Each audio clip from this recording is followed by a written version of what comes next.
1. Painful nap. The rain fell steadily, and the streets of Vienna darkened as night approached. Lamps cast pools of light onto the wet pavement, illuminating the scene outside Emilia Novak's dormitory window. The 22-year-old slumped back in her much-hated ergonomic chair, relieved to have finished the final revision of her undergraduate thesis.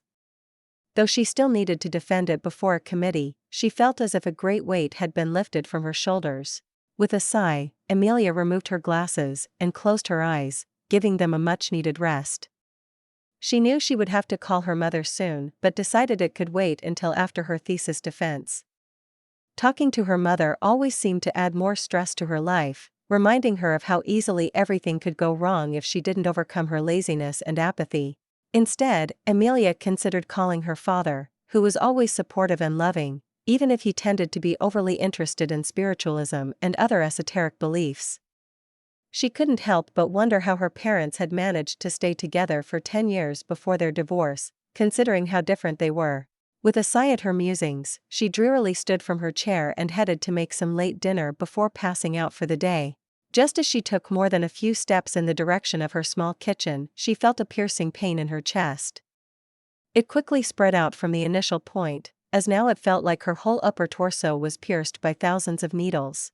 As she collapsed to her hands and knees in the middle of her small dormitory room, she briefly wondered if she overworked herself so much that she was getting a stroke or a heart attack. Neither should feel like this. No common medical condition she knows of should feel like this. That prior coherent thoughts suddenly fled her mind as the pain spiked and spread over her whole body. Her toes felt like they were on fire, her head pounded harder than when she had a 41-degree fever a few years ago, and her arms just started to feel numb, her nerves overwhelmed by the searing pain she was feeling.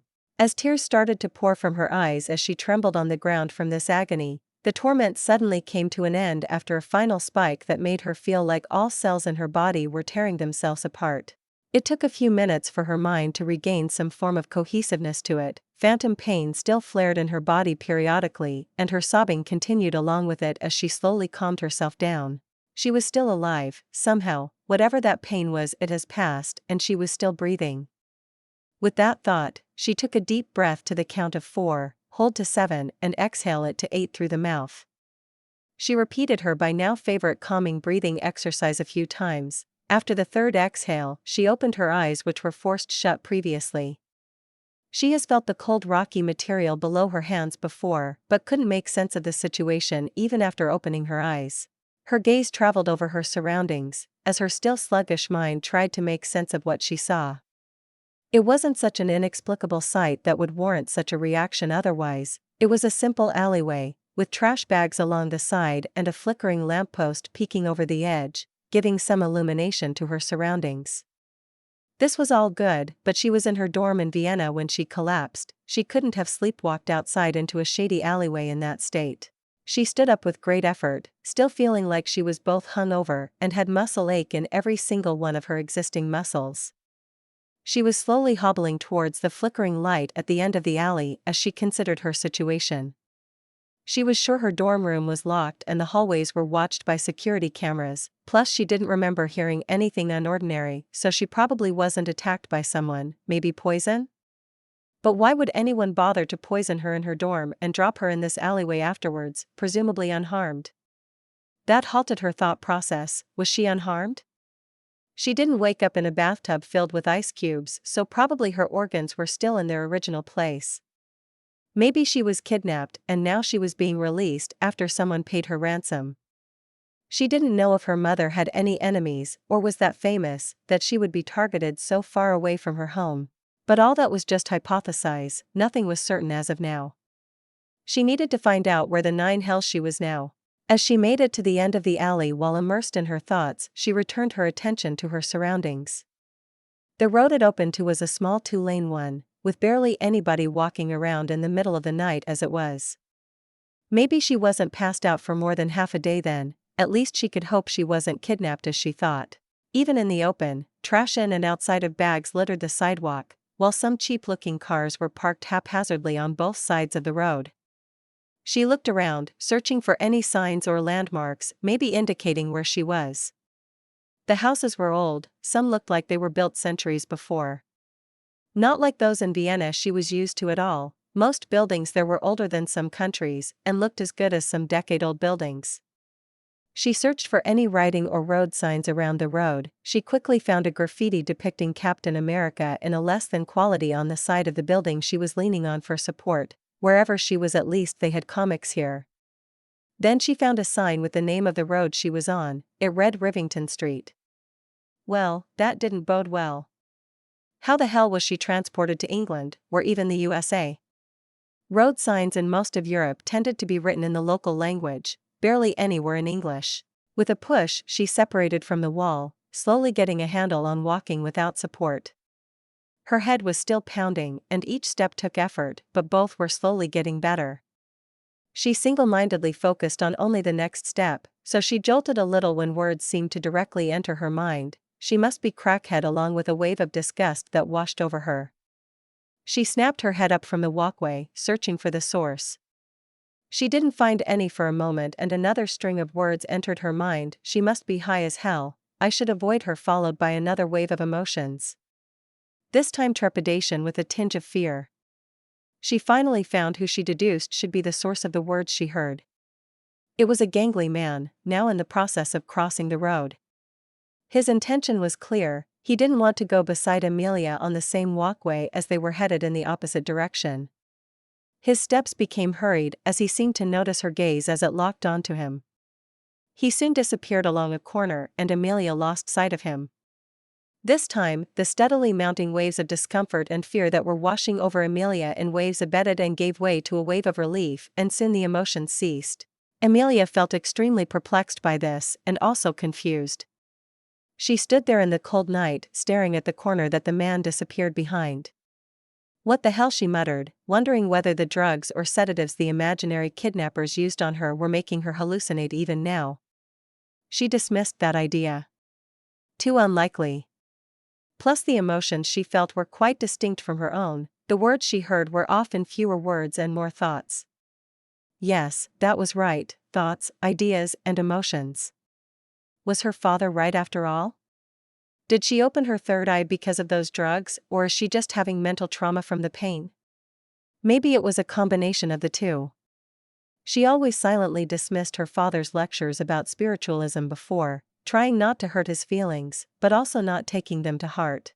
It just didn't make sense. There was no proof. Spiritualist, Buddhist, or martial arts monks were often shown in the media making fools of themselves while trying to prove these kinds of things.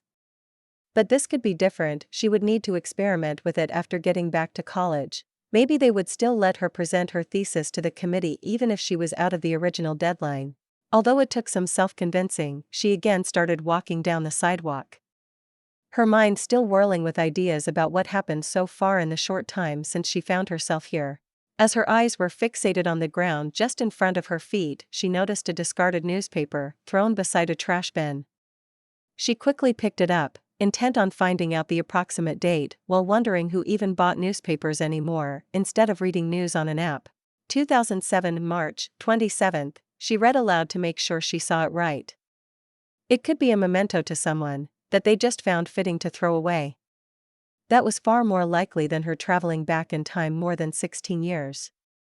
She was about to throw it into the bin when her gaze caught the headline on the front page. It earned another "what the hell" from Emilia as she gazed at the handsome face of Tony Stark that stared back at her from below the headline reading, "Tech mogul Tony Stark says he could get humans onto Mars in a decade." 2. Is this a prank? The face on the newspaper closely resembled a younger Robert Downey Jr., but differed in aspects she couldn't quite name. She threw the useless newspaper into the trash bin and continued walking. It was a weird advertisement for the original Iron Man movie, or maybe a fan-made newspaper. Some people were weird like that. Grumpily walking forwards, she dismissed the papers from her mind that tricked her into thinking she might have traveled back in time. She needed a place to sleep, or at least spend the night without catching a cold. It was late spring, so it could still get rather cold at night. Emilia suddenly felt grateful that she was still wearing her gray sweatpants and warm black hoodie she wore in her dorm room. Sadly, she was only wearing some slippers and socks on her feet, not a shoe. But beggars can't be choosers, as they say. She quickly examined her pockets for anything useful she might have on her. She had neither her smartphone nor her wallet on her. Those were left back on her dorm table. She found about €90, a pair of earphones, and a hand sanitizer. Not very useful overall. Probably enough money to squat in a 24/7 fast food restaurant for the night and not get booted by security. If she is indeed in the USA, she heard that many homeless people use those as a place to sleep in the worst parts of towns. Briefly glancing at the scenery again, she decided that this was indeed one such part of whichever town this was. Reaching an intersection, she glanced both ways and quickly noticed a neon sign reading Mama Jackie's on one of the side roads. It seemed to still be both a cheap restaurant and open, so she made her way over to it. The door was open, so she pushed it open with a chime from the entry bells above the door. "A moment and I'll be there," bellowed a matronly voice from the back. Emilia stood awkwardly in the empty restaurant while deciding that the woman sounded like she had a New York accent. Just great. How the hell will she get a plane ticket over the Atlantic from €90? In a few minutes, an elderly woman emerged from a back room, looks fitting her authoritative matronly voice. Before she could say anything, Emilia nervously heard whether she could pay with euros. Luckily, the slightly bewildered woman said yes, but warned her that the rates would be bad. So could I get something cheap for a late dinner?" she asked, relieved. "Sure, I will reheat some of the leftover food I prepared for today's dinner if that's all right with you. Anything else?" asked back the woman, with a bit of cheer. Seeming happy that she doesn't have to throw away the leftover food. "Ah. Well, this will sound like a stupid question, but where are we now?" asked the now even more nervous Emilia as she could feel the perplexity radiating off of the older woman. How does someone not know where they are? "Sure, honey, this is downtown New York." The sounds and thoughts reached Emilia nearly at the same time, followed by a wave of concern from the woman. Emilia awkwardly thanked the woman before she went to reheat her food. She suddenly felt grateful that she attended a university that held international courses in English. While her English had a German accent mixed a bit with her original Slavic accent, it was understandable, as the previous conversation has proven. The woman acting as both chef and waiter returned quickly, barely taking a few minutes. She placed the plate in front of the young girl, along with a glass of water. "Do you mind if I turn up the evening news on the TV while you eat?" asked the woman while leaving, motioning with her head towards the old TV placed on a table in one corner of the room. "Sure, I don't mind," replied the girl, secretly elated. The news would provide her with useful information, unlike that useless newspaper. Meanwhile, she also paid attention to any of the distinct emotions she felt. After the ones she experienced while ordering the food, and shortly after, the emotions became kind of muted, like the woman wasn't feeling them as strongly or distinctly. An aura of concern and confusion still surrounded the matron, but was reduced. Emilia also noted that she was sure that these weren't her own emotions. Why that was, she didn't know. She also noticed she could feel the aura of the woman even when she was in the other room. Maybe she was going insane, having hallucinations, hearing voices, and feeling sudden influxes of emotions. But all of it was too accurate. The woman's mannerisms and tone also always mirrored the emotions she radiated. That pain either broke something in my head or turned me into a telepath, she thought, allowing a brief smirk to appear on her otherwise apathetic face. It has been nearly 6 decades now, since the day the man known as Captain America sacrificed his life by driving the Nazi intercontinental bomber into the cold Arctic Sea, saving our city, which has been the first target of the plane from its premature end. It is with great pleasure that I unveil this new statue honoring his heroic memory. Emilia's attention shifted from her bland dinner to the television, where a man was cutting the red cord before a statue. Before she had time to consider it more, the woman spoke up from behind the counter. You know, honey, my mother used to tell me tales about her time as a dancer on the captain's shows. I think she had a crush on him before meeting my father," said the woman conversationally, interrupting the train of thought of the now utterly stumped Emilia. She tried to focus on what feelings the woman gave off, but she only sensed nostalgia and a bit of loneliness, no indication that she was messing with her. "What was he like?" asked back Emilia, without putting much thought into it. Her mind still trying to work out what was happening. Why was there that weird newspaper? Is this news about Captain America? The matron's story? What the hell was going on? Instead of the usual frustration that reared its ugly head every time Emilia failed to understand something, she only felt confusion and puzzlement. The woman spoke up again, answering the girl. She told me he was a kind and somewhat shy gentleman, who often seemed troubled by not being allowed to fight in the war. Sadly, she couldn't stay in touch with him after he eventually did join the fighting. While absently continuing to eat, Emilia's gaze eventually found a date and time counter on the banner below the newsreader. Much to her horror, it read the same as the one in the newspaper. March the 27th, 2007. 3. Oops. Emilia absently watched the news while shoveling food into her mouth. The woman gave her a fairly large amount. For sure more than her money's worth. Even if it was kinda bland. The news was only briefly interrupted by the conversational woman, adding her take on the happenings to the reporters. By the time she finished her meal, she decided that she had too little information to conclude what the hell was going on. Her top ideas were an elaborate prank, I am going crazy, and I have been transmigrated to Marvel. The last one is mostly there for an absurd fallback option if all else fails. Short of a superhero beating up an alien in front of her, she wasn't willing to believe that one. She was a rational and logical girl, she assured herself. She got that from her mother, if only she also got her ambition and drive. She didn't, from whom she inherited her apathy and laziness, which was her only personality flaw if you asked her. Maybe she could be a bit bolder and outgoing, but that was a choice, not a flaw, she often assured herself. Do you have any idea where I could spend the night? I'm kind of lost, she cursed her stutter at the start of the sentence. No, she decided to stutter, to make herself seem more miserable. Well, she felt miserable, which was amplified by the wave of concern and befuddlement that the matronly women gave off in response to her question. The woman seemed to ponder for a moment before she replied, you know what, dearie, if you want I will let you stay the night in my guest room for only $10. It's been collecting dust ever since my children left the house. I only have euros, Emilia fiddled with her hair in embarrassment. That will do too, honey, the woman smiled, so would you like to stay the night? Yes, I would like that, thank you, said Emilia. She was still confused about her day, but she felt overwhelmed by the events of the brief day, and whatever that pain was, it was anything but restful sleep. She felt starved and exhausted, her stomach only stopped protesting during the dinner, and now she felt the overwhelming need for a bed and a long night of sleep. Without much further discussion, Emilia was led up a narrow stairway and into a small room. After a moment the woman returned with bedsheets, pillows, and other bed stuff. After giving the woman her promised €10, she was left alone for the night. She was even promised breakfast the next day. Only throwing the sheet on the mattress and the pillows, she lied down and covered herself with the warm blanket. She promptly passed out as soon as she laid her head on the pillow.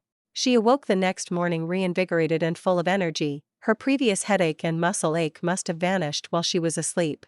She carefully folded the bedding while focusing on her telepathy to check that she wasn't just imagining it in her delirious state yesterday. Any drugs should have worn off by now too.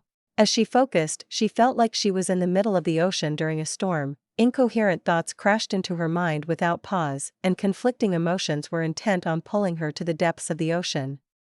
She lessened her focus in a panic, the thoughts quieted to barely hearable murmurs. Emilia released a large breath she didn't notice she was holding in. Her absent headache started mounting again, but it abated rapidly, unlike yesterday. She heard her stomach grumble at her as her headache became barely noticeable, like the murmurs. After making sure that she memorized all symptoms she absently left her room and made her way to the restaurant section to collect on her promised breakfast. Unlike yesterday, there were a bunch of people in today. It seemed like they were on lunch break after a glance at the hanging clock. She has slept past noon. Hopefully, the woman she assumed to be Jackie would still serve her breakfast even if she was late. As she made her way to the counter, Jackie also noticed her. Go take a seat somewhere, dear, I will be with you in a minute, she said briefly before returning her attention to the man she was talking with before. Unlike Jackie, the man didn't even glance at her, just like Emilia was doing with all the other customers. She found an empty seat in the corner and quickly sat down on it. She could see the whole restaurant from there. It was good. Soon Jackie arrived with a breakfast equally bland as the dinner yesterday. She quickly returned to taking orders from actually paying customers. This left Emilia to once again get lost in her thoughts as she ate. This morning she noticed something quite weird. Well, two things: she didn't have her glasses, and she failed to notice it previously. She should barely be able to tell that the things on the menu were text and not just black lines, but here she is, reading the news banner rolling by on the bottom of the small TV, which is on the opposite end of the room. After considering all possible causes for this happening, she released a frustrated huff. Realizing that one of the top contenders was the "I got turned into a mutant" idea. Showing how little she understood what was happening to her, now without the overwhelming confusion and pain of yesterday, she felt extremely frustrated by this. She hated not knowing things, even more, if those things were happening to her. She hated when she didn't understand why things happened to her. Like, why didn't Jessica want to be her friend in middle school? Why wasn't she invited by anyone to parties in high school? Or why the hell were her only romantic encounters the results of dating apps? Not that any of those lasted. She hated all of those questions with passion. The last was even more as she came to realize that it mattered little to her whether her romantic partner was male or female. Shouldn't that double her chances? Then why did her sister, who was 2 years younger than her, have far more experience in romance than her? She dismissed those nonsensical thoughts, reconsidering what she needed to do today to narrow down her hypotheses. First would be trying to call a few people she knew, that would quickly decide whether she was in the same time or dimension. Eliminating her dumber ideas, and maybe even solving all of her problems if she could reach her mother. The kidnapping idea had several holes in it, but still was the most plausible explanation. After asking Jackie where could she borrow a phone from, she quickly gave the younger girl her phone. It was one of those stocky old phones that would break the asphalt if you dropped it, instead of the phone itself breaking. She first dialed her mother's number, trying older numbers with each failure. When the last one she knew her mother used back in 2007 also returned a "This number doesn't exist, please try again," the panic Emilia felt was only barely masked by her forcing her expression to remain neutral. She went over a bunch of other numbers, her father's, her sister's, and some of her friends'. Some picked up, but it was always a different person, not the one she knew on the other end of the line. Emilia blankly stared at the phone that was warning her that after a few more calls and she would be flagged as a spam caller. She gave back the phone and briefly thanked Jackie for her hospitality before departing. She needed to walk a bit, she needed fresh air and a quiet place to think. As she walked without direction, her frustration mounted with each hypothesis that she discarded. Each loud car that went by also didn't help. Neither did the muted thoughts and emotions she sensed from the pedestrians and drivers. Frustrated drivers radiate their anger, frustration, and underlying depression, accompanied by thoughts about all how they would like to beat the other driver to death. Another radiates the same anger and panic, with thoughts about how he will lose his job for being this late. Her fellow pedestrians weren't much better. One was considering which one of the others should she pickpocket to be able to pay for her next batch of drugs. Another, this portly man in his 50s, was lamenting that Emilia was so old. He would have considered drugging her if she was younger. That last one left her both utterly disgusted and furious. All of her built-up frustration was suddenly focused on the man. Emilia didn't want him to walk, so he stopped. She didn't want him to breathe either, so he stopped breathing. She didn't want a man like him to live. Emilia only realized what she has done once his body collapsed on the sidewalk and a nearby passerby screamed, "Someone call an ambulance." In shock, she tried to appear as casual as she could while she hurriedly walked past the gathering crowd of onlookers. She only breathed a sigh of relief once she rounded a corner. The waves of panic and shock that she now realized were not her own disappeared with the grater between herself and the source. Without those, she didn't feel anything herself, maybe a small flash of satisfaction, following killing a man. A human.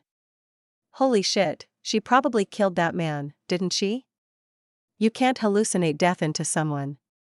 He died precisely when she wanted him to. She felt a brief resistance to her final order, she just now realized, but it was crushed without her even noticing it at the time. Was she always this heartless? Shouldn't she be disgusted with herself and throwing up in a corner right now, like the heroes of the novels she read before did after their first kill? Compared to them, her biggest concern was her newfound cruelty. Revising her actions, she slightly regretted killing that man. Who knows, are there other people like her? Wouldn't they be with the police to look for crimes committed just like this? For the first time since making up that stupid idea, she wished that she was in the Marvel universe, then she wouldn't have to worry about law enforcement arresting her. That was the dumbest thought she had today. While the government didn't have any telepaths, and neither did S.H.I.E.L.D., as far as she knew, this could attract other kinds of troubles. She always considered Marvel Earth unrealistic. If there were superpowered individuals, being heroes or supervillains would be their last option. Wasn't electrokinesis, for example, a power with extreme monetary potential? Just make it hard to make isotopes or even work as a damned one-man electricity generator. Beating up a dude in a spider costume was utterly moronic while having that power. Even more perplexing is losing said weirdo. After rounding another block, Emilia found herself gaping at the verdant forest being hidden by buildings on each side. Wasn't this Central Park? With newfound energy, she made her way carefully into the park and sat down on a bench mostly hidden from the rest of the park by bushes and trees. She was lost. One of the numbers she called before was the University of Vienna. Surprisingly, it was even picked up by who she wanted to pick it up. Depressingly, the apathetic man on the other end of the line notified her that no Emilia Novak has been admitted to the university currently. Following this, the increasingly depressed girl briefly thanked him and hung up. She couldn't reach anyone she knew. The university she attended for the last 4 years had no record of her. Plus, either everyone was obsessed with 50-years-old comics, or she was tossed through dimensions and arrived 16 years before and into this nonsensical, apocalyptic shithole that did its best to murder anyone inside it. She wouldn't take it as certain until she has seen Tony Stark in person or his famous speech in which he should admit that he is Iron Man. It was 2007. The events of the first Iron Man movie, which kick-started the cinematic universe, played out in 2008. After that thought, she vowed to not rely on any knowledge she remembered from the movies, even if she was where she thought she was. The Marvel Universe was a multiverse. Who could tell in which universe she was out of the infinite possible ones? If life hated her, then she was in the comic universe. She didn't know much about it, only some facts she remembered from videos she watched while bored at 2 a.m. Well, the cinematic universe didn't have the X-Men or the mutants in it. Fuck. What was she then? She could still be a mutant. Maybe they were hidden in the cinematic universe, held back for a later movie where they would come out of hiding. There were worse possibilities. All of them could have been hunted down by the government or one of their secret organizations.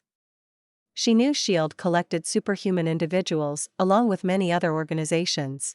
None of the organizations she remembered were doing it out of the goodness of their hearts or out of concern for the well-being of mutants. Maybe she was an experimental telepath. If they could make a telepath, they could already have one that could have fabricated all of her memories. That was a depressing thought. Sadly, it seemed more likely to her than getting transported to another dimension mostly intact. According to Occam's razor, the simplest answer is usually the best one. She has been making her hypotheses according to that rule. There wasn't a simple answer here. Maybe hundreds of actors were paid to fool her, and several blocks of New York were repurposed for it. Yeah, sure. Nobody watched things like The Truman Show anymore. It was almost as nonsensical as her dimensional ideas. Testing. The sun was at its zenith now, so about 2 p.m. Emilia was now walking around in the park, trying to relax while looking at the blooming flowers and trees. It was the beginning of spring, she was far more certain of it now. She decided to accept her circumstances. She could only plan for the future if she did. Now that the reality of the situation started to set in, a wave of melancholia rolled over Emilia. This time it was her own. She imagined not being able to see her sister and parents anymore, and teared up a little.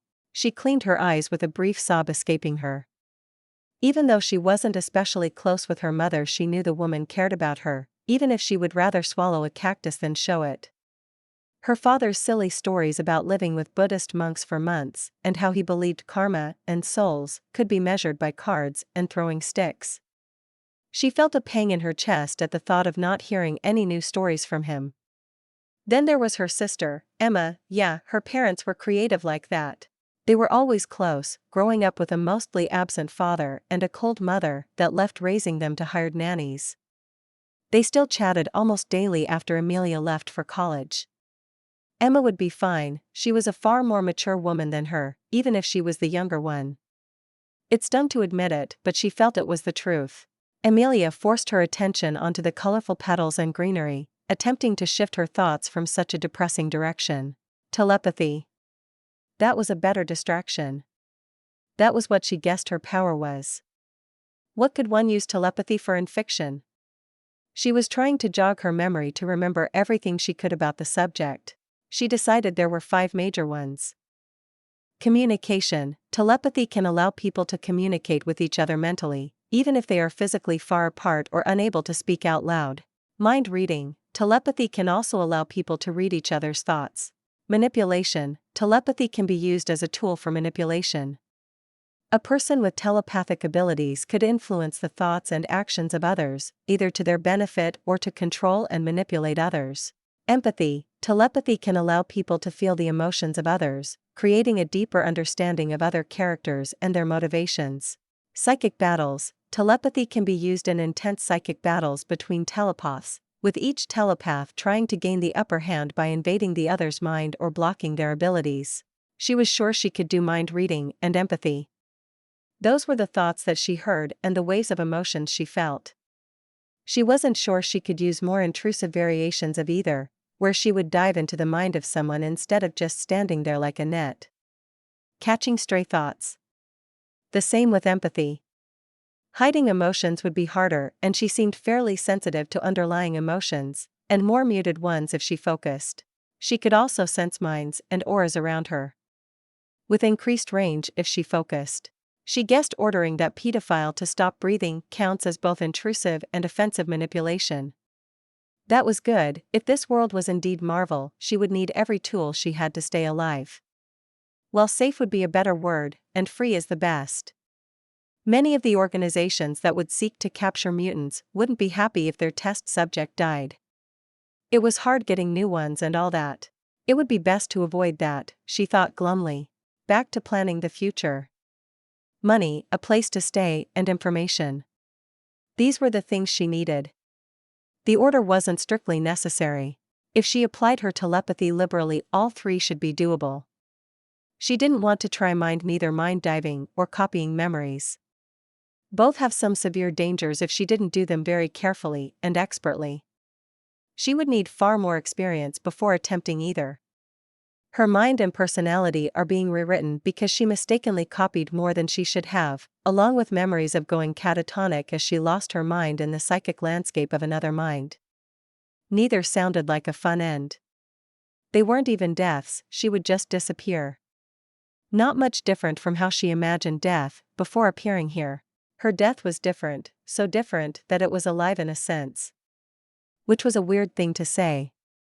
Death was alive. But it was true, as the abstract entity called death, representing the concept of death, was real here.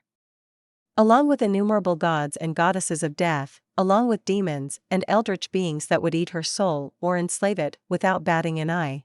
She dried her eyes with her sleeve again. Damn flowers and their pollen, triggering her allergies. They were lucky they were pretty. She liked pretty things.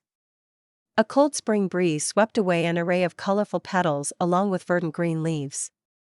Emilia shivered, hiding her hands in the pocket of her hoodie, but she still appreciated the sight. Her mood brightening a bit, she returned to her most pressing concern. Namely money. Should she go the swindler route, the beggar route, or just try to manipulate people into forgetting their wallets? The beggar route wouldn't work, she was still far too well dressed for that. Even if waking up in a trash-filled alley yesterday didn't help, her clothes were still fairly expensive and it showed. So it was between the last 2. For the swindler route, she would need to talk to people a lot, while for the last route, she would need to get a better handle on her abilities. She considered her options for a solid minute. How could she train her abilities, or at least get a handle on their current limits? She didn't believe they were at maximum power. Mental strength should be trainable, and so should dexterity. While many in her position would curse at not being as powerful as Professor X or Jean Grey, she was happy. You can hide a rock on a sandy beach, but you can't hide a mountain. She was 22, by this age Jean Grey could toss mountains with her mind and crush the professor in a psychic duel, though that was with the phoenix buffing her up to the 9 heavens. If psychic abilities followed basic logic, having less overall strength should make her more dexterous with her abilities. In telepathy, she would have to go the control route and focus on stealth. She couldn't protect her mind from someone so powerful hammering it with brute strength. She would need to hide it from them and blend in with other people. In the movies, nobody used their powers creatively, neither did they have tricks or anything. Just brawling. Even if it was mental brawling or throwing stuff at each other. That looked better on screen, she guessed. Maybe if there was a version of Professor Xavier, he would be a true master of telepathy, knowing every trick that exists whole, also having pure psychic power barely equaled by any on Earth. If he did exist here, he would be one of the most dangerous humans alive, she decided. Avoiding him would be paramount to staying free, even throwing herself into the arms of S.H.I.E.L.D. would be better. Power tended to corrupt, and a single man had the power to mold any person on Earth to his whims, bending minds, rewriting personalities and memories. Now that was near absolute power. She didn't want to find out what that looked like in a person. Her wish was promptly crushed by an immense sense of danger she felt. Like a rat hearing the wildlife fleeing from an apex predator. She felt what was coming towards her, not physically, but psychically. She focused desperately to pull her powers in and hide. I'm a normal person, I don't have powers, I'm not even here, ignore me, she chanted in her mind foolishly. The beast she felt was upon her, a massive psychic presence that encompassed the whole of New York and spread far and wide. She couldn't sense it spread actively, that was only the sensation she got from it. It examined people, searching deeply inside of them, before disinterestedly withdrawing its feelers from them. It rolled over every living being, examining, analyzing, judging, recording. It finally reached Emilia. She held her breath, as her heart thundered in her chest. She felt it beat in her neck and ears. She never felt this panicked and terrified before. She never felt this vulnerable and out of control. Her frustration was hidden beneath her much greater fear. The feelers never came. They never invaded her mind and body to analyze it, to decide if she fit their criteria. Now that they were closer, she could passively examine them closer. They were crude and simple things. They searched for humans, searched for something in them, and decided if it was what they wanted. If not, they ignored them, but if it was, then they recorded it. It was like the subroutines of a massive program. When she briefly felt what they were searching for inside the humans, she instantly realized what this terrifying monster of a psychic presence was. It searched for the X gene of humans and decided if they were mutants. Methodically, like a machine. It was exactly that, a machine powered by one of the strongest telepaths Earth has ever seen. The Cerebro, the machine designed and built to enhance Charles Xavier's psychic powers and help him search for mutants. The whole experience barely lasted half a minute. The machine examined every living human inside New York on a genetic level in half a minute. Yet it ignored her, it had acted like she didn't exist. She was either a natural at psychic stealth or she didn't even register to it as a human. She wanted it to be the first, but maybe it was the second. That idea opened a whole new can of worms that she quickly stuffed back into the can and sealed it shut, throwing it into the back of her mind. She didn't have time to doubt whether she was still a human or not. Well, that proved that there were others with powers at least. Previously, it could have been just a normal Earth with a perfectly normal Tony Stark and Steve Rogers, just without any superpowers and stuff. She was lucky the Cerebro searched mechanically, and it wasn't just enhancing the powers of the professor. He could have easily noticed that she was different, she guessed. She needed to get to training her abilities after she got an idea of its current limits. After about 2 or 3 hours, she sat back down on a bench and started revising what she's learned. She has been walking around trying to test the range of her abilities first. Her range seemed to increase the more she focused on it. Passively it was about 50 m and she could push it to about 200 if she was fully focused on just sensing around her. It was nowhere near any of the big telepath's range, but she was satisfied, finally knowing something concrete about her abilities. Next, she tested how much effort it took for her to influence people's choices, just changing which direction they wanted to go in an intersection and things like that. There was one old lady she wanted to influence, so she would throw the trash beside the bin, but she didn't succeed with the limited amount of push she used. She didn't want to force it, she didn't know if there were side effects of making people obey her orders using brute force, and the old lady was just trying to keep the park clean. From this, she came to understand that there were people with stronger minds, and they could resist manipulation to an extent. It was easier to influence a choice they didn't care about. Consequently, the hardest thing to do should be to make them kill themselves. She did that already though. Maybe the man was suicidal? Or maybe her being so furious at him had a part in it. The empathy and mind-sensing abilities came to her almost naturally. She could mute them, focus them on only a few people, and decrease or increase the intensity. She didn't know if she could use them for anything else than sensing people around her. Both would give her a better idea of people she could liberate money from. Yeah, she usually wouldn't be considering stealing money, but when the alternative was sleeping on a bench and starving, it didn't take long for her to make up her mind about it. So for now, she needs to find someone fairly wealthy. Preferably soft-hearted or forgetful. She spent the next 30 minutes searching for a target. She found her first target near a recreational center. He seemed like a middle-class office worker from the clothes he was just now putting on. She didn't see him as he was separated from her by a few walls, but she could sense him. She felt he was hurried, fearful of being late for dinner with his fiancée. Well, that was kinda cute. She sent not an order like before, instead, it was a suggestion. Leave behind $200, and he did. As the man hurriedly checked himself over, he also took out his wallet, seemingly checking if he had any money. He followed up by taking out a $200 bill and placing it down on a bench before putting on the final layer of his clothes and hurriedly leaving. Emilia made sure to push a suggestion to any others in the room to ignore the bill, but also herself as she made her way over there. This was something she tested before. If a person wasn't aware of her presence before, it was fairly easy to keep it that way, even if she was standing right in front of them. If she held the suggestion, they ignored her. People almost walked into her. Cameras still showed her, so she should be careful, as that was a prime way of announcing that she was a mutant to the government. She slithered in and out between the men. Does this count as voyeurism? She didn't know. Not that she cared overly much about the muscular men clothing themselves around her. For now, she was only focused on the bill that would single-handedly double her wealth. She was soon outside again on a bench, $200 richer. Her breathing and heartbeat just now started to return to normal levels.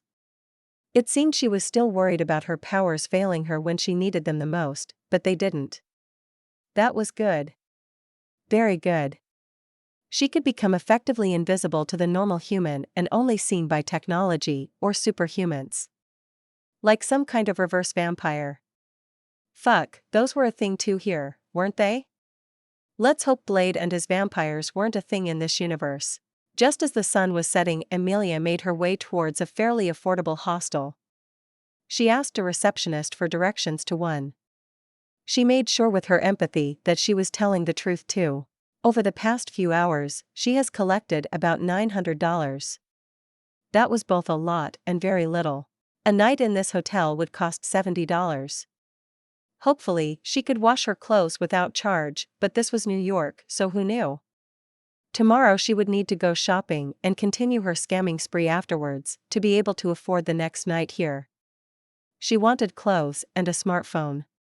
She needed to set aside money for food too. Her appetite seemed to increase.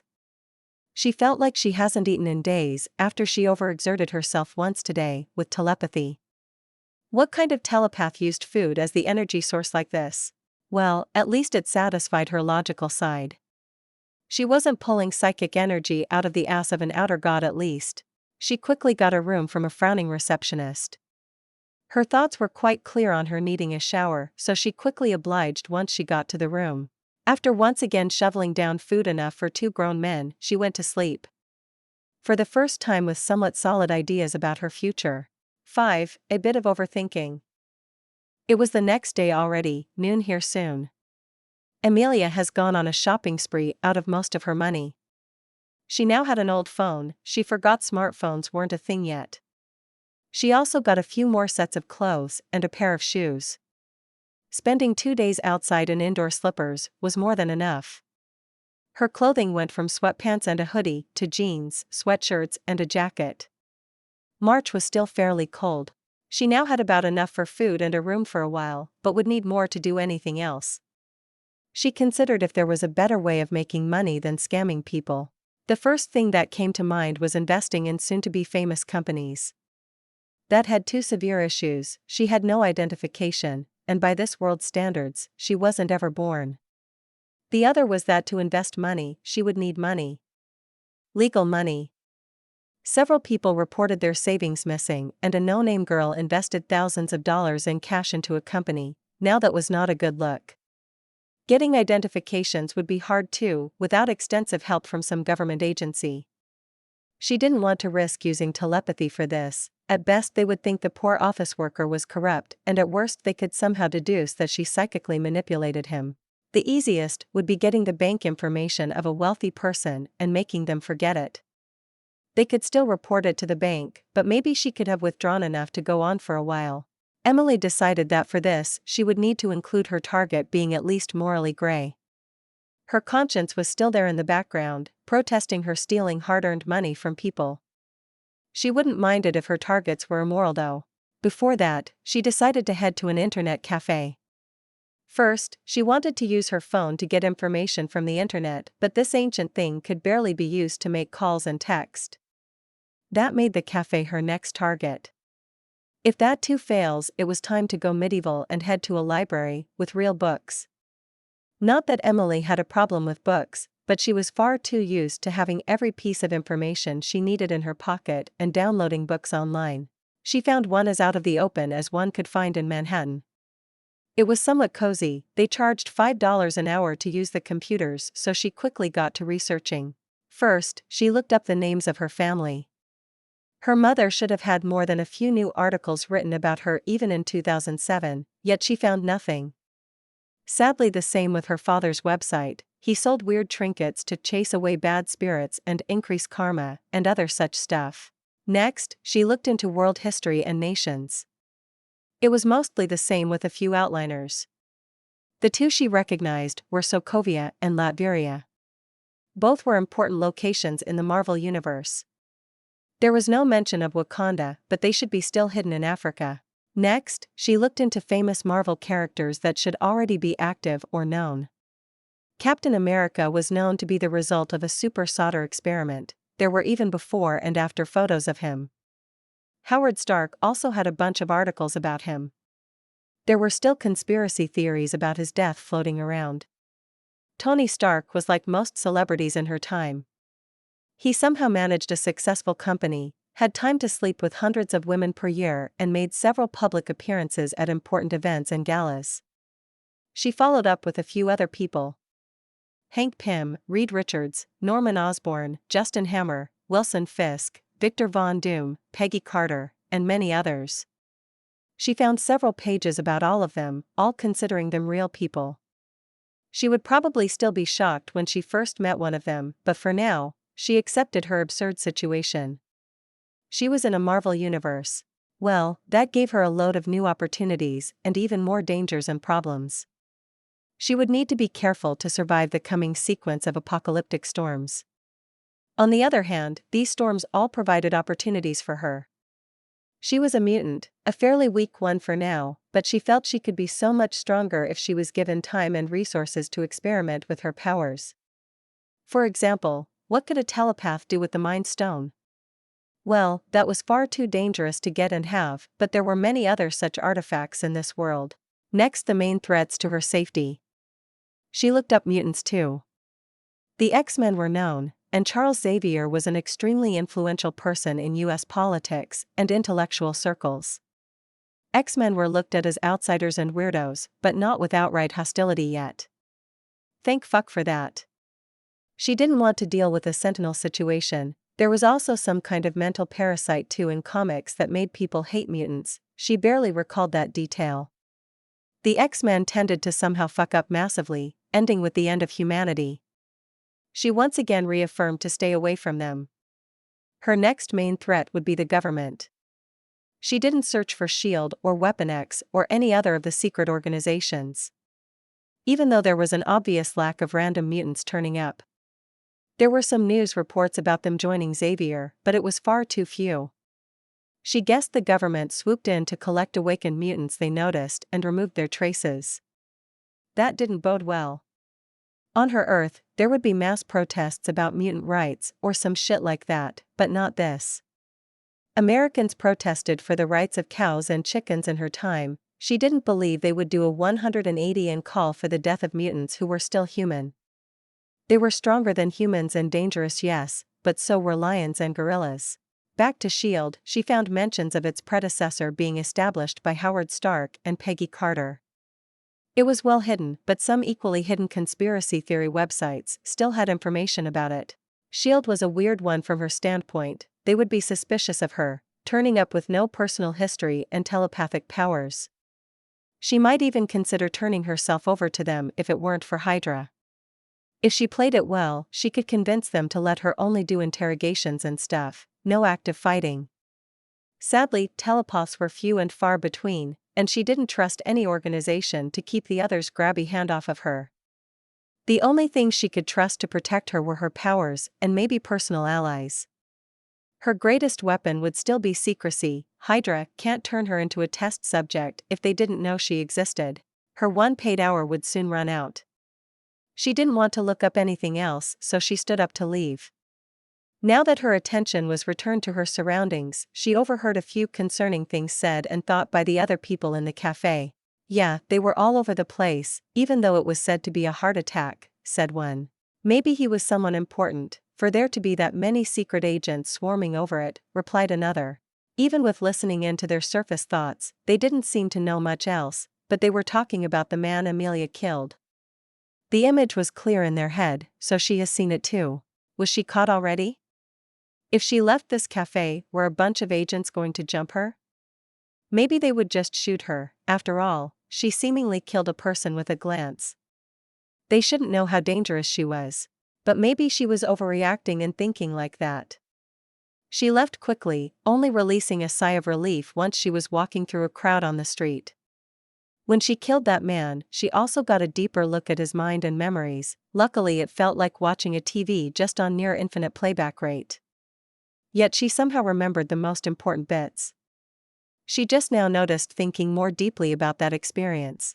As she focused on that information, her mind recalled more and more of it by the second. It was like she had saved it into the hard drive of her brain, but only now was she loading into the RAM and reading it. She wasn't even aware before that she had this in her mind. It felt weird, but she also welcomed it. Her memory was never her best asset, often forgetting things just days after they lost their use, even if she spent days memorizing them. She briefly considered the most notable aspects of that man's life. He was 48, and fairly rich. His name was Vincent Blackwood, and he was working for both Thaddeus Ross and Hydra when she killed him. He acted like a triple agent.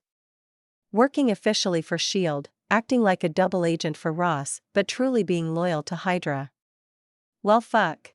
He was very well trained too. She wouldn't have found this information without turning his mind inside out while he was alive. He seemed to have been trained to fool telepaths. Hydra and Ross were especially careful around Xavier.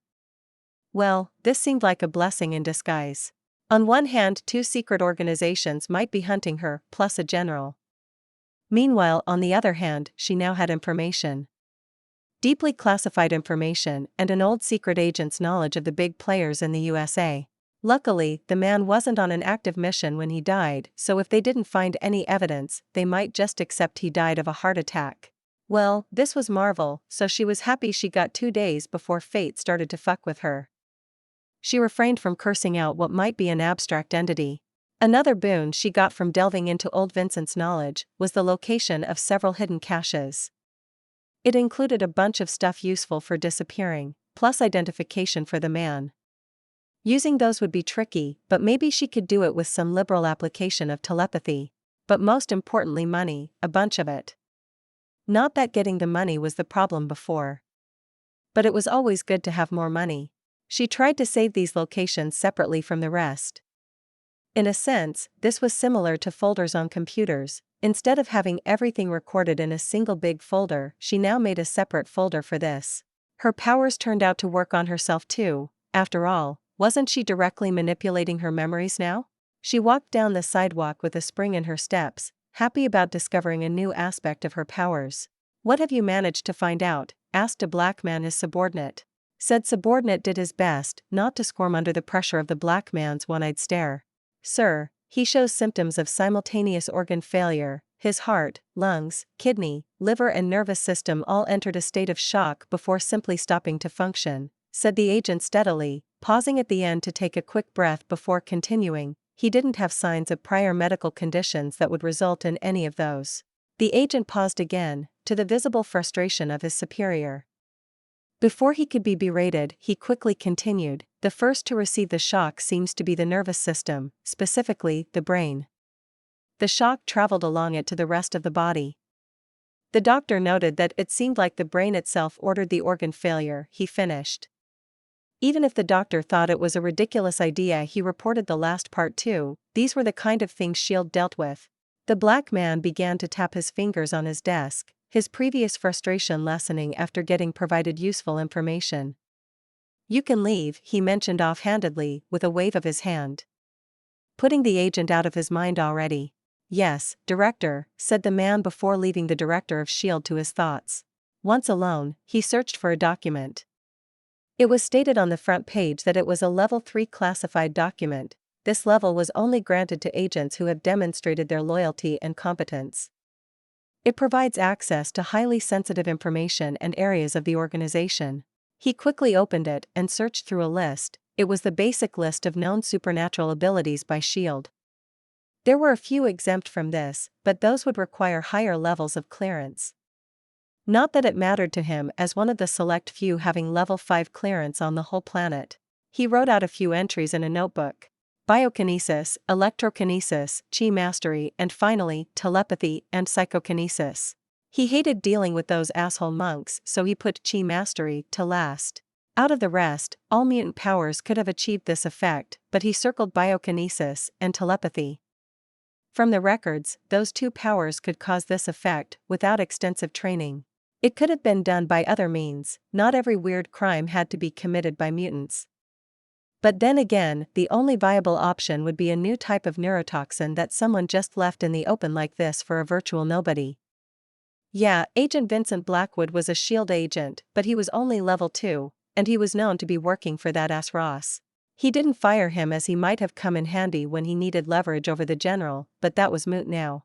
He gave 30% chance to his neurotoxin idea, 50% to it being done by a mutant, and the rest left for it being something entirely different.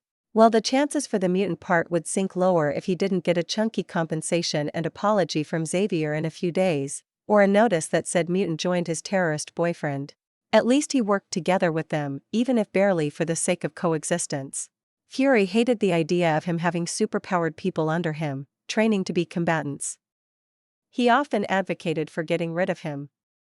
Unfortunately, he couldn't tell if the telepath had many important friends or was far more liberal with his powers than he admitted. He always feared the latter. For all he knew, the disabled bald old man already controlled his country from the shadows. Well, he wouldn't get him. Nick Fury would rather die than be used against his country. He would die screaming and rampaging as much as he could. Knowing that was probably the biggest reason for Xavier's compensations every time one of his child soldier recruits broke the law. He drifted further and further from his original topic. After snapping out of his thoughts, he dismissed the previous case. Many agents died while on active duty. Blackwood wouldn't even be in the first 10 to be killed by a newly awakened mutant lashing out. He shouldn't waste more time with this. 6. Shady dealings. Emilia spent the last week collecting the money from the hidden caches. She swiftly spent a chunk of it to reserve herself a room in a bit more affordable hostel for the month. Right now, she was across the road from the average-looking entrance to a minor law firm. She wouldn't have thought twice about it if she didn't get the information from the memories of the late Vincent that this place dealt with forgery. Rather well-made ones too. The only downside was that these weren't in the federal database, but she could fix that later. She waited for around an hour, now eating breakfast and drinking her morning coffee. Meanwhile, she listened in on the thoughts of the workers in the firm and those going inside to confirm her information. She also wanted to make sure that this wasn't just a front for a Hydra hideout or something like that. Luckily it wasn't. This was one of the operations of Don Rigoletto, a local mob boss in New York. The name didn't ring any bell for Emilia, so he was probably unimportant. No. She was relying too much on hypothetical Marvel knowledge again. That wouldn't do. She added "don't rely on baseless information" to her mental list. She made this list, and with a small mental push, it became a permanent memory. She wouldn't be able to forget it if she didn't expressly remove it. After finishing her coffee and tipping the waitress for not booting her out of the restaurant for overstaying, she made her way over the road and into the firm. The receptionist lady glanced up from whatever she was writing and took in Emilia's form through her glasses. Emilia felt like she was being analyzed, and she felt the same with her powers. The lady was trying to which part of the first she came here for. "I would like to consult on the Lazarus Project," said Emilia once she was standing in front of the lady. Trying not to cringe at the secret phrase used to identify herself as in need of a whole set of personal identification. The woman narrowed her eyes and asked back, "That would cost you more than $10,000, are you sure you can afford it?" That was a tricky question, as for her not to get booted out she needed to answer no, but I have asked Ronald for a loan, so she did. She didn't know if they were overdoing the secret phrase thingy. This sounded like something she would only hear in movies, and yet here she was. Now following the lady onto the second floor. The lady led her to an office on the second floor. The door had the title "Managing Partner" on it. "Mr. Redcliffe, the young lady here wishes to inquire about the Lazarus Project," her guide announced after being allowed inside. Mr. Redcliffe was a man in his 30s, with a disposition of an office worker. He was dressed in a shirt and vest, with suit pants. "All right, thank you for showing her in, Linda, you may leave," said the man with a glance, and the woman made her exit with a goodbye. "So you are interested in our more discreet services, I presume?" asked the man. They were alone. Emilia answered him after she took a seat in front of his fancy wooden desk. "Yes," she answered briefly, not knowing if she should elaborate more on it. The man noticed her nervousness and nodded, opting to continue the discussion. "To make your Lazarus Project a reality, I am going to need some necessary information. First of all, what is your intended purpose for this new identity of yours?" asked Mr. Redcliffe, opening a notebook and taking a pen into his hand. "Well, let's say I want to start a new life in America, but I have lost all of my identifications," replied Emilia, emphasizing a bit on her German accent. The man nodded and started writing. "We can certainly help you with that. Do you have any preference for the new identity, a name for example?" he asked while still taking notes. Emilia nodded while saying yes. "I want the name to be Emilia Novak." Pausing to think a bit, she continued, "And I would like to keep my origins to be Wien while staying officially 21 years old." She finished, opting to use the German name of the city. The man nodded a few times, before setting down his pen and intertwining his fingers and looking up at the young girl across from him. "All right," the forger said. "Now, for a complete identity transformation, we'll need to provide you with a new passport, driver's license, and other necessary identification documents. Am I right to assume that you would like to stay in the US?" he asked with a raised eyebrow. "Yes, I would like to stay here," said Emilia, forcing herself not to fidget under the full attention of the forger. "Are you aware that the Lazarus Project doesn't include any of your identification being real inside the federal database and only the physical document?" the man asked. Emilia knew there was a whole package that included, called the Phoenix Project, similarly ostentatious to the other name. She might have considered it if it wasn't for that costing 5 times as much. Plus she wanted to do it herself with her powers. Convincing a bureaucrat to digitize her documents and change the upload date with a soft psychic suggestion shouldn't be that hard. The man nodded, before changing the topic and his demeanor. "Now for the price, this will be several different identifications, most of which require experts to produce it. We also have our reputation to uphold, which provides you with the assurance that only high-quality documents will be made by us. Taking all into account, this will cost you up to $20,000. Can you afford that price, or will you need a loan for it too?" he asked with a severe businesslike demeanor. It was blatantly obvious to Emilia that he didn't think she had that kind of money, especially as an illegal immigrant that she was acting as. Yet she didn't show it, just smiled a bit as she took out a bag which revealed 200 bills showing the smiling face of Ben Franklin on them. She made an effort to not smirk at the dumbfounded look the man had for a second before suppressing it. Returning to his previous more friendly posture, he took the money and examined it while throwing a glance at the girl. He was second-guessing himself about her being a broke immigrant. He handed back 5 of the $100 bills to Emilia.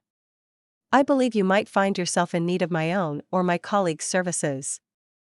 As a show of goodwill for your first service, I will give you a discount," said Mr. Redcliffe with a smile. "Thank you, I will make sure to come to you if I need anything similar in the future," said Emilia with an equally fake smile on her face. She probably couldn't fool anyone with it, but she was intent on getting better. "All right then, Miss Novak, I reckon your documents will be ready in a week." "It was great doing business with you," he said while standing up and extending his hand over the desk. Emilia rose too and grasped his larger hand with her own and shook it. "The feeling is mutual, Mr. Redcliffe," she said. Meanwhile, she applied a strong suggestion to the man, making him very unlikely to keep records of her or this forgery taking place. He would also protect her information if he was ever caught by law enforcement. She was led out of the building by the same receptionist woman she met before. She stepped out of the building, feeling accomplished. She would only need a few more steps before she could open a bank account or apply for a job. She already checked up on the government agencies whose databases she would need to somehow load her information into. Social Security Administration or SSA for most of her identifications, the Department of Motor Vehicles, DMV, for her driver's license, and finally maybe the Department of Homeland Security's U.S. Citizenship and Immigration Services, USCIS. That one could wait for now, as she would be described as a U.S. citizen on her identification, not a green card holder. Her personal history would be that they emigrated when she was 12, and she lived in the U.S. until she could apply for the university in Vienna, the same as in her real history. It wasn't foolproof. Anyone checking for anyone knowing her before, teachers or officials alike, wouldn't know her. Added to this, her university degree would be fake too, but she couldn't travel to Austria just to fake that too. She recorded each problem or plot hole she found in her story to her mental list. It would do for now. In time, she would plug the holes in her history, but this was only her first step. Who knew how high could she rise in the future? 7. Very shady. Emily spent the next week listening and memorizing. She mostly spent her time near the government buildings, trying to overhear stray thoughts and conversations to get an idea of how she could get the office workers there to put her information into the databases. But she also kept an ear out for the general population. She overheard many interesting stuff that was happening around the city. Supposedly secretly, the mob boss who ran the forgery she went to has taken over a large part of the New York underworld, building his criminal empire. There was a subsect of the hand in here, training up new initiates in Chinatown. She also noticed some people with weird minds running around with stronger psyches too, but they were only puppets to something sinister. She realized these were probably the previously mentioned ninjas of the hand. Another faction of criminals and supervillains. Another faction added to her avoid at all costs list, right after the good professor. There were also a few that were similar to them but did not give off the ominous vibe and licked the mind-controlling. Those were probably normal chi practitioners like Iron Fist and Stick. While probably not intentional, their mind felt more robust and reinforced compared to normal humans, even though they focused on their bodies first and not their minds. She also noticed another group of people, with similar characteristics. They had a notice me not type of suggestion aura around them, very similar to her own even if she could see it was crude and static compared to her own. She wondered for a bit whether these people were a group of natural telepaths or aliens. That hypothesis broke down when she observed one of them waving his hand in a circle before a rift opened in space, which he swiftly stepped through. After him, the rift closed just as quickly as it opened. Emilia was stunned for a good minute by that. Magic is real, she thought. It shouldn't have been surprising that if cultivating ninjas were running around, so would dimensional sorcerers. She recalled all sorcerers being capable of minor telepathy and telekinesis, which explained their comparatively massive psychic presence. They stood out like a giant among dwarves. Along the same analysis, the chi dudes would be normal humans. She also noticed a few peculiar people. They were all different and distinct, but similar in a few parts too. She categorized them to be mutants. She didn't personally recognize any of the people. She also got all she wanted from listening in on the office workers and their thoughts. She got a good idea of how she would have to do this. Luckily, this was still 2007. Cybersecurity was severely lacking, plus large parts of the database were spotty, and many documents were only kept on paper. She knew what she needed to do for a while now. All this information gathering was only so she could be certain she wouldn't be caught while doing it. Now all there was left to do was do it. She was soon sitting in front of a man working in customer support. He was a young man, probably a few years older than Emilia. His overall apathy seemed to abate as she sat down. Emilia felt a brief flash of lust and shame flash through him, as he corrected his posture and put on a smile before asking, "How can I assist you today, miss?" Emilia didn't let the foreign emotions affect her as she smiled back and answered him, "I would like to check if my identifications match those in your database, mister." She took a glance at his nameplate, Prescott, she said while taking out her documents from a backpack and passing them to him. She refrained from smiling at him if the man she used to fabricate her information into the database wanted to take her out on a date that would not look good. It would also be harder to make him forget her after all this. She overheard that security cameras wouldn't record today for a few hours as they were doing maintenance on the security system, so she didn't need to worry about there being a recording about her here. The man tried to sit even straighter at hearing her say his name and took the offered documents before quickly identifying them.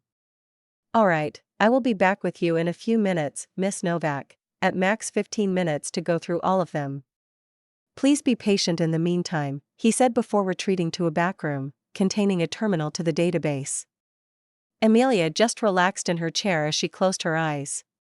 Her full focus is now on her psychic powers. She spread her aura around the whole building, quickly filtering out unimportant people. She kept her attention on the security personnel and the lady in charge of this agency building. The majority of her focus turned to the clerk, Mr. Prescott. He just finished identifying himself to the terminal. She pushed strong mental suggestions onto his mind, the distance proving a bit more straining for such a complex suggestion. The clerk now, instead of verifying her documents, went to load all of it into the database, carefully changing dates and of the creation of her documents. By the time he was finished, no one could even tell that data wasn't there for decades already. Emilia breathed a sigh as she didn't see any sign of alert in the auras of the security personnel. It seemed she didn't get caught this time. "Here are your documents, Miss Novak. I have checked them over and all of them seem to be matching our database. Could I assist you with anything else?" asked the clerk, already forgetting his previous fraudulent actions. "Not today, thank you for your assistance, Mr. Prescott," answered Emilia as she stood. "Goodbye and have a good day," she said before turning to leave, preventing him from asking any other questions. She felt regret bubbling out of the man behind her as she left the building. Emilia too felt a tinge of regret. He seemed like a kind man, and she used him. She might have even taken him up on his offer if she asked her for a date. After weeks of not having anyone to talk to, she felt starved for social interactions. She shook her head a bit to clear her mind. It wasn't to be. "What got you so frowny today, Chuck?" asked Logan as he slumped down in an armchair, taking in the frowning face of Professor Xavier. "I can't find it," he muttered, almost growling in a rare show of frustration for the usually serene professor. "What?" asked back Logan, a bit confused about what got his old friend worked up like that. "Not what, but who. There is a newly awakened mutant running around while managing to hide from me." "Even while using the cerebro," said the bald man, leaning back in his wheelchair, trying to banish his frustration. "How is that possible? Isn't Raven the only one capable of that?" wondered Logan aloud. "By herself, yes, but I can't sense Eric either while he is wearing that damned helmet. Even that paranoid fury managed to make equipment that shields him from my probes," said Charles, feeling a bit ashamed of the fact. "What do you think about this new one then?" asked Logan, content with acting like a wall for the prof to bounce ideas off of. "They have a type of mental shield, it makes them barely detectable and frustratingly slippery. Every time I get a glance they slip out of my sight so fast I thought it was my senses playing tricks on me," said Xavier, releasing a sigh that came out more like a huff. "And they are getting better by the day, I can barely get glimpses even if I focus," he finished before shaking his head. "What do you think their power is like?" he asked, trying to get the other man back to thinking. "I am not sure, it is similar to telepathy in its nature, but far more instinctual." he said, considering his powers. Yes, compared to their powers mine looks mechanic, like my telepathy is a tool I am using. For them it's their body as much as their hands and feet are. That could mean they have far lesser control over it. Maybe it's acting only as a deterrent or shield for them, wondered Xavier, trying to think about all mutants he had experience with. Could that mean they don't even know they are mutants? Asked Logan gruffly, imagining a young mutant not even knowing why other people ignore their existence. It could be, but it is unlikely. They advance far too quickly at using their powers. It couldn't only be natural, he said, before remembering another fact. They are probably the ones responsible for the death of a SHIELD agent too, he said, thinking about the implications of that. Logan was stunned for a bit. How could a newly awakened mutant with those powers kill one of those? Xavier smiled a bit at that. I am unsure, both of the how or if it was this mutant, but no other new mutant has sprung up in New York, and neither did I find anyone who killed the man in the city with Cerebro. So they can telepathically attack someone too, wondered Logan. Maybe, it might be triggered like an extreme reaction to danger. The agent might have been there to collect them, so they retaliated, he said, face morphing into disgust, not realizing the hypocrisy of it.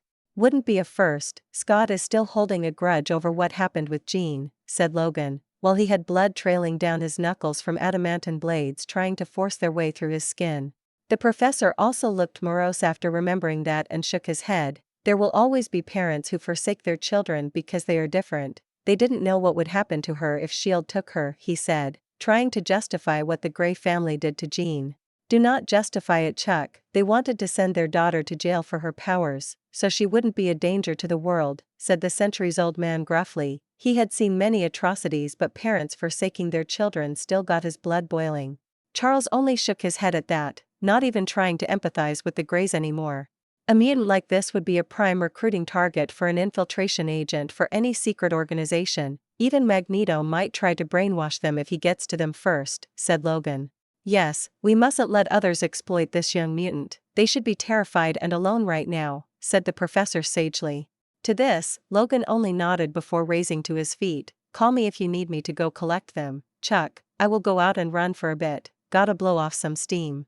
All right, Logan, I will notify you as soon as I find this elusive mutant, said the bald man, already closing his eyes to focus on searching again. 8. Persistence versus tenacity. For fuck's sake, leave me alone already, muttered Emilia as she barely held herself back from screaming it out. Alas, her neighbors wouldn't take kindly to that. I am most definitely still not here. Go away. I don't exist. My mind is like the mist, fleeting and elusive. I'm not here. I don't exist, she repeated in her mind for the millionth time in the last few days, once again feeling the psychic feelers flailing around. Didn't that old bag of bones need to sleep or eat? He should be admitted into a nursing home, overworking himself like this. She wondered while she kept evading and deflecting the annoying probes with a fraction of her attention. Day by then, her ability to multitask had been growing, and so did her range and psychic power. Most importantly, her mental senses seemed to get clearer and clearer. Her control didn't improve, she found. That was a weird aspect of her powers. She didn't get massively more dexterous in controlling her psychic powers, she only learned to control them better with time. It didn't seem to have a hard upper limit. It only depended on the depth of her perception, while the amount she could control depended on her overall power. Her power seemed to stem from a type of psychic energy that coursed through both her mind and body. She felt it flow through her. Her appetite didn't decrease along the way, quite the contrary. She seemed to regenerate this energy mostly from her internal energy. She didn't know its official name, but she felt it would either be life energy or chi if this was a comic, so she stuck with the prior. She never liked cultivation novels, so she didn't want chi to be a thing she thought of often. She shuddered. What if she got reincarnated into one of those dumb cultivation novels? She wasn't an earth-shaking beauty, but she still took pride in her looks. Wouldn't the first thing she heard there be, "Rejoice, lowly mortal, this young master has allowed your worthless self to become his 99th concubine." You, mad titans, and evil gods weren't that bad, she decided. But damn, you are almost as annoying as that would be, Professor. Fuck off already, she said, mostly to herself. She was at the edge of blowing her fuse if he didn't stop this shit soon.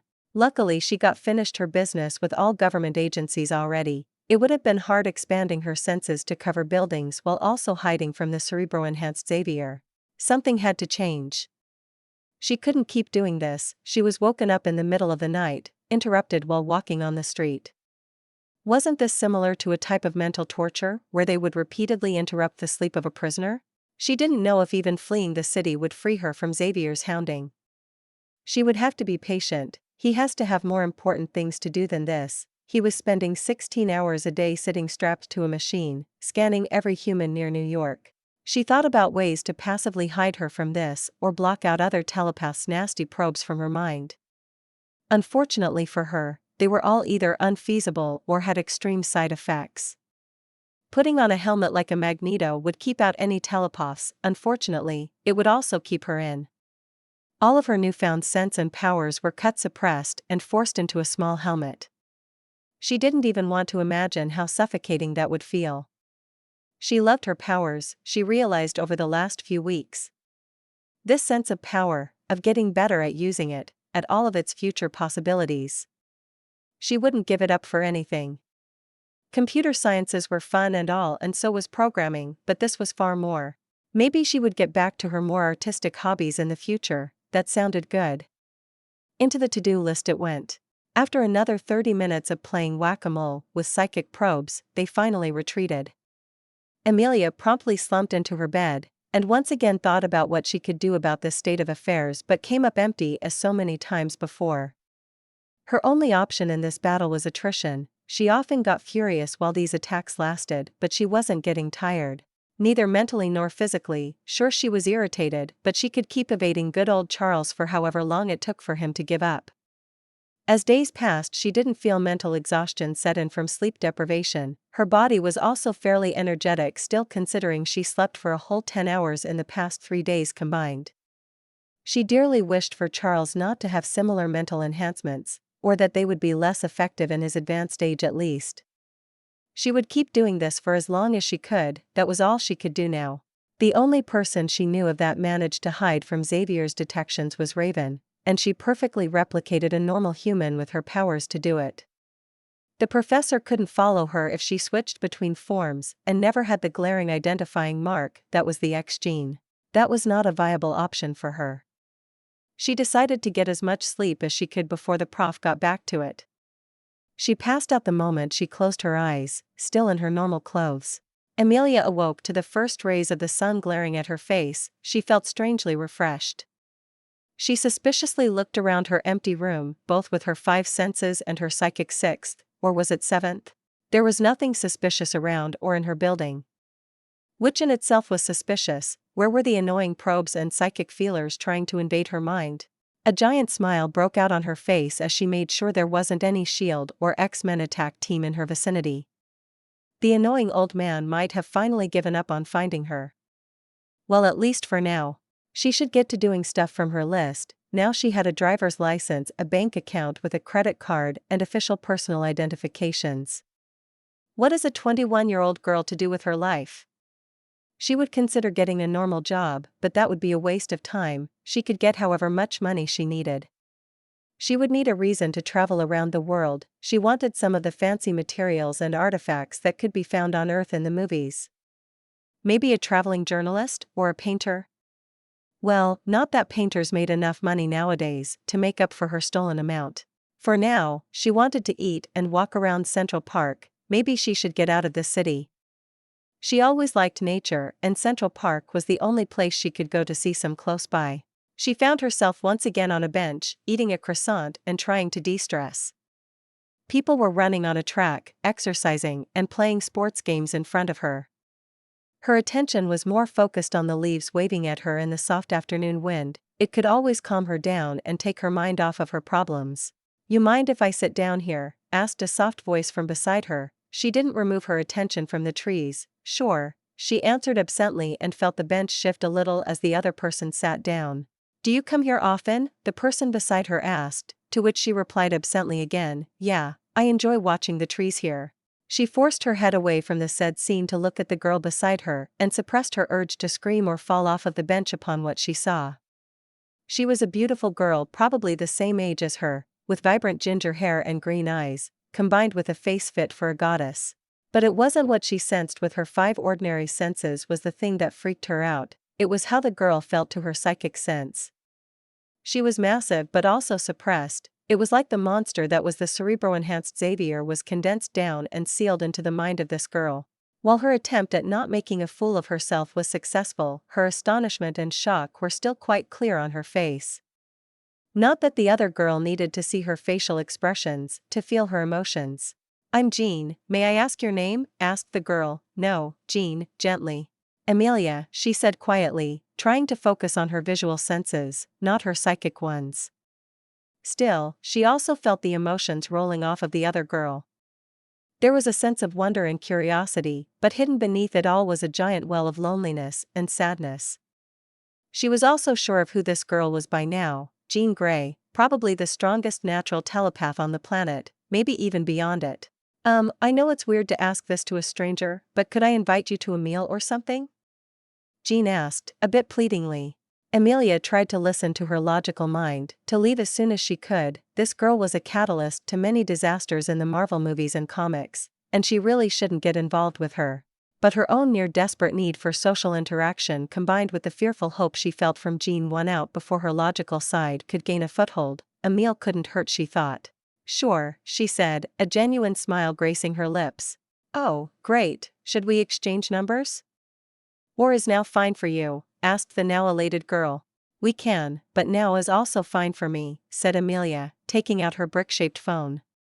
Stark could invent a smartphone already, instead of rockets. They quickly added each other's numbers to their phone before Jean spoke up again, intent on leading the conversation. "I know a great French place only a block away from here. Is it okay with you?" "Yeah, I haven't had French food in weeks," she answered, standing from the bench. "Lead the way," she said while feeling like the interaction made her smile more than the events of the last 3 weeks combined. It didn't hurt that Jean was like her type came to life, but was better than she could have imagined. Her heart rate accelerated a bit as she stole a glance at the other girl. She was half a head taller than Emilia, so she had to look up a bit as they walked side by side. Emilia was below average in height, probably around 160 centimeters, so Jean would be around 170, about average for girls their age.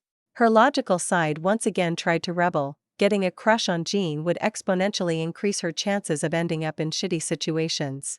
Unluckily, it had to contend with her emotional side, which quickly overwhelmed any logical reasoning it may have had. "Why did you come to the park today?" asked Emilia, trying to break the silence and advance the conversation for once. "Jogging, I guess. I like to run with trees and a bit of nature around me when I have the time," said Jean, motioning to her side bag with her head, probably containing her training clothes as she was now wearing denim jeans and jacket with a simple white shirt below. Emilia refrained from making a very bad joke about that while suppressing her urge to check out the legs of the other girl. "I just come here because it's the closest place with any nature around. I should probably start some physical exercise too," she said. She wasn't ever very athletic, but maybe she could change that now. Plus, looking fitter suddenly jumped up in importance on her to-do list. They made their way to the restaurant while making small talk. Emilia finally felt her stacked-up stress and nervousness drain away slowly. Jean looked at the girl on the other side of the table, cautiously sipping on her latte. She didn't know why she felt like she needed to get to know her. She had guesses, but it felt like she was getting guidance, or maybe it was an instinct. Did mutants get those? The professor never mentioned them. She knew the girl had telepathic powers like her. They weren't anywhere near the professor, but she seemed natural at using them. She was a bit jealous of that fact. She could never control her powers. She also seemed to have empathy like her. Now that was something no one else had besides her. Maybe that was the reason she felt so drawn to her. They could both freely feel the other's emotions.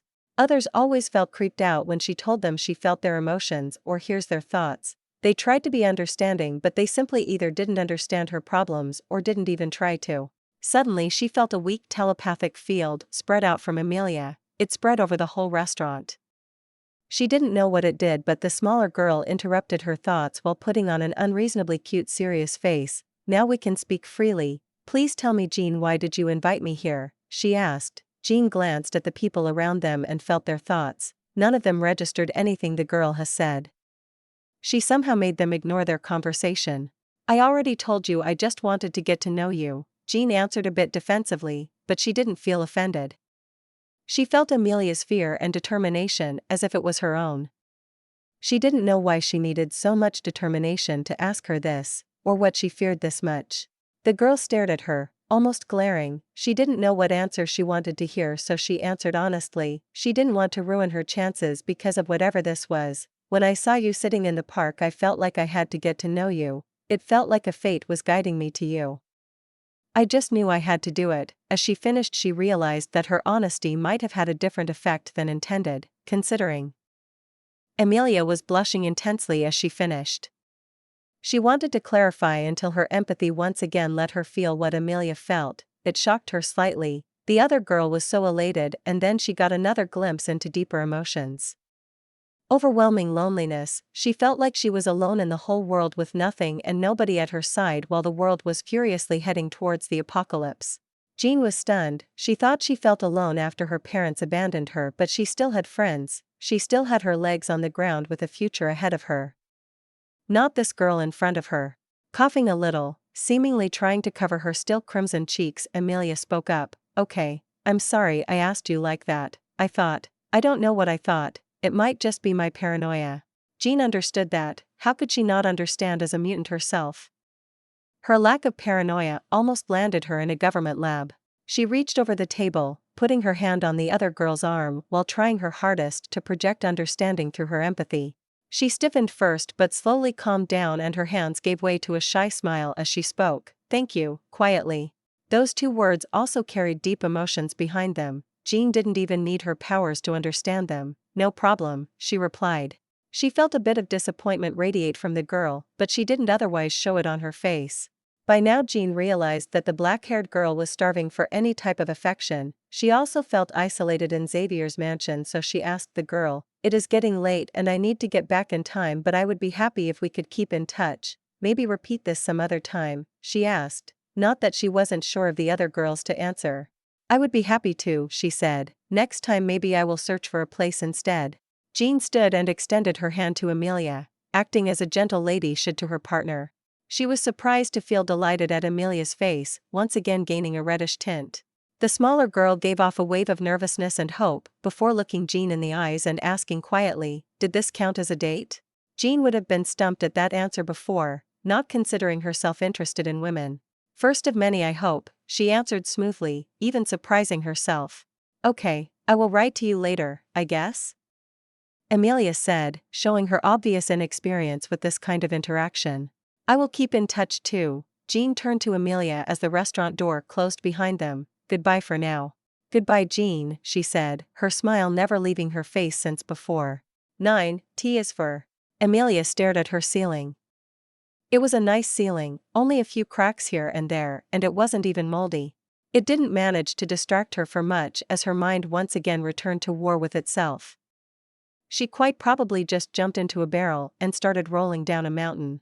Possibly to a sharp and gory end, or maybe she would find herself in a peaceful forest at the end. But one thing was for sure, she just signed herself up for a difficult future. What she was conflicted about wasn't even that. She didn't even regret it. Was she always this starved for romance and attention? For fuck's sake, she knew Jean didn't mean the things she said about destiny like that, but it sounded just like the heroes confessing their love in the novels she read, and she overreacted a bit. It worked out well in the end, but she still proceeded to roll over and scream into her pillow in embarrassment. All the fear and trepidation she felt over her possible new future problems seemed to pale in comparison to the pure joy she felt when Jean confirmed that it was a date. She was dating that red-headed bombshell. That, though, caused her to bury her face in her pillow again, and her legs started kicking by themselves. She usually took a long time to even call someone her friend, not even talking about considering dating them. She had crushes, yes, but she quite coincidentally also had a crush on the actress that played Jean in the movies. Truly a coincidence. Feeling each other's emotions in real time would have probably broken up most couples. But here it catapulted them to near instantly trusting the other.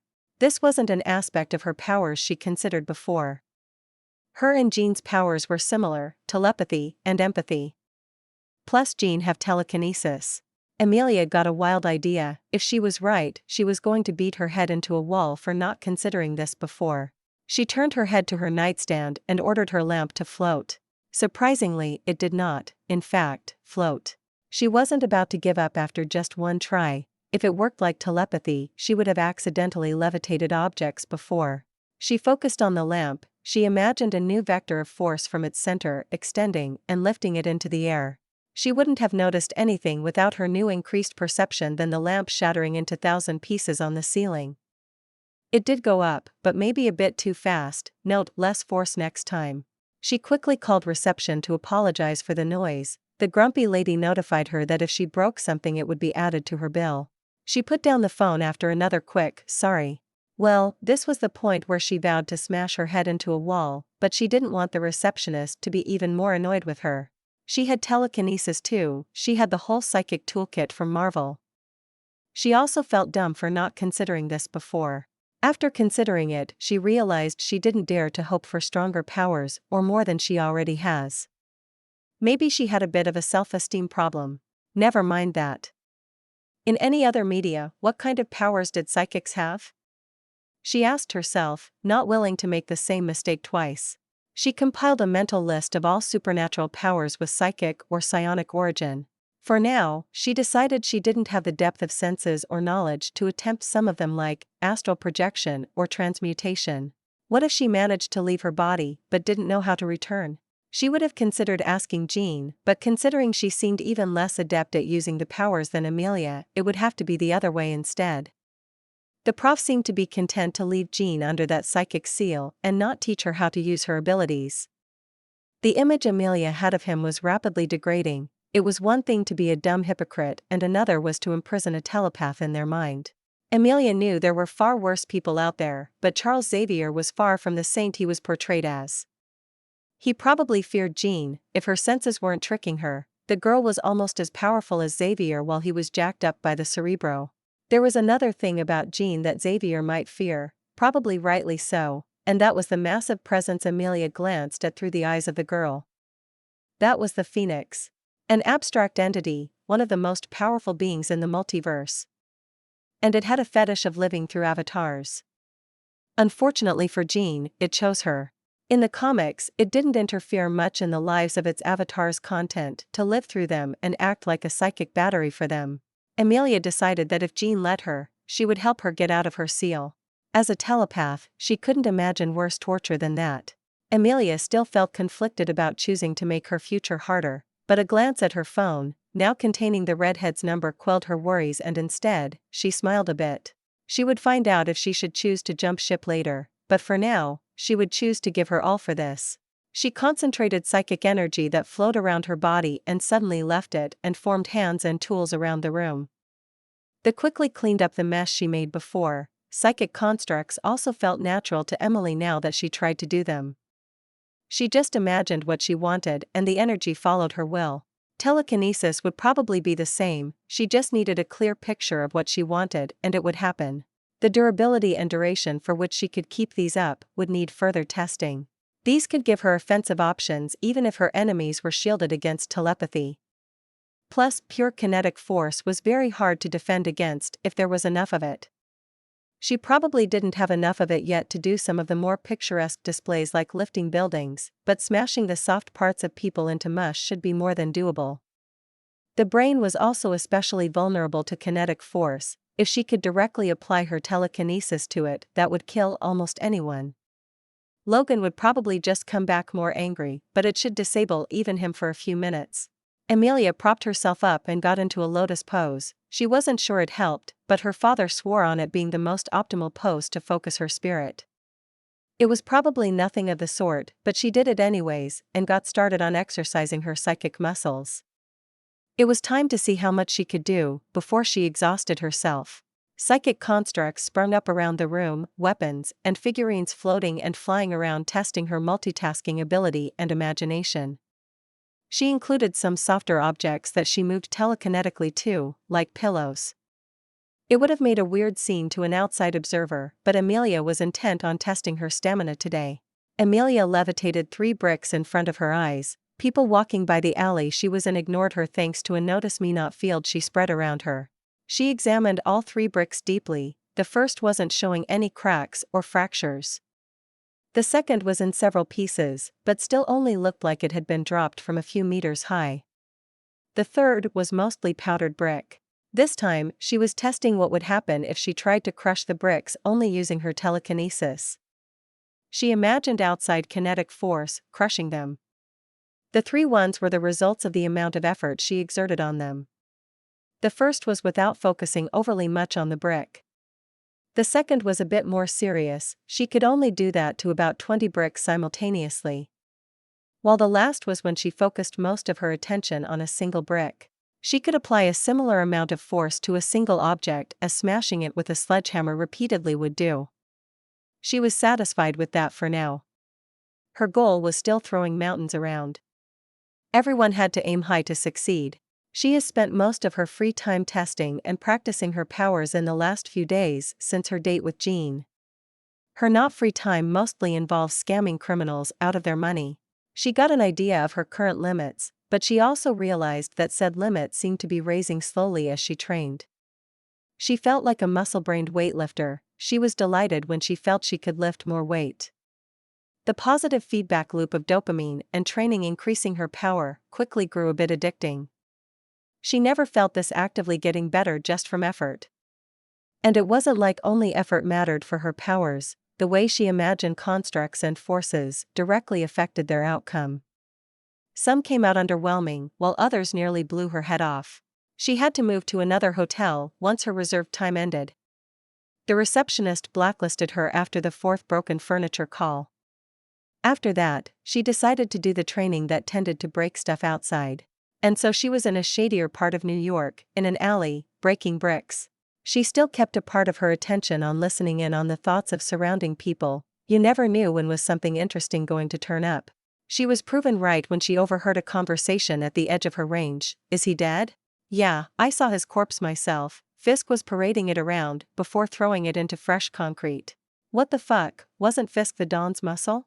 Yeah, and now the Don is the foundation of his own empire. Emilia ignored the 2 men after that, getting all she was interested in. So Wilson Fisk made his entry into the New York underworld. Her phone buzzing in her pocket instantly drew her attention. She only gave a single person her number. Yes, Jean, she asked into the phone. 10, date. Hi, I'm free this evening, would you mind going out somewhere? She heard over the phone. It felt a bit lacking without also feeling her emotions toward Emilia. Yeah, I'm free too. Meet up at Chelsea Market? She asked back. She has done her research on some good places for dates in the city. Okay, see you there in 20 minutes, she heard Jean ask. Sure, I'm close already. They soon hung up after saying goodbye. Emilia set up a few security precautions. She split off parts of her focus and set them to analyze what she sensed through her psychic field. While sensing things other than minds and emotions didn't come passively, she could see, hear, and smell anything inside her field with a bit of focus. Said field now could cover hundreds of meters in each direction. She also set another core mind stream. It was effectively like a multi-core processor, but that sounded dumb. Whatever, mind stream it is. So she set another mind stream to rapid response. Its job would be to react as fast as it could to any danger that she couldn't react to while distracted. Like, say, a bullet. She couldn't stop a bullet in its tracks, but she decided that applying sideways kinetic force to it and making it miss would have to do for now. She practiced setting up spinning telekinetic shields like that a lot. She decided that if she was trying to murder or kidnap herself as a normal person, she would snipe them from outside of their detection range. It was far from perfect, but she felt a bit safer now. She dropped the bricks and started making her way to the market while turning off her notice me not field. She didn't want people to walk into her. She wasn't wearing her jacket anymore as it was the start of May already, and it was getting warmer quickly. Her black jeans and simple long-sleeved shirt weren't the best option for a date, but said date came out of nowhere so it had to do. She got there first a bit under the agreed 20 minutes and waited around for her date. Life was good. Jean soon arrived on a motorcycle, but it didn't fit the girl much. It was more of a macho bike, probably Logan's. She refrained from biting her lips as she saw the ripped shirt showing off the redhead's stomach. Said the girl, shivering a little, probably cold from riding a bike with only a shirt on. Hi, Emilia said as she made her way over to her date as she was trying to set down the kickstand. Oh, hi, let me just. With a stronger kick to said thing, it finally snapped out. There, finally, she said, putting away the keys and helmet. So, what have you planned for today? Emilia licked her lips, suddenly nervous about her plans being boring. Just trying out some food here, then heading to the High Line. I heard it gives a great view of the city. Sounds great, Jean said, smiling at her fidgeting date. Emilia, in a rare show of boldness, took Jean's hand in her own and asked while walking beside her, "So anyway, how was your day?" Jean would have been more embarrassed if she couldn't feel the smaller girl's embarrassment at her actions as she answered, "Nothing too interesting. I went to a private school, so I'm now trying to catch up with stuff I need to get into a university." "Really? What major are you interested in?" Emilia asked. She was excited to learn something about her date she didn't already know from movies. Speaking of which, the timeline was a bit screwed. Wasn't Jean like 20 in the 70s in the movies? She finally found something that didn't match her knowledge. Something relating to architecture, I think. I always enjoyed drawing, so that works out well. Oh, I used to paint and draw as a hobby, before. As she trailed off, she felt Jean squish her hand and send comforting feelings through her empathy. Emilia smiled thankfully at her. "It's alright, most of the US have something we don't want to remember in our past," said the redhead, and Emilia could feel sadness cover the girl's aura. Now Emilia repeated what Jean did to her. She didn't try projecting emotions much before, so she wasn't sure about its effects, but it seemed to have the intended effect as the sad aura left the taller girl. "Last time we went to a French restaurant, what about an Italian one now?" asked Emilia, after a few minutes of them enjoying the other's company and looking around the market. The silence wasn't always bad, especially when you felt the emotions of the other and some of their thoughts. I just had pizza for lunch today, could we go to another place?" Jean asked. "Sure, there are all kinds of Mediterranean and Asian restaurants here, Greek maybe, or Chinese," she asked back, raising her eyebrow. "A Greek salad doesn't sound bad." "Greek it is," said Emilia with a satisfied nod. They made their way over to a fancy one, still connected by their hands. As they found a two-seat table, Emilia pulled out a chair for Jean, which she took with a mischievous smile. "What a gentle lady I have for a date." Her smile widened as Emilia reddened at her teasing. Emilia wasn't content with only her being embarrassed, so she exaggeratedly said, "It's what a beautiful lady like yourself deserves." Unfortunately, while she felt a bit of embarrassment from Jean as she said, "Why thank you," it was overshadowed by the mirth that was dominant in her aura. With a cough, Emilia also sat down and hid her face behind a menu. Not that it stopped the other girl from enjoying her date's cute behavior. After ordering their food, through which Emilia somehow managed not to stutter when Jean's leg touched her own while speaking, Emilia spread a similar field she did on their previous date once their food arrived. Jean raised an inquisitive eyebrow at that. She couldn't decipher what Emilia was doing, only that she did something that felt like telepathy. "People will ignore us now. They won't remember anything they might hear us say," Emilia clarified, catching the meaning behind the eyebrow. "So, what would you like to talk about now that we are alone?" "I just thought we could speak more freely like this," Emilia said, feeling like the only thing her heart wanted to do was pump blood to her face since they arrived. "Couldn't we have spoken like this if that is what you wanted?" reached the thought in Emilia's mind, followed by mirth. "Oh," Emilia muttered intelligently, "I didn't think of that. I never did this before, so sorry if I mess it up. H_E_L_L_L_O__, she sent to the terrifyingly powerful mind she felt next to her. "You need a bit more certainty to it." "I got it, but it was like a whisper. Try with more focus behind it," Jean instructed helpfully. "Hello," she sent this thought too. She felt a bit foolish. All of her powers needed certainty and clarity in her envisioning for them to be effective. Distracting a psychic suddenly seemed an effective tactic against them. Another entry to the note. "Now that was better," said Jean with a smile. "Congratulations," she sent back to Emilia, along with the associated feelings. Emilia took a deep breath through her nose and directed her gaze to Jean's eyes. She really couldn't help but ask this now that she focused on the other girl's mind from so close. "Jean," she said, "do you know that you have a seal on you?" 11. Well, that escalated quickly. Jean couldn't answer for a good half a minute. She tried to wrap her head around the question, but she didn't quite manage, so what she finally managed was a what, along with confusion radiating off of her. "You can't see it, feel it constricting your mind?" Emilia asked her, bewildered. Her eyes were glassy, staring not at her face, but at her mind. Jean couldn't do that yet. She only got sensations through her telepathic senses. I can't look at my mind. The professor said I might not be talented at it, she admitted shamefully. What she didn't expect was the fury and disgust that burst out of the previously nervous cutie. What a fucking asshole, Emilia swore, for the first time in front of Jean, but she didn't seem to mind her astonishment.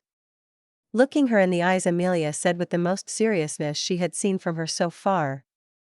Jean, what I see when I look at your mind is terrifying, she said. She also got what she taught to her before and sent thoughts instead. Your psychic presence is easily the most terrifying and powerful thing I have seen in all my life. That thought was accompanied by the girl's memories and emotions as she took in her mind. She started but trailed off. What the hell? She understood what the girl meant. It was like in deep space where there was only a single molecule for every cubic meter, suddenly a star showed up beside you. That wasn't a perfect analogy, but close enough. This is how a mind should look. Emilia followed up that thought too with mental images and how she sensed others compared to Jean. She was right, others looked like tiny little worlds where their thoughts and memories were stored and were causing chaos around the mindscape. Compared to those, hers was weird. Like a whole mental world was squished and compressed forcefully into a tiny little thing. The matter couldn't have been this dense, but this wasn't matter, this was her mind.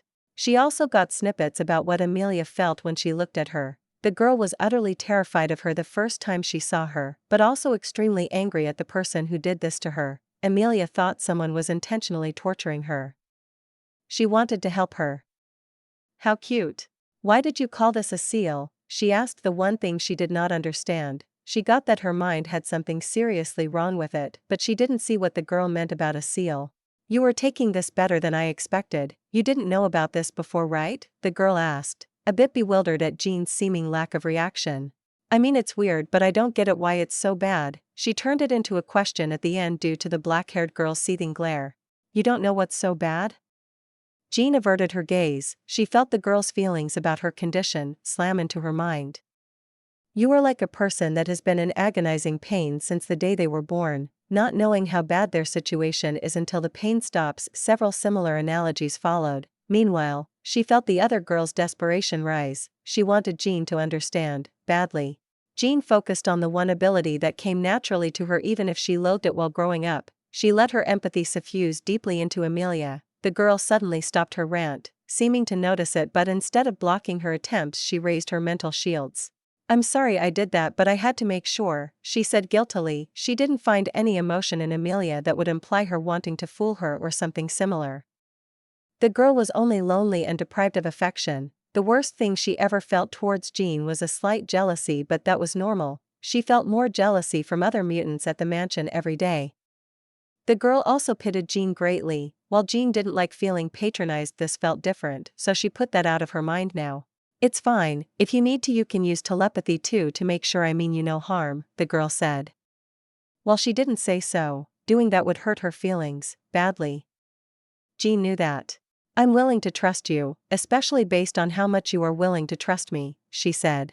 Emilia's previous gloomy expression brightened up. So why did you call it a seal? Jean asked again, now fully believing Emilia was telling her the truth. Or at least the girl believed it to be the truth. Can I try something? The girl asked back instead.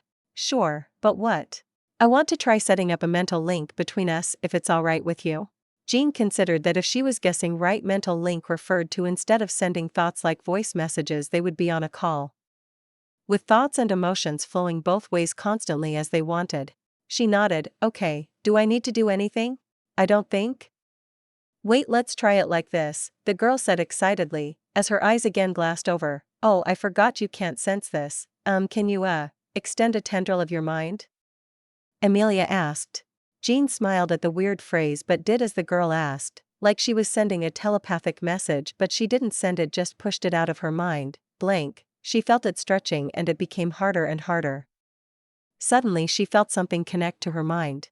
Jean, is it working? She heard, along with nervousness spreading backwards on the channel she extended. She didn't need to expend any effort anymore to keep it up, luckily. Yes, it is, she thought. That's good, so let me show you why I think it's a seal. What followed was a discussion that was hard to put into words, as it didn't use words.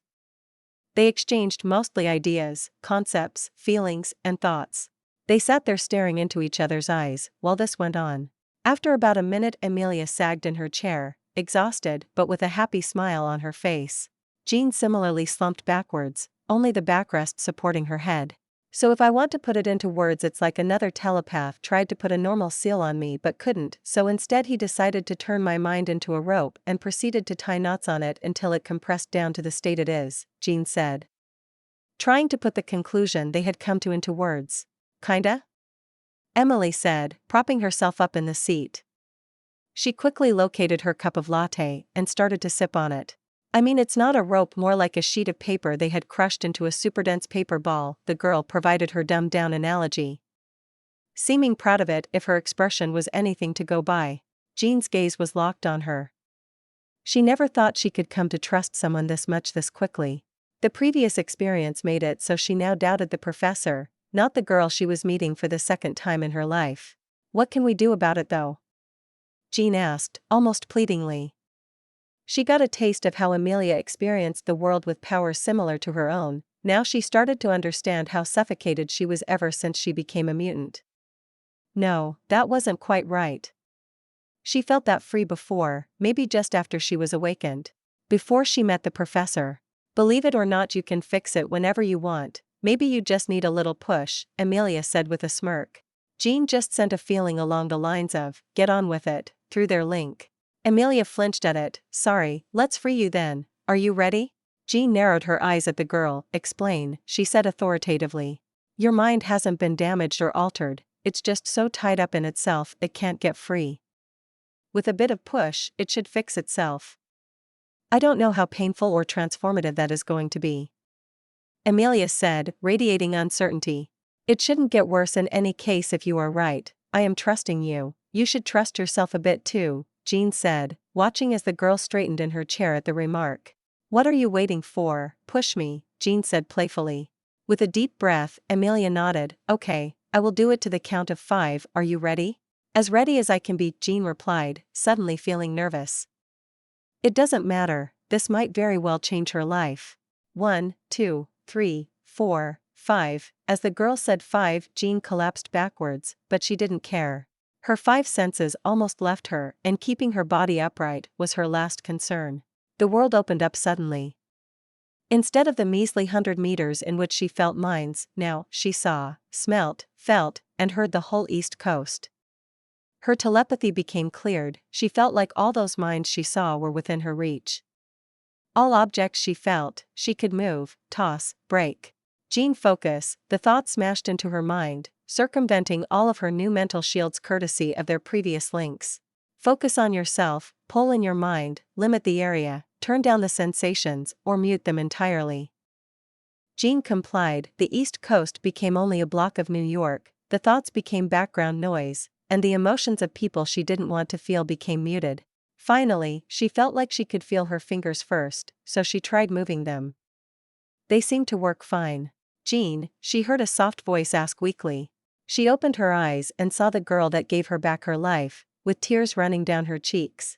Jean felt torrents of emotions wash over her, both her own and the girl in front of her. She stood suddenly and pulled the black-haired cutie into a hug, crushing her as much as she could. She now felt emotion so much more clearly and distinctly. Everything she experienced in the years since meeting the professor suddenly felt bleak and colorless compared to how she experienced the current moment. She channeled every emotion she felt at that moment through her link, and with a thought she spread her psychic energy into the link, turning it permanent. 12. The epitome of rudeness. Emilia widened her eyes. She felt the change in their link. Now it couldn't be broken without also breaking one of their minds. She was still shaking from Jean suddenly collapsing. She was panicking. She didn't even know when she started crying, but now Jean was gently wiping the tears off her cheeks while still hugging her. She thought she mistakenly killed the only person she found in this new world that she could trust. She took a shaky breath. Jean was alive. How are you? Emilia asked shakily, looking up at Jean. Jean's emerald green eyes met Emilia's pale green ones. Only a few centimeters keep their noses from touching. Jean smiled brilliantly. I feel amazing. She also shared her experience with Emilia over their link. Can you still use your powers? Emilia asked. Be careful, they might have gotten much stronger. Emilia saw the redhead turn her gaze on a chair. It promptly started levitating. Luckily, Jean stopped it from crashing into the ceiling, as she made the same mistake Emilia had with the lamp. Even as it was levitating, the chair started creaking and twisting. Jean hurriedly dropped it, and it was miraculously still in one piece. Emilia let go of the girl with a final squeeze. "It's fine, you can learn to control it with time," she said while smiling consolingly. "It's just so easy, I barely had to focus for that." Before I could have lifted the chair, Jean said, "I always thought I only had a talent for empathy and the rest were just add-ons to it." Emilia just shook her head. "Well, you aren't untalented, you might be the strongest psychic on the planet." "Psychic?" Jean asked questioningly. "You know, those with mental powers. Telepathy, telekinesis, empathy, and the rest," Emilia answered, unsure if the term was even used on this earth. "You can do all that too, right?" Jean again. "Yeah, but I'm far weaker than you. In exchange it is far easier to control my powers, I think," Emilia said, uncertainty bleeding into her tone by the end of the sentence. "Well, you might be right about that," said the redhead, with a slight flinch. Emilia was suddenly privy to all the stuff Jean sensed with her psychic field. She flinched at it too. Can help you train it if you want?"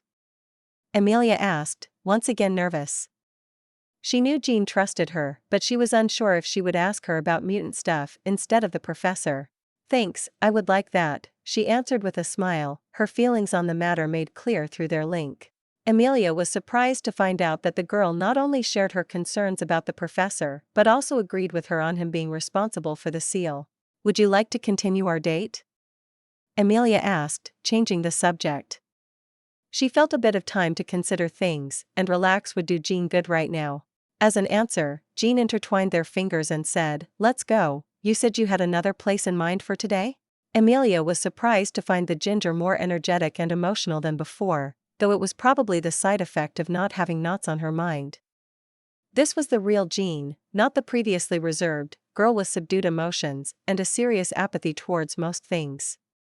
Not that she minded, she enjoyed the fresh and pure emotions emanating from her date. "Yeah, there is a place called the High Line around here. It's an elevated park. You can see most of this part of the city from there," Emilia said, now mostly sure her date would enjoy the view of the city and looking at its architecture.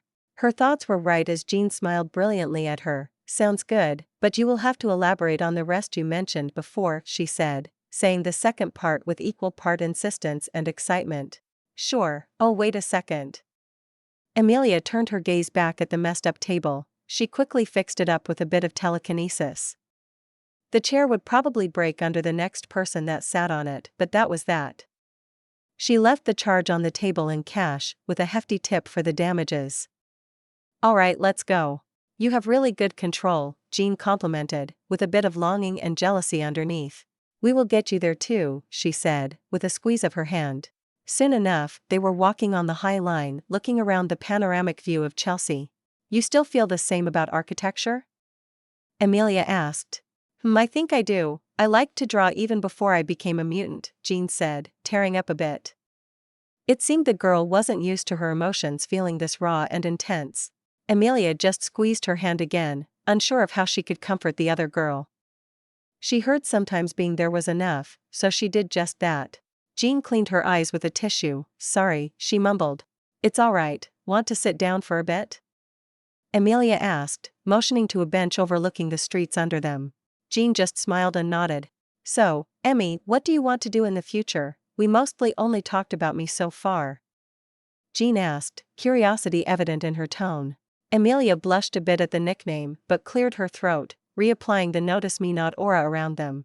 "I lost everything when I became a mutant," she said, swallowing before continuing, "so I had to reinvent myself here," she said, motioning around her. "I went to university in Vienna, you know? When I found myself in an alley in New York, with my powers there was no record of me anywhere," Emilia said truthfully. She omitted some facts from the story but the base was the truth. Claiming to Jean that she was probably in a different multiverse altogether from her own would be weird. So she stuck to the facts she was sure of.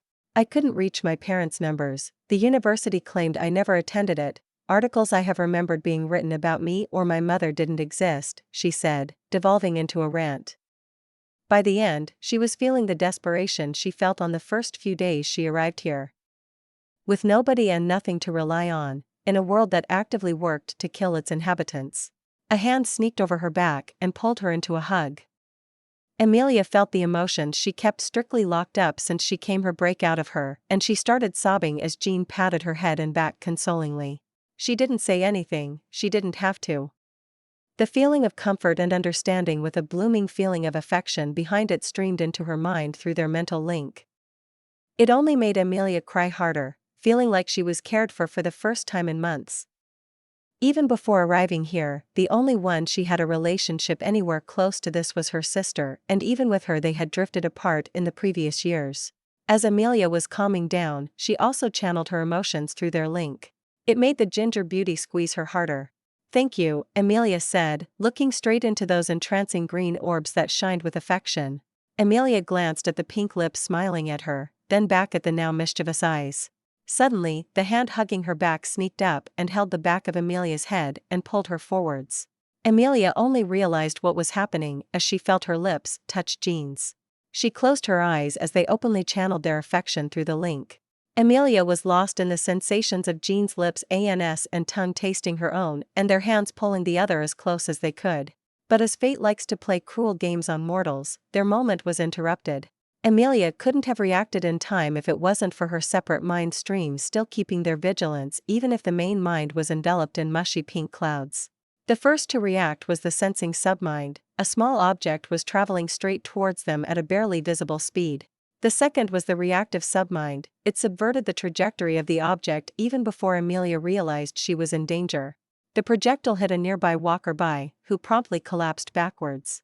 Emilia, now alerted, quickly separated herself from Jean, having also explained the situation through their link. Luckily, conversing with thoughts was far faster than talking out loud and far more clear. Emilia glanced at the collapsed man, examining him through her senses, while setting up a spinning telekinetic barrier around her and Jean. The projectile turned out to be a tranquilizer dart, and the man seemed to still be alive if barely. She dismissed the man and returned her attention to finding their attacker, but she came up blank. She couldn't sense any malicious aura or thought about attacking them. "Jean, I can't find anything. Can you set up a stronger shield?" "Sure," came the answer as a rigid cube of psychic energy snapped into existence around them. Emilia would have bet even rocket launchers couldn't get through it. After turning her whole attention to searching, she found something. More accurately, the lack of something. She couldn't feel anything in a small area. It was the shape of an orb, about the diameter of a grown man. It was also moving away from them. "They are escaping," Emilia sent. She wanted to know what was going on, but she couldn't catch their attacker with how fast they were moving across rooftops. But the answer she got from Jean surprised her. "Show me," she urged. Emilia obliged, sharing the location of the mysterious orb in real time, through their link.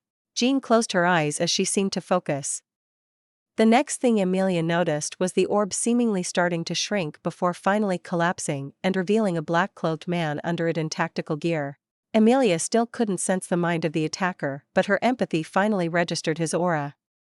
And so did her psychic field. The man suddenly went rigid, as if his whole body was suddenly held down. He started to float. In an aura which was previously dominated by calmness, now urgency and desperation reigned supreme. When the majority was overcome by resolution, Emily gasped, "He wants to kill himself." She intervened. The man tried to work his jaw, snapping one of his back teeth. Unfortunately, Jean didn't hold his mouth open, so Emilia barely contained the escaping fluid in time. She forced the man's mouth rigidly open and tossed the captured poison to the ground. Jean showed she was a bit shaken by the attempted suicide, but she quickened the pace at which she pulled the man. Emilia, meanwhile, continued to force his body as rigid as she could to prevent another suicide attempt. She also made a submind to scour her psychic field for any other phenomena similar to the orb. "We should leave," Emilia said quietly, glancing at the unconscious man behind them and the assassin floating in front of her in a star pose. "Yeah," Jean agreed. Emilia searched for any security camera that could have seen the fight. That would have created a few problems, but it seems fate took pity on them for once and there was none. They quickly made their way to an abandoned warehouse basement, while Emilia made sure nobody remembered seeing them or the floating man. Jean forced all entrances shut with a crude telekinetic push. Emilia considered how to make sure the man wouldn't escape or try anything else. She considered if what she planned was too cruel, but thought back on this man trying to kidnap them. Even more damningly, if she didn't change the trajectory of the tranquilizer dart, wouldn't it have hit Jean instead of her? That decided it. With a snap that made the man let out a soul-shaking scream, his spine snapped. A thin film of psychic barrier covered the room, stopping the scream from reaching the outside. She was careful though, only doing enough damage so he would be paralyzed from the neck down. "You can release him now," Emilia said. She glanced at Jean, feeling the girl's conflicting emotions about what she has done. "Are you alright with me trying to get any information out of him that I can?" Emilia inquired. Jean swallowed and steeled her expression. Nodding. Emilia sensed there was a history behind the kind-hearted girl agreeing to torture even if the man was an assassin. Emilia smiled cruelly at the paralyzed man. "Let's get started." 13. Sour and sweet. Emilia stared down at the man. She was also conflicted. Though hers was different from Jean's. She didn't feel anything about paralyzing a man, just as she didn't feel anything about killing that agent before. She briefly wondered if she was a psychopath. "You are not," she felt the thought arrive on the link, along with Jean's hand on her shoulder. "I can feel your emotions, idiot, don't think like that." Emilia smiled at that. "Hold me back if I go too far?" she asked. "Okay," Jean answered and removed her hand. She retreated, intent on watching whatever Emilia planned to do. The first thing she did was remove everything from the man, leaving him only in his underwear. Luckily, telekinesis and psychic constructs relieved her of undressing a grown man. Before she hastily broke anything electronic in, she found the man. A tracker giving up their location would have been bad. As she removed the broken tech from him, she noticed what she assumed was the tool creating the anti-psychic field. It looked like a small ball with a few buttons on it. It didn't work anymore. She would have to look into this later. She also searched the man's body with her sense for any subdermal tracker, but found nothing luckily. When she removed the helmet and mask from the man, her telepathy finally picked up on his mind. It seemed like whatever was blocking it wasn't implanted into his body. "Could you sense his mind before I removed this?" "A bit, my senses were kind of foggy around him." Emilia levitated the mask. It was a simple full face covering mask with goggles for night vision and air filtering face covering. It couldn't block her telekinesis, only her telepathy? Another thing to test out later. "How did you break this ball anyway?" Emilia asked curiously. "I just crushed the field it made and the thingy broke by itself," Jean answered. "So she just used brute force to overwhelm it." Good thing it had a limit. The helmet didn't seem to, but it also wasn't capable of perfectly hiding his mind. While Emilia couldn't get through it, Jean seemed to be able to. Whoever they weren't prepared to be a psychic on Emilia's level, but on Jean's. They also didn't seem to have countermeasures to telekinesis, only telepathy. Next time, they probably would have something. What if there was a material she couldn't use telekinesis on? If they made a bullet out of that, could she do anything against that? Well, there was a perfect source of information just in front of her. Emilia created a separate part of her mind, deprived it of any emotion, and distanced it from her main one.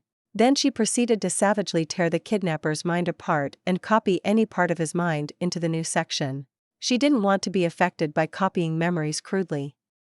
She would only transcript useful information into her notes before purging the newly created submind and reintegrating it. If that didn't do it, she didn't know what would.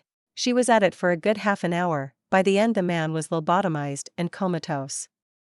His mind was in shambles. Emilia was very careful in viewing the stuff she copied, and now she finally purged the submind and reintegrated it. She didn't feel different.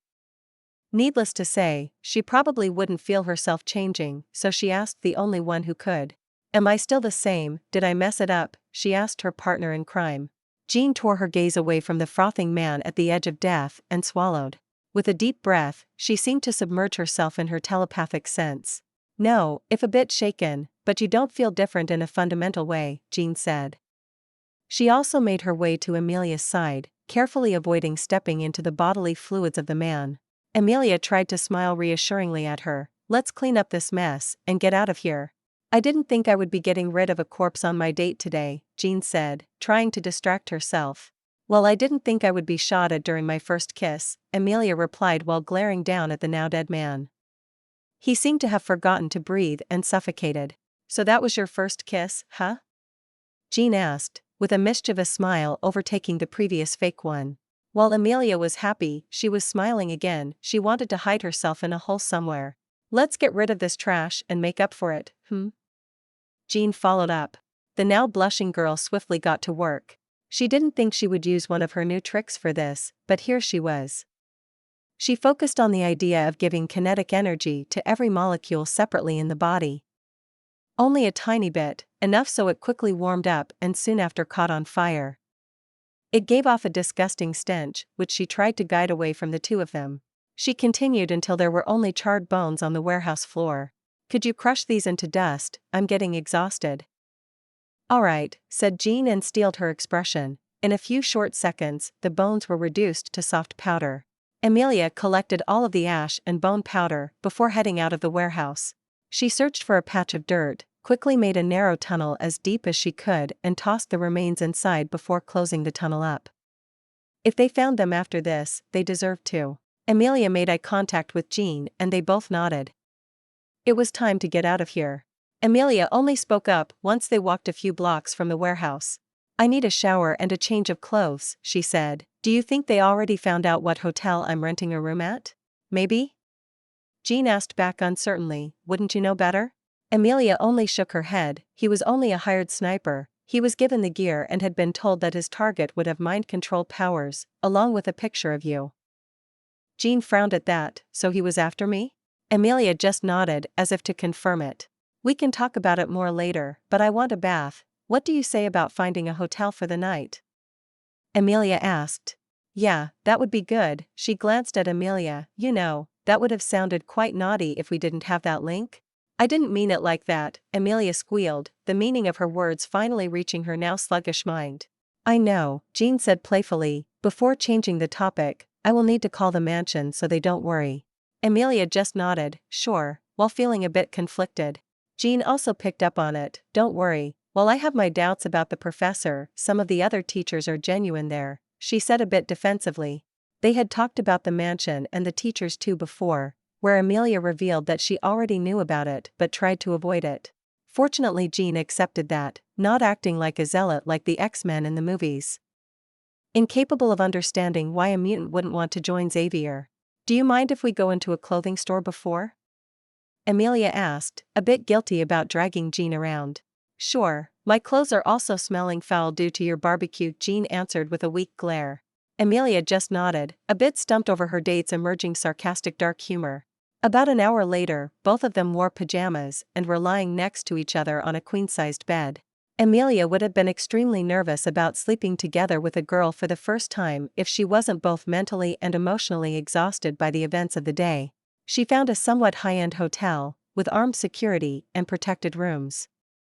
It cost a lot, but she has acquired even more from generous gangsters. Jean looked similarly exhausted while she turned to face Emilia. That was the most interesting that I've been on. Emilia weakly turned herself towards the girl too. I live to impress my lady. Jean giggled at that. That you do, she said affectionately. Now that we are dating, I expect to get to know you. Even today, I barely learned anything about you, whined the redhead. Emilia blushed as expected. I will answer any question you have. Jean shuffled closer to Emilia, now only a few centimeters from her. Promise? Emilia just nodded meekly, mumbling, I promise. Jean gave her a satisfied smile before leaning in and giving her a peck on the lips. Good night, Emmy, she said as she retreated to the opposite side of the bed. Good night, Jean, Emilia replied, before falling asleep with a smile on her face. 14. Revelations. Jean awoke to something soft tickling her face. She blearily lifted her eyelids and blew a handful of raven black hair out of her face. Her brief annoyance at tasting another handful of hair was blown away as she saw the cutie as she slept with an arm over Jean's stomach. She decided on letting the girl sleep a bit more and began to think back on yesterday's events. She flexed her powers a bit, spreading her senses around the hotel. It was so easy, she was still clumsy with it all and needed training. She couldn't differentiate thoughts based on source, emotions similarly blended the farther away they were from her. And sensing non-psychic things still took all of her concentration. Compared to those, her telekinesis and telepathy both caught up with her empathy. She was still far less experienced in those, and would need expansive training to do more than throwing stuff at people and breaking people's minds by pushing a bit too hard. Yet the difference was like night and day. Close to her body, she experienced the world through all three abilities, like they were her natural senses. Like Emilia, Jean was astonished at how easily and naturally these more passive aspects of psionics came to the girl when she shared her experiences yesterday. She glanced down at her face and carefully removed a few locks of soft black hair from it. Her aura was dominated by comfort and serenity as she slept. Jean smiled affectionately. The changes to her powers were great, and all but the ones to her thinking and emotions felt far more impactful. Previously muted emotions now felt raw and powerful.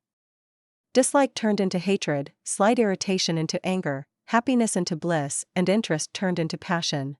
The subject of one of her newborn roaring passion was still snoring cutely as she caressed her face. She didn't know how much she changed with this as a person, but she knew that compared to before, when she apathetically tumbled through life, now she was intent on making her future. She wouldn't let the empty warnings of her teachers about the dangers of the outside world stop her from living. She wanted to travel, learn, have fun, and overall live. Her gaze didn't leave Emilia while she thought about this. She wanted her cute Xavier to be a part of that life.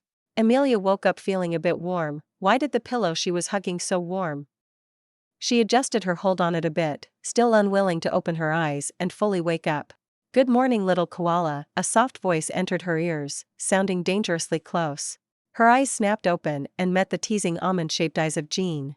Emilia only took a moment to realize she probably snuggled onto Jean like she tends to with pillows when sleeping alone. She felt her cheeks heating up, and Jean's next comment only intensified it. "How cute." Taking pity on her, "Let's wash up and find out where we can make some coffee in here, okay?" Emilia nodded a few times and disentangled herself from Jean and her blanket, rolling out of the bed and making her way to the washroom. After Jean also took a turn in the washroom, they now stood in the small kitchen of the suite. It was only so they could make do when they didn't want to go to the cafeteria. Luckily, it included a fairly good coffee machine, with real beans, and all not pre-made capsules. The girls settled into the kitchen chairs around the table. Emilia made a simple espresso with milk, while Jean just duped a few sugar cubes into her espresso. "This is good," Jean spoke up. "Yeah, we only had a small capsule in the dorms," Emilia said, prompting Jean's next question. "You went to college already?" she asked, interest coloring her tone. "The university in Vienna, yeah, I studied computer science," Emilia answered. She fully trusted Jean by now. She planned to tell her about her spotty knowledge of the future. She didn't intend to be the type of ice guy protagonist that tried to hide this knowledge at all costs. "Really? I took you more for the artistic type," Jean said, taking a sip of her coffee before also adding a bit of milk. She seemed satisfied after the next sip. "I did digital painting and animation as a hobby, but I was also good at programming and software stuff, so I focused on that as a career instead," Emilia said regretfully. "Oh, can you show me?" Jean asked, excited. To her disappointment, Emilia shook her head. "I lost both my phone and computer from before." "Will you elaborate on that now?" Jean asked more seriously. She seemed intrigued by Emilia's weird backstory. "Okay," Emilia shrugged before downing her coffee and taking a deep breath. She might as well share it with Jean now. "Weird question first, do you know about the multiverse theory?" Emilia asked. "A bit," Jean seemed to ponder. "That there are infinite universes like ours?" she asked, unsure. "Yeah, if there are infinite universes, that means there are infinite universes just like ours too. That's the basis of theory," Emilia explained, taking a breath. "But there are also some that are very similar to ours but more or less different. There could be one where the meteor didn't hit the Earth and dinosaurs are still the dominant species. In another, the only difference might be that you have brown hair instead of ginger." Jean nodded. "I get it, but how does it connect to what we were talking about?" Emilia glared at her without much heat behind it. "Patience, I'm getting there." She considered how to say it but decided to just speak her thoughts clearly. "I think I'm from another universe like that, since no prior record of me exists here." Jean looked at her weirdly, doubt clear both on her face and aura, but she must have felt Emilia's certainty as her doubt gave way to thoughtfulness.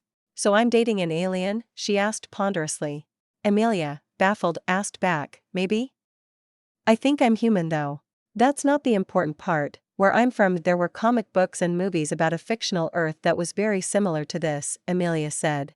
Aren't there movies about everything here too? What makes you think this is another universe? Jean asked. She still had doubts about Emilia's clams, it seemed. One of the movie trilogies was the X-Men, focused on a group of young mutants led by Professor Charles Xavier, Emilia said. Jean reacted as she expected. She wasn't convinced still, thinking Emilia was pulling her leg, but she would come around. He is one of the strongest telepaths on the planet, and is frenemies with the leader of the Brotherhood of Mutants, Eric Lencher aka Magneto. Jean's doubts were turning into astonishment now, even she only deduced that after years of living in the X-Mansion. She still wasn't sure of the exact relationship between the two old mutants, but frenemies was an accurate description of what she knew. You could have learned that through telepathy too, Jean countered, expectantly looking at Emilia. Emilia was stumped on how to prove her idea. This was why she wanted to tell an edited story instead. In the end, she decided to be honest with Jean and trust that she would believe her. Well, she believed Emilia, it's just that she wasn't convinced she was right. By now neither was Emilia. Maybe all of her prior knowledge was implanted by someone. No, she had to prove it wasn't that. You were one of the main characters in those movies. Well, not you, but a woman also called Jean Grey with similar powers, Emilia said. Jean looked incredulous. One of the main events was the fictional Jean breaking the seal Xavier put on her out of fear of her powers. She went mad at the sudden influx of power and threatened to destroy the whole Earth, Emilia said. Jean felt Emilia's conviction and truthfulness through their link. The last one was a low blow. It seemed as Jean recoiled a bit. What happened to her? She asked. Emilia closed her eyes and sent her memories of the scene where Logan ran his claws through Jean and killed her. Emilia quickly stumbled to Jean's side and hugged her as the redhead had tears streaming down her face. I'm sorry, Emilia mumbled guiltily, already regretting not finding another way to convince Jean. It's alright, Jean said, stuttering for the first time since they met. She blew her nose before and cleaned her face before turning her gaze to the sullen Emilia. It's really fine, I overreacted, I'm still getting used to feeling emotions this intensely, Jean said after collecting herself. Anything else I should know about? Emilia averted her eyes, trying not to think of the flaming murderous bird-looking elephant in the room. Emilia, Jean spoke up again, eyes narrowed. I can feel your emotions, out with it, what are you so worried about? Emilia thought about changing the topic or escaping the situation, but she made the mistake of making eye contact with Jean. She saw the gaze of a woman desperate to get her life back into her own hands. That only made it harder, but she relented, feeling Jean would be hurt if she didn't hone now. So, energy doesn't come from nowhere, right? She asked. Yes, Jean said impatiently, but her glare abated. So, where does the psychic energy come from? Emilia asked the question, knowing Jean wouldn't know. Doesn't it come from our bodies, like stamina? Jean asked. Unfortunately no. While I don't know where the energy for most mutants comes from, however, if this universe matches my knowledge, I know where the psychic energy comes from, Emilia said, pausing to gather her thoughts. It comes from an entity called the Phoenix Force. Emilia stopped, shivering a bit as she suddenly felt the attention of something enormous gaze at them from beyond the veil of reality. Jean also stiffened, she felt it too, but more clearly. She also felt its intention, it was merely curious. It seems like I was right, Emilia spoke up after its attention waned, swallowing. It has near omnipotent power and symbolizes destruction, creation, and rebirth. Its goal is to end stagnation in the multiverse, Emilia said. Get to the point already, Jean said, impatient and shaken after the previous event. It rarely acts itself, it only acts through avatars, she said, taking hold of the redhead's hand and squeezing it sympathetically. In every universe I know of, Jean Grey is the avatar of the Phoenix Force. 16. Meeting them. They healed, you don't even have leftover scars, Jean said as she finished inspecting Emilia. I said so, the raven-haired girl muttered while pulling her shirt down over her previously exposed midriff. You feel ready, you know you don't have to come if you don't want to, Jean said, but Emilia felt the redhead was loath to go alone. No, I'm coming, even if I'll be just following you around, she said, shaking her head. Alright, we will have to collect the bike, then head over. Jean counted on her fingers. Have you ridden a motorcycle before? Nope, she didn't ever want to either. On the other hand, she could have to hug Jean through the ride. You will be fine, it's fun, Jean said, let's get going. They arrived an hour later at the gates of the mansion. Emilia felt conflicted, she swore to avoid coming here, mostly because she didn't want to meet the professor. By now she was mostly sure he wasn't a mind rapist evil version of him, though he did seem to be up to some shady stuff, not to mention the psychic seal on Jean. Not that a person could protect mutant children from dozens of organizations wanting them without getting a bit dirty, but she could even respect him for not being an idealistic moron like in the movies. Showing normal humans that mutants could help them by beating up evil people would never have been enough. This both made the situation better and worse for her. Let's go, Jean said, putting her phone down as the gates of the mansion creakily opened by themselves. She had to make a call so someone would open them from the inside. Emilia just nodded, and Jean continued driving down the road. Emilia felt her heart rate pick up when the gates closed behind them. She knew it was just paranoia. If they didn't want the two girls to leave, it wouldn't be the walls and gates that stopped them, it would be the mutants living inside the mansion. One of the prime candidates that would stand in their way should such a thing happen stood in front of the mansion, waiting for them, as Jean stopped the bike. Emilia disentangled herself from Jean and shakily stood while Jean elegantly got off the bike afterwards. First time ridin' a bike, huh, bub? Asked the gruff Canadian man, uncrossing his arms and taking the keys Jean was handing him. Thanks for letting me borrow it, Logan. Yeah, Emilia steadied herself. While she enjoyed the ride, she was still a bit disoriented. Jean shouldn't have a license, that's for sure. You get used to it. He inspected the bike for any scratches, nodding when he didn't find any. You wanted to talk with Chuck, yeah? Yes, Jean nodded. I would like you to stay for the talk too, Logan. Alright, he shrugged, not putting much thought into it. The two led Emilia through the hallways of the mansion. She saw a few children and teenagers walking around, but she recognized none aside from Logan. She also refrained from using her psychic senses over the mansion, holding her field of influence close to herself, only covering her and Jean. She realized she could project her field around the redhead through their mind link. She could also apply her powers through it, though it was taxing. They turned another corner, and Emilia was quickly losing track in the labyrinthine hallways. We are almost there, Jean nudged her mentally. Emilia also felt a rising discomfort from the girl as they got closer and closer. You alright? She asked with a sideways gaze. Let me take care of him when we meet, the redhead sent. The professor? Emilia kept her gaze facing forwards. No, Jean sent back. Emilia soon got the answer she didn't have time to ask as a young brown-haired man stormed out of the office she assumed was Xavier's. His trademark crimson eyeglasses instantly gave away his identity as Scott Summers. Emilia was a bit confused. She was even worried Jean would already be in a relationship with Scott as in the movies. She assumed she wasn't when the ginger agreed to go on another date with her. The first could have been just a dinner between two strangers, maybe friends, but the second was as romantic as they get. Minus the getting shot at and torturing a sniper to death. Those weren't very romantic, but the kiss made up for it. Jean, the man yelled, anxiety and relief radiating from his aura. We thought you were kidnapped. Where were you yesterday evening? He demanded. Emilia quickly understood Jean's discomfort. None of your business, Scott, Jean said. I'm not a child anymore. I don't need to obey the curfew. But you've never slept outside the mansion before. What happened? He demanded, now standing close to the two girls. Towering over the two, as even Jean only reached 170 centimeters of height, barely average for women. Bub, she a grown-ass woman, can't you see you are making her uncomfortable? Logan said gruffly, stepping forward and putting a hand on Scott's shoulder. We have a meetin' with Chuck, get goin', Scott.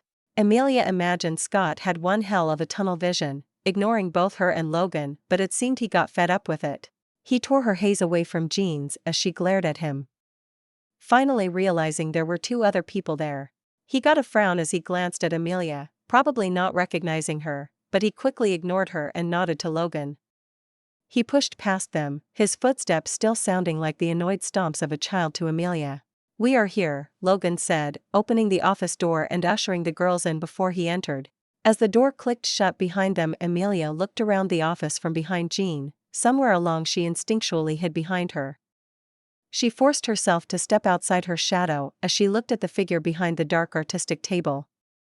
Bald head, wheelchair, and an unmistakably psychic presence.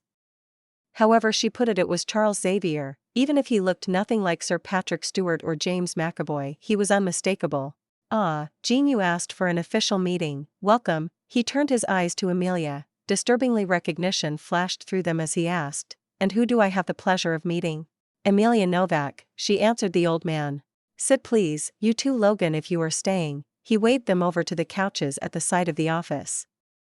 He too rolled over to the smaller table. "Tea or cookies?" he asked. "Tea please." Jean sat down on the couch, motioning Emilia to sit beside her.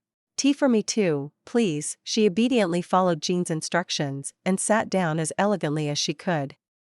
She felt weirdly out of place. The man she so feared was acting like a 19th century gentleman and even offered cookies. "There is brandy in the drawer, Logan. Pour yourself some if you want," said the leader of the X-Men as he carefully poured 3 cups of tea and handed 2 of them out to the girls before taking a sip of the third. "I want to leave the mansion and travel around the world with Emilia," Jean said, causing Emilia and Logan to similarly choke on their drink. Emilia managed to not get herself drenched. Unfortunately, Logan now had expensive brandy soaking his shirt. The professor too seemed surprised, though not as much. "What? Why?" Logan asked, disregarding the state of his shirt as he plopped down into an armchair. He still held half a glass of alcohol in his hand, though now more carefully. "I'm 21, Logan. Others have gone to college and got a degree by now," she said, glancing at Emilia. "I've had enough of just spending my days meaninglessly, training, eating, sleeping, repeat. I've been doing this since I've finished high school in here." Logan considered that ponderously as Xavier finally spoke up. "Are you sure it is wise? Many would wish to harm you. I cannot protect you from the outside of the mansion." Emilia would have considered that a threat were it not for the telepath looking and feeling worried. Emilia got the feeling he did care about the children under his protection. Genuinely fearing for Jean's safety were she to leave. "We are quite good at protecting ourselves." Jean glanced meaningfully at Emilia. "Emilia is good at hiding." "That she is." Xavier looked at her. She felt a few tendrils of psychic energy manifesting from his body. They didn't approach her, just hovered around a bit, observing her. "Indeed, it seems you are the young mutant I failed to locate." He reabsorbed the tendrils into his mind. He sounded praising while saying it, like a grandfather happy his granddaughter managed to outrun him in a race. "Thank you?" Emilia scratched her cheek awkwardly as both Jean and Logan looked at her, surprised. "For real?" Jean poked her mentally. "Kind of," she thought, projecting her memories of dodging the psychic feelers and deflecting them. When she glanced at the professor, she noticed he was staring at the two of them, eyes wide. "I am not going to ask whether you are ready for such commitment as that telepathic bond, as it cannot be broken anymore." Instead, he pulled out a card from his inner pocket. "You can reach me at this number if you need advice on telepathy throughout your travels." Emilia carefully took the card, as it was extended in her direction. "Thank you.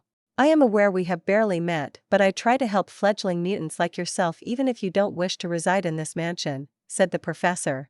Emilia's empathy was working in overdrive, trying to decipher the man's intentions, but she didn't find any malicious emotions. She refrained from doing the same with her telepathy. That was a fight she couldn't win. She looked over the card. It was a sort of business card. It had his number, email, and the address of this mansion on it. "The brat's gonna make a fuss," Logan said, staring at the empty glass in his hand. The old telepath just sighed as she shook his head. "I can't say being away from him wasn't helping me make the decision," Jean said with a frown. The old man just massaged his eyes. "He might just grow from being away from you too." Emilia felt like she was missing something. Scott was Jean's squad leader in the X-Men, whom she knew. Just as she gathered her courage to ask Jean about it, Logan interrupted her. "He's gotta grow up sooner or later. Can't keep hounding ya ex like that," he said, having a fatherly strictness to him. Emilia got the feeling he considered Summers a sort of surrogate son, even more so than the other kids here. Emilia threw a sideways glance at an exponentially awkward Jean. Well, she did feel like Jean had experience with romance before meeting her.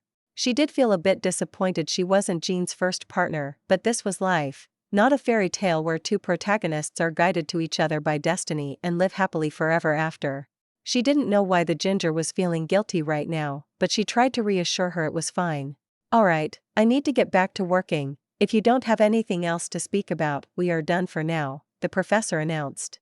"Goodbye, Professor. Thank you for taking care of me all these years." Jean stood up. You were a pleasure to have around, Jean. I assume this is farewell for now, said Xavier. Yes, we want to leave soon, she admitted. Take care of yourself, the grandfatherly professor said, and of Miss Novak here too. I can feel she has potential, yet it pales in magnitude compared to yours. No offense, Miss Novak. It's all right, Emilia shook her head. You are right. Logan rose from the armchair, making his way to the door. I'll escort you out, CYA later, Chuck. He pushed the door open.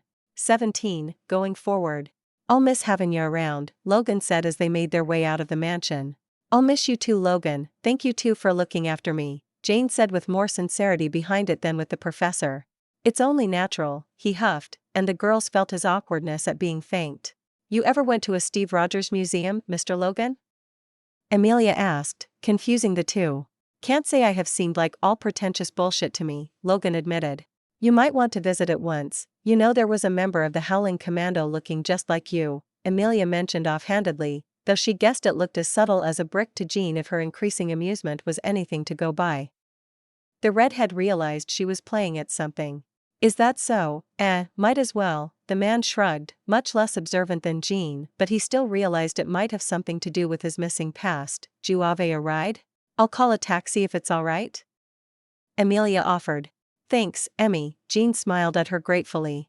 It's fine, just tell Em to stop at the gates, Logan motioned to the large metal gates in the distance. Sure, Emilia nodded, not wanting to be an annoying guest.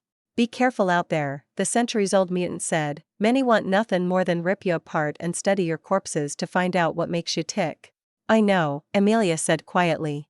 The man just glanced at her, certain she didn't. Emilia's forlorn expression probably made him reconsider, but he just shook his head. There are no victors in life, only survivors, remember that, he advised.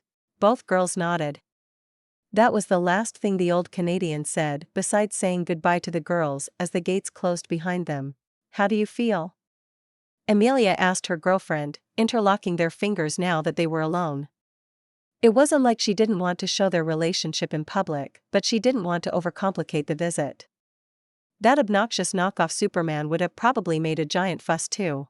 Good, relieved I guess, Jean said, smiling as she squeezed her hand. Thanks for coming with me. I know it made you uncomfortable. It was nothing, she averted her eyes. Yeah, she came along, but she barely spoke more than a few sentences through it all. Well, it wasn't nothing to me, look at me, she said. Emilia did so, connecting her gaze with Jean's. It meant a lot to me.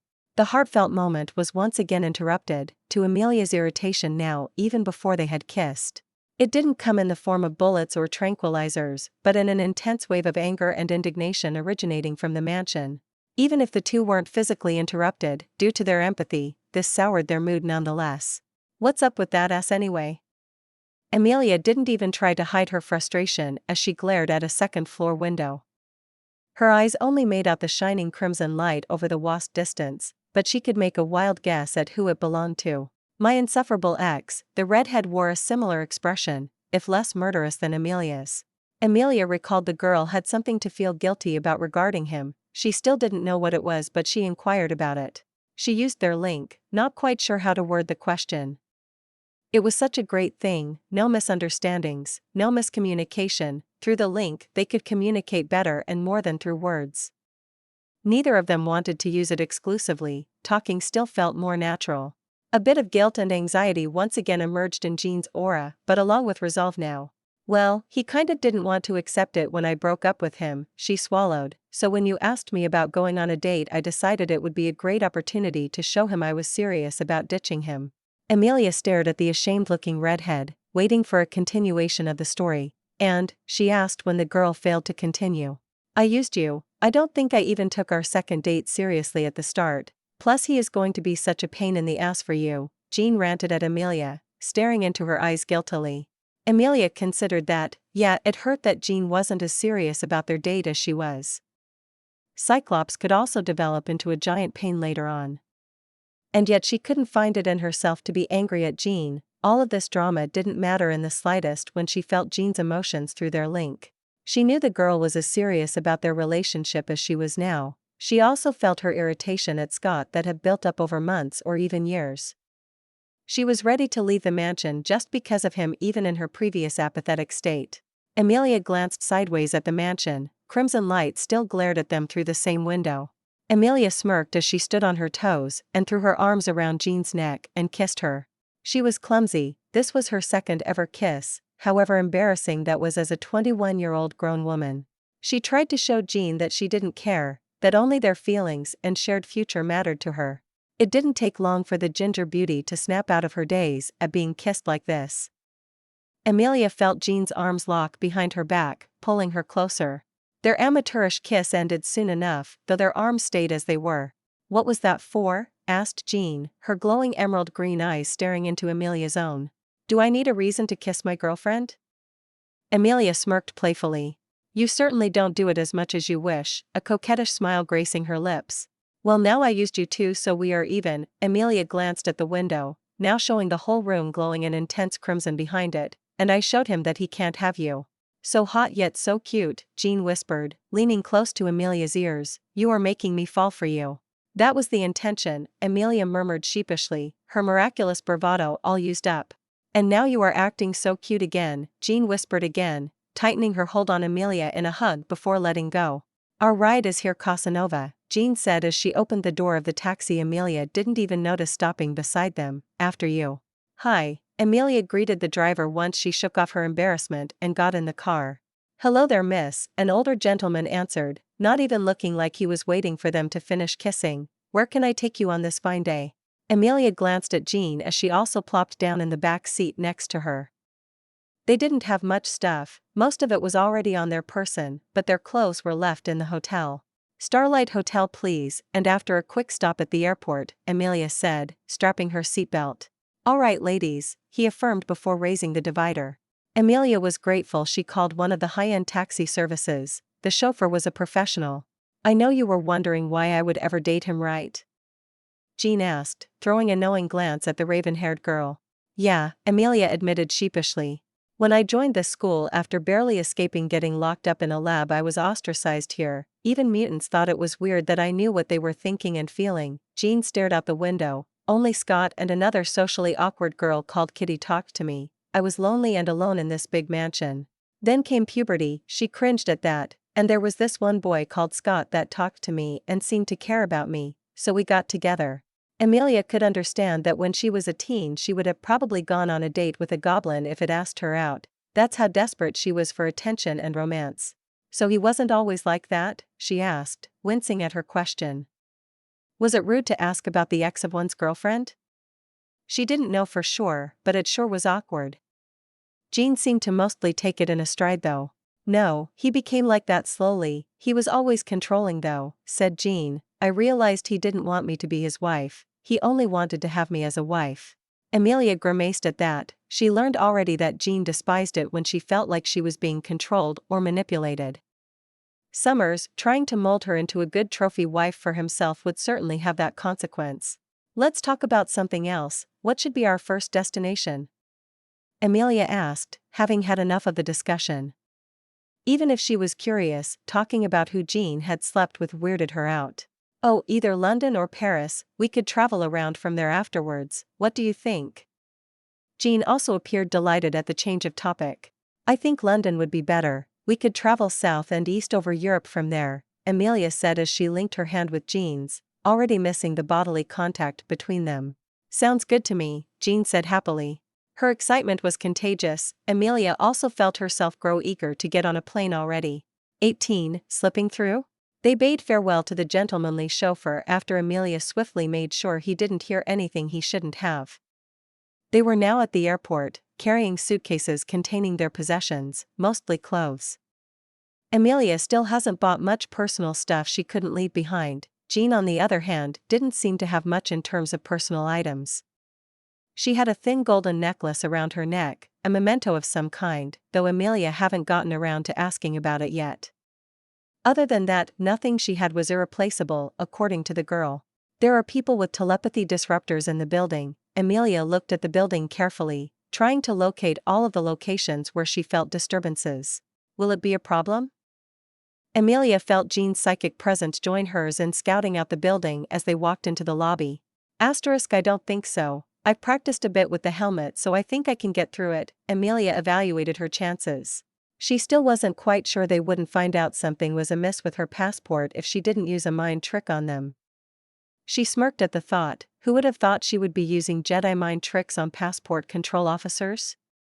All she needed to do was make them think, despite whatever their tools told them, that her passport was okay. This was one of the easiest ways to use telepathy. Come on, Emilia motioned towards a ticket counter. Jean obediently followed along, still carefully scrutinizing the people around them with her powers without even turning her head.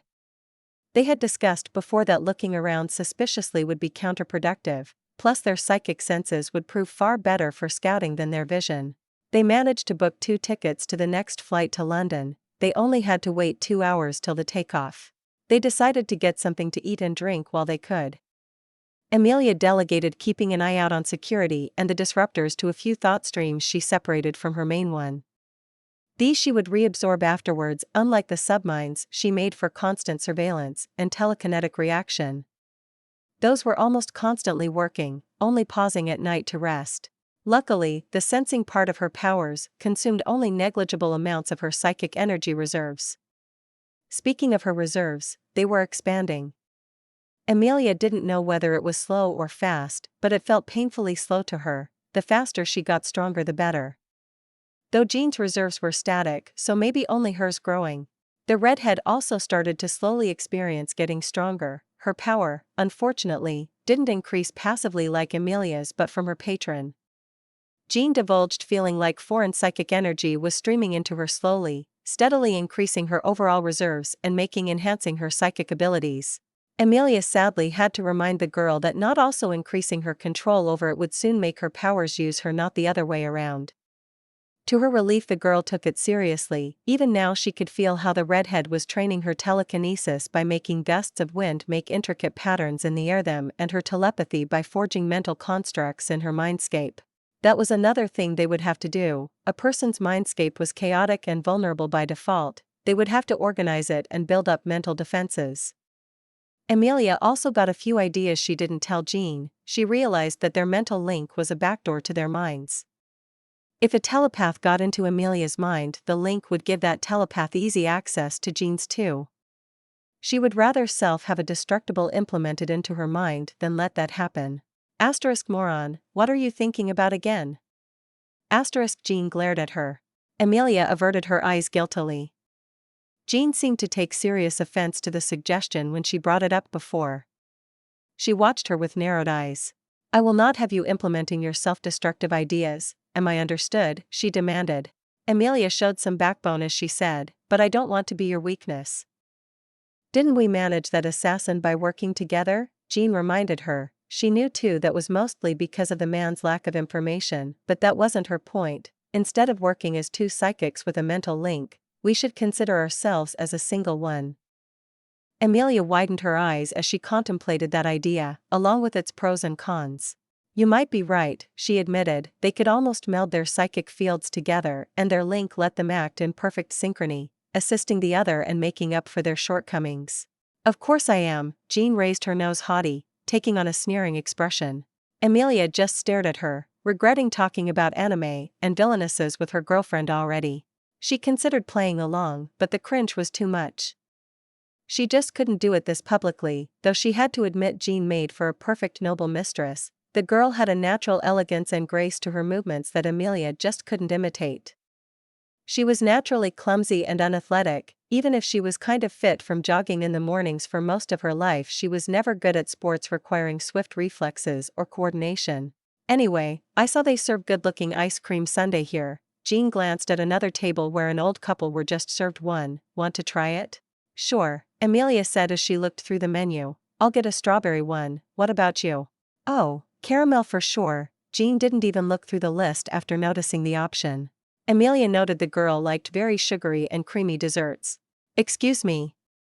Emilia waved down a waitress. We'd like to order a strawberry and caramel sundae, please. All right, I'll be back in a minute. The waitress noted their order, leaving quickly. About half an hour later, Emilia scooped out the last spoonful of ice cream from her glass. Are you sure you like sugar? She asked Jean as she happily devoured Emilia's strawberry ice creams. I do, but there is such a thing as too much sugar too, she said grumpily. I see. Emilia nodded, not mentioning the girl asking for double caramel syrup on top.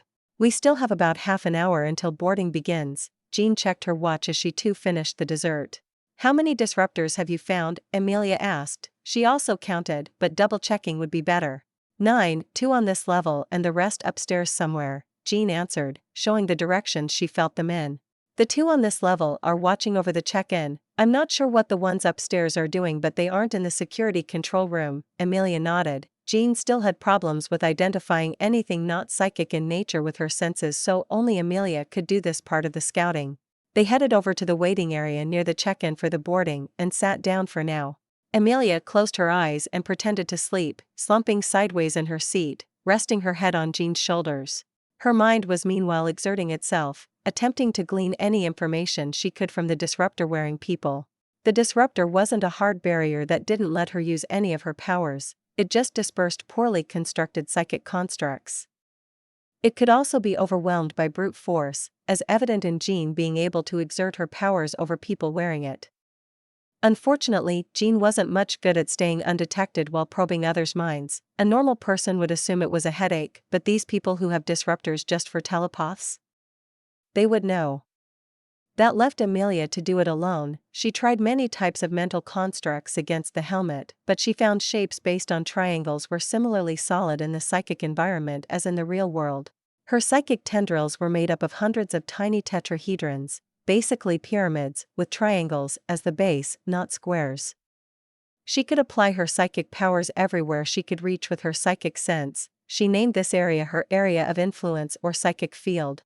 Unfortunately, only using her powers through it was the least stable, which wasn't a problem usually, but against these disruptors it was. Hence the tendrils. They manifested near the shady people out of her field and snaked their way close to them. Becoming slimmer at their end, they fortunately got across the disruption field, reaching the people. Emilia started listening in on their surface thoughts first. She had to go through a bunch of nonsensical thoughts to finally get something interesting. One of these people, who she assumed was here to guard against people with hypnotic or telepathic powers getting in or out of the country, was irritated. He felt like he was put into such a no-consequential job because he badmouthed his previous boss. He was cursing out said boss by name along with all the shitty paperwork he had to do today before his work hours ended. The name of the said boss was Nick Fury. Well, they were SHIELD agents, after all. Well, this one was a veteran too. The rest were probably newer ones. Considering their lack of focus on their jobs, they were thinking about many things. Few of it was related to working at all. Though Emilia assumed they were only a quick response team tasked with assisting the security guards if someone supernatural needed to be detained. Or maybe they were here to capture all such people that dared come here. If they weren't alerted, there shouldn't be a problem, Emilia analyzes. She would have to keep a lookout still, even though there weren't facial recognition softwares used back in 2007, SHIELD had advanced sci-fi tech in the movies. They should have facial recognition by now, if not something more advanced. Luckily, the weak point of such systems is the operator, which she would mess with if an alert goes out. She pretended to groggily wake up. She softly grabbed Jean's hand and raised it so she could check the time on her watch. It was time. She lifted her head from its makeshift pillow and separated herself from Jean before standing up. She still held Jean's hand as the redhead smiled amusedly at her. It's time to board our flight. Emilia pulled softly at the soft hand in her grasp. The ginger beauty rose with a giggle, taking her suitcase into her free hand. This would be the final hazard before leaving New York City, the cradle of many future superheroes and villains. 19. Phew. Agent Hawthorne glared down at the detestable documents in front of him. He hated paperwork. Why was there so much damn paperwork for the commanding agent of the Swift Response Squad at an airport? Shouldn't his damn subordinates do this instead of him? They were only twiddling their thumbs anyway, staying alert. My ass is more alert sitting here than those buffoons, he thought. Requires the signature of the commanding agent. Read the annoying note at the front of the document. Those damn greenhorn agents playing security were flooding him with paperwork about suspicious persons and all trivial stuff. She turned around the moment I thought how nice her behind looked. He almost blew a blood vessel at that. These morons haven't seen any mutants outside of books. He was getting reports of damn dogs acting suspiciously too. Oh, how he hated Fury. To curse him with this misery. Wasn't he a dutiful and loyal agent for decades? Now he was hammering greenhorn agents into shape at an airport. His reoccurring musings were interrupted by a silent alarm sign showing up on a small monitor built into his desk. He swept off all of the documents from his desk, raising to his feet suddenly. Fuck, this alarm meant the facial recognition they have installed recognized a known mutant. According to the orange sign he saw on the monitor, it would be one of the stronger ones too. He reached into his drawer and took out his trusty sidearm, sliding it into his hidden holster under his armpits. He would need to go alert his men. This was a silent alarm for a reason. Only he got it in this whole building, plus it sent an alert to the main base in New York. Agents would come swarming in here if he didn't report the matter as resolved in an hour. He reached for the doorknob when he suddenly found himself confused. What was he doing? The alert? Oh, he was probably overreacting. The monitor must have returned a false positive. He slumped back into his chair and removed the underside of his drawer, revealing a hidden telephone. The call could wait a bit. He proceeded to relax in his chair, taking a quick 20 minutes break from the detestable paperwork. He called the only number it could call. Yes, Agent Hawthorne, this is New York Command, a voice reached his ears. Oh, a few moments ago an orange alert just went out, yeah, he asked relaxedly. Indeed, the man on the other side confirmed. Have you already resolved the issue? He was just about to answer that the device was mistaken. There was nothing there, but another idea came to the forefront of his mind. Why didn't he realize such an obvious answer before? Indeed, the facial recognition software identified a normal person as a mutant, he said, shaking his head in disappointment. The shield's tech should have been better than this. Are you certain it wasn't a mutant? The man asked for clarification, sounding incredulous. Agent Hawthorne understood. Shield tech rarely messed up things like this, but it does happen. Yeah, we checked his identity and we found everything matching the databases. Not even that new fancy sensor turned up anything when we examined him, he said, feeling annoyed at having to explain himself, but having a bunch of busybodies swarming the airport and pestering him well into the night would for sure deprive him of today's sleep. Understood, I will rescind the reinforcement order. Good day, Agent, the man said. Yeah, good day. Hawthorne hung up. He could continue his break for another half an hour, he decided after glancing at the documents spread out across his office. He kind of wished the alert was real. Capturing one of those mutants would have been a welcome break too. The additional paperwork though. He grimaced. He might as well take a nap. Who was gonna do anything about it? He was demoted to a security guard already. As he drifted off to sleep, he decided to forget about this event. No use in remembering it. Are you all right?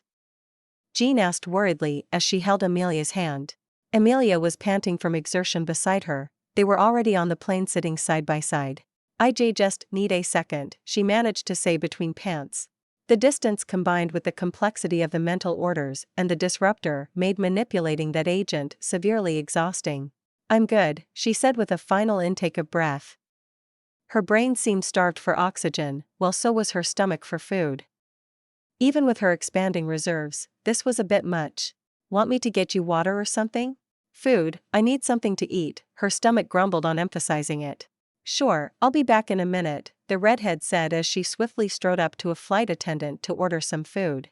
Emilia, even in her exhausted and starving state, was overcome by a feeling of contentedness. For now, they were safe, her powers were growing, and she already found several things she would need to practice just during her previous exercise, but most importantly she wasn't alone.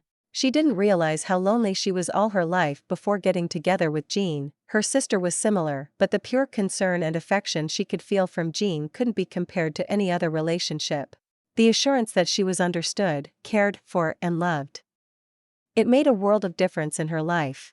Her main goal shifted from just surviving in this world to making sure she and Jean would thrive here. It wasn't a grand goal like some heroes would have, it was the goal of a single girl who wanted to be happy with her girlfriend. Yet, she felt it would prove no less difficult to achieve. She watched as Jean made her way back to her seat, with a small smile on her face and 2 bags in her hand. Her elegant and graceful stride captivated Emilia. She got these moments when she couldn't believe she was dating that girl. I got you 2 bags of pretzels, hope you like them, said the girl handing Emilia the bags and sat down beside her.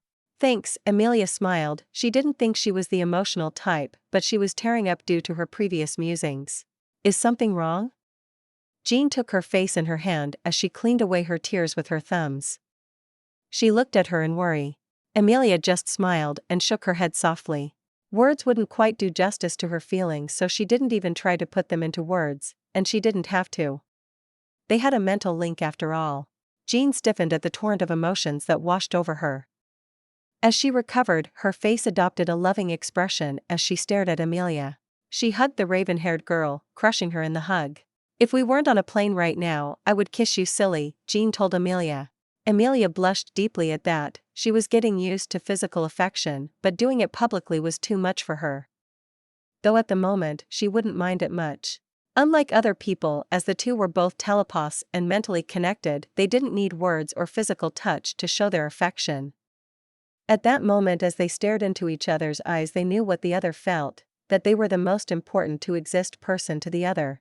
"We'll continue this privately," Jean said as she released Emilia, though she snuggled close to her.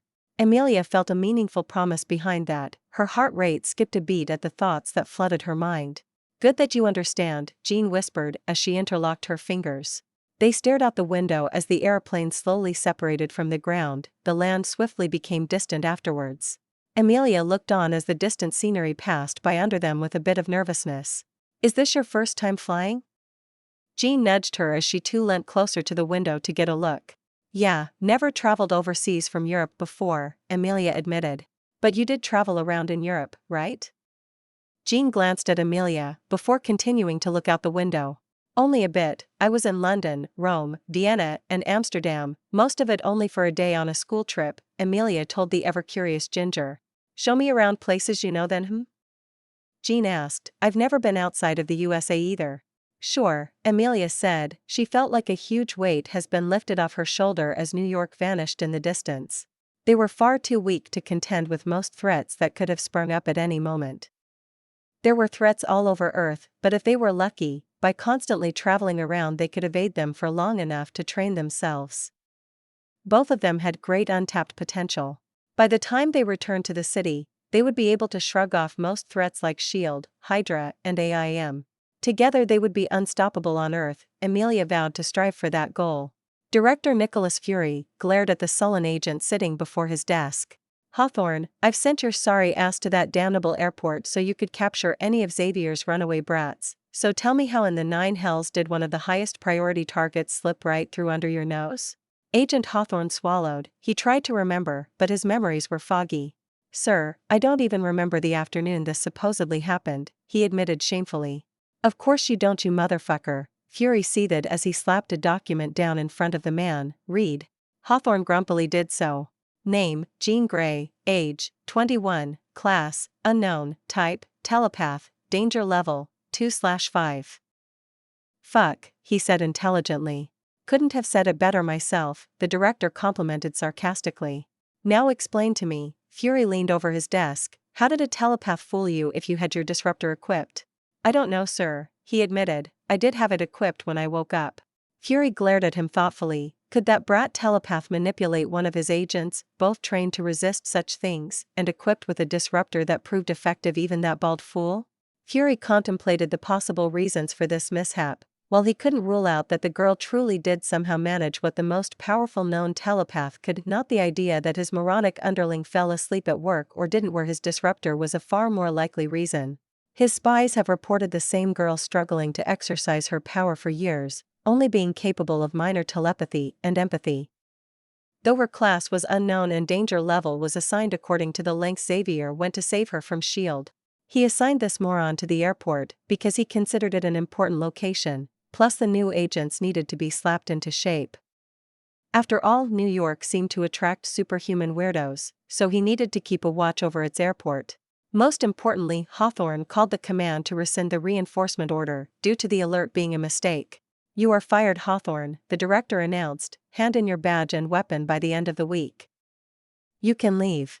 Fury sat back into his chair as the gobsmacked former agent left his office. He couldn't let such a huge fuck-up slide even if Hawthorne was a veteran agent. If he just ignored the alert, that would have been fine, but he actively sabotaged the agency's goals. He could be happy he wasn't court-martialed. He glared at the document and the report he received from the agents. They collected security footage and interviewed the staff that interacted with the mutant. Thankfully, none of the staff had any sign of mindfuckery. He got to the page where a picture was displayed, taken by the security cameras as the mutant girl was checking in for the flight. He stared at it. There in the picture was the young ginger mutant side by side with another girl. He didn't recognize the slim black-haired girl as one of Xavier's child soldiers. He found a brief report of her, nothing much, just her identification. Emilia Novak, birth, March 20, 1986. Budapest, Hungary, USA. Citizenship gained in 2003. No known properties, address, phone number, prior workplaces, nothing. He frowned, an unknown traveling out of the States along with one of Xavier's students. He got to work, made an order on putting this girl under surveillance, and added the entry about traveling along with the mutant. He was lacking information. He hated lacking information. He compiled all he knew and put it into a single document. He was also reminded about the case of Agent Blackwood's death. He included a notice in the dossier. A rogue telepath being the most likely suspect for the murder along with one fleeing the country was most likely a coincidence, but Fury didn't believe in those. These mutants couldn't run around unchecked under his watch. 20, swoosh. I think that will be enough for today, Emilia spoke up as she opened her eyes. She groggily started doing some stretches, removing herself from her previous lotus position. Jean also stopped meditating, raising her arms above her as she stretched her spine like a cat. I think we are making good progress, Emilia assessed. It's been 4 months since they started traveling, their last stop being Bucharest in Romania. Now they decided to go hiking in the Carpathian Mountains and do their daily meditation session midway through. My mind feels so much cleared, Jean was delighted. I didn't know telepathy could do such things too. I wasn't sure either until we tried it out. I just wish it works as protection too, Emilia remarked. With today's session they have finished getting their mindscapes in order and setting up some basic defenses. Her mind felt quicker and clearer too, more efficient. Her memories were sorted too, she wouldn't ever forget anything she didn't want to, and finding specific memories would be easy too. This also made their psychic powers more efficient and quicker to use. If their mind was a software running on the hardware that was the brain, now they finished optimizing it to the best of their current abilities. They would need to constantly do this as their powers grew, and additional defenses would also have to be set up.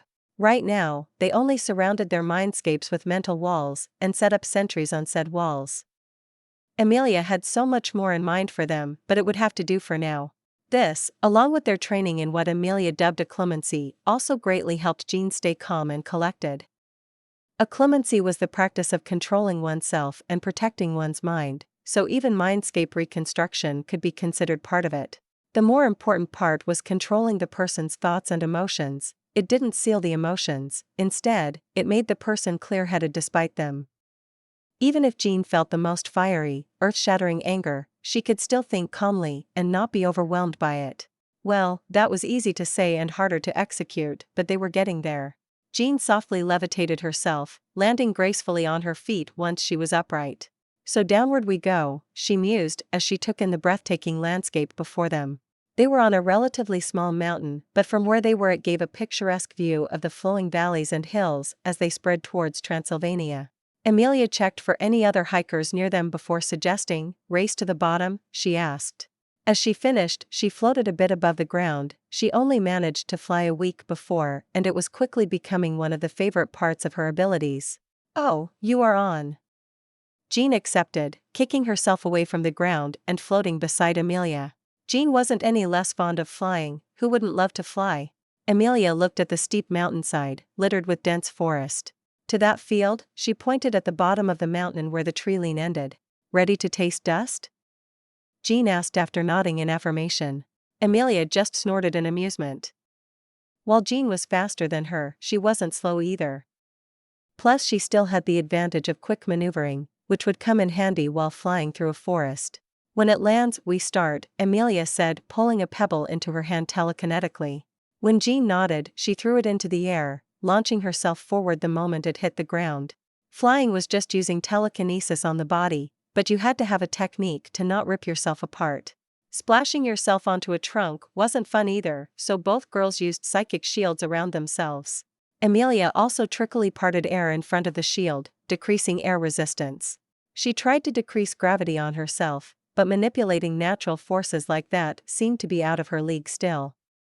Not that she didn't see the possibility in the future.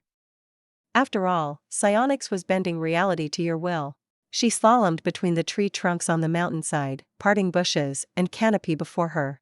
She watched as nature passed her by as her submind dedicated to flight took over. She still provided direction, but this let her enjoy the experience. She felt Jean soar through the air above a trail traveling down the mountainside. She took a longer route but an open one. With a thought, Emilia sped up, flying now at about 200 kilometers per hour. With the dense foliage, this was her maximum for now. She took swift, planned turns as she made an effort to not give herself a concussion.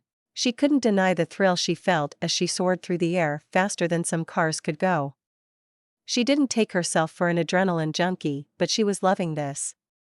The freedom and control she felt in that moment felt like she was in heaven. A swift turn to dodge an oak tree dazed her a bit, but her control remained stable as she continued her flight. In only a few minutes, Emilia saw the trees becoming more airy, signaling the end of the forest. She came to a stop after she left the tree line, noticing an extremely smug-looking Jean with her hands on her hips in front of her. "Seems like I finally won a round," she announced, very pleased with the result. "Congratulations," Emilia smiled, not a bit unhappy over the results. Jean preened under her praise. Emilia couldn't help herself as she wrapped her arms around Jean's waist. She glanced up at the redhead's face. "What would you want for your prize, I wonder?" she asked meaningfully. "I already have the greatest prize there is." Jean smirked down at Emilia as she buried her face in the crook of Emilia's neck. "Aw, so smooth, you're always so smooth," Emilia complained. She tried acting bolder and more assertive with Jean over the months. It would be quite shameful if her only role in the relationship was blushing when Jean flirted with her. As revenge, she pulled the ginger down to the ground as she fell backwards, delighting in the yelp Jean released. She carefully cushioned their fall with her powers tough. It wouldn't do to ruin the moment. Emilia giggled as they lay in the grass staring at the sky. She cuddled up to Jean, placing her cheek on the other girl's shoulder and hugging her over the stomach, while Jean softly caressed her hair. Emilia let herself enjoy the moment, not thinking about anything. When she felt sufficiently recharged, she decided to talk over their plans with Jean. "I plan on getting back to the USA in 2 years at most," she said. "I thought we had more time to travel around this freely?"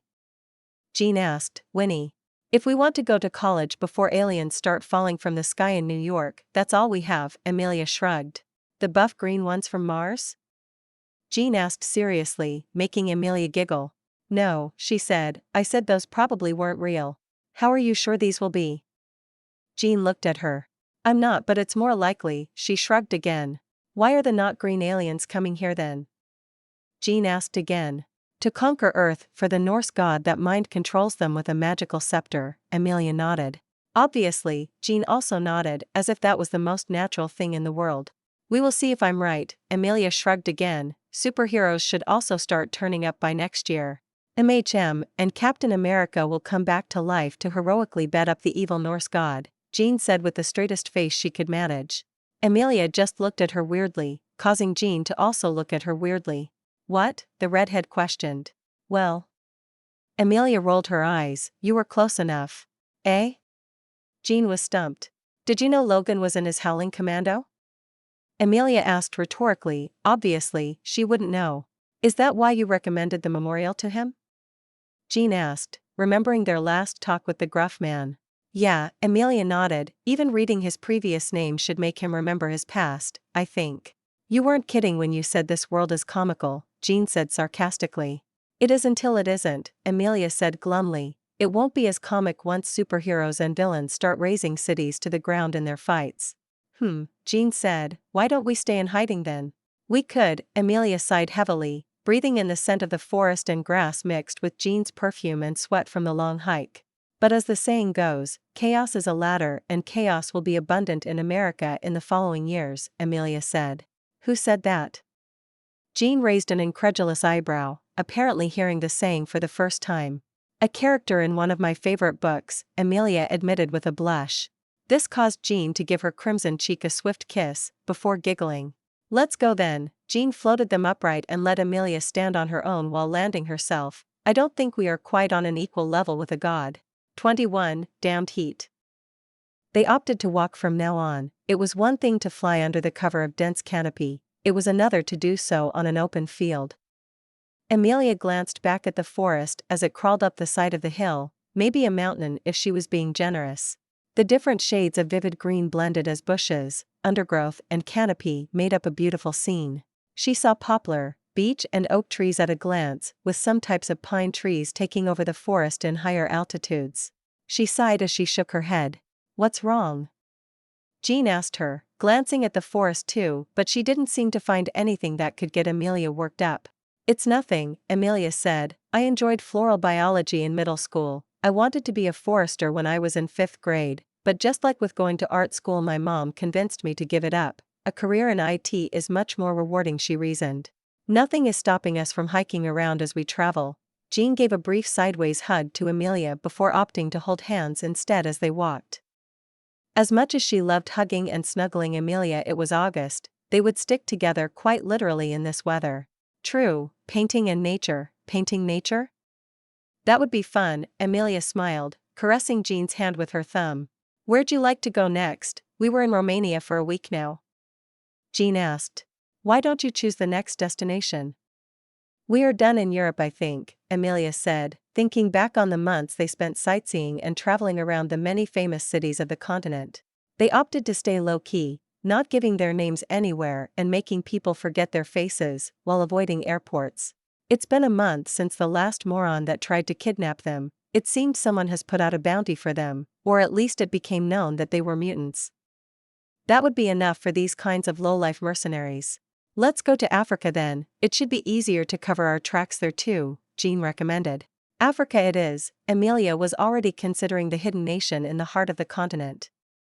Even in Europe, they avoided the 2 countries that weren't on Emilia's Earth. Sokovia was a war-torn shithole, and that was putting it lightly, while she didn't want to put herself on Dr. Doom's radar by going to Latveria. She assumed she was on a few already, mostly by association with Jean.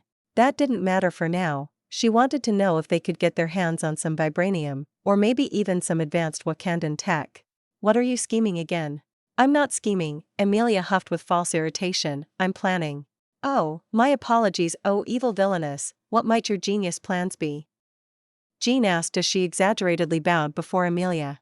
"Humph," she raised her nose and stood straighter. "If you want to know, I might as well grace you with my wisdom." Emilia managed to say while only blushing a little. She found that playing along with Jean would make the teasing less embarrassing, even if she still cringed a bit. "We are going to find a smuggler," she announced. "What kind?" Jean asked more seriously. "The illegal weapon kind," Emilia said. "He smuggles stuff from a country that's not even on the maps." "You want weapons?" Jean asked incredulously. "No," Emilia answered a bit defensively, averting her eyes. "I want what the weapons are made of, vibranium." "What's that?" Jean tilted her head, confused. "One of the metals Captain America's shield is made of, the one that makes it so bouncy." "Bouncy?" Jean snorted. "You know, why it bounces off of walls and returns to his hand when he throws it." Emilia elaborated. "I don't think there are videos of him fighting," Jean said, still a bit confused by the image of a bouncy metal shield. "Oh," Emilia said, she forgot people here couldn't watch whole documentaries of his life like it was a movie. "Well, the important bit is this metal can store energy without it diminishing, the easiest application being making it resonate. It will continue to resonate at the same frequency until someone removes the energy." "That sounds useful?" Jean tilted her head again, supporting her cheek with her fingertips. "It is, the right people would pay fortunes for even a gram of it," Emilia said, noting that Jean wasn't much into physics and engineering. "But what I want to know is whether we can store psychic energy in it or if we can make something out of it that uses it." "Oh, now that sounds interesting," Jean said with some real enthusiasm now. "If you are like that, I will keep the bulletproof skin suits for myself." Emilia rolled her eyes. Jean seemed to have a one-track mind for solving problems. Emilia wanted to change that. It was great that they had psychic powers, but they shouldn't rely solely on them. If vibranium could really be used to make psionic tools, that would be great, but it could also give them backup tools when their powers failed them. The movie mutants were always gobsmacked when their powers failed against something or were negated.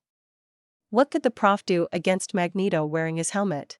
"If you still wear them, I'd count that a win," Jean smirked jokingly. Emilia just huffed as she turned her head away from Jean, hiding her developing blush.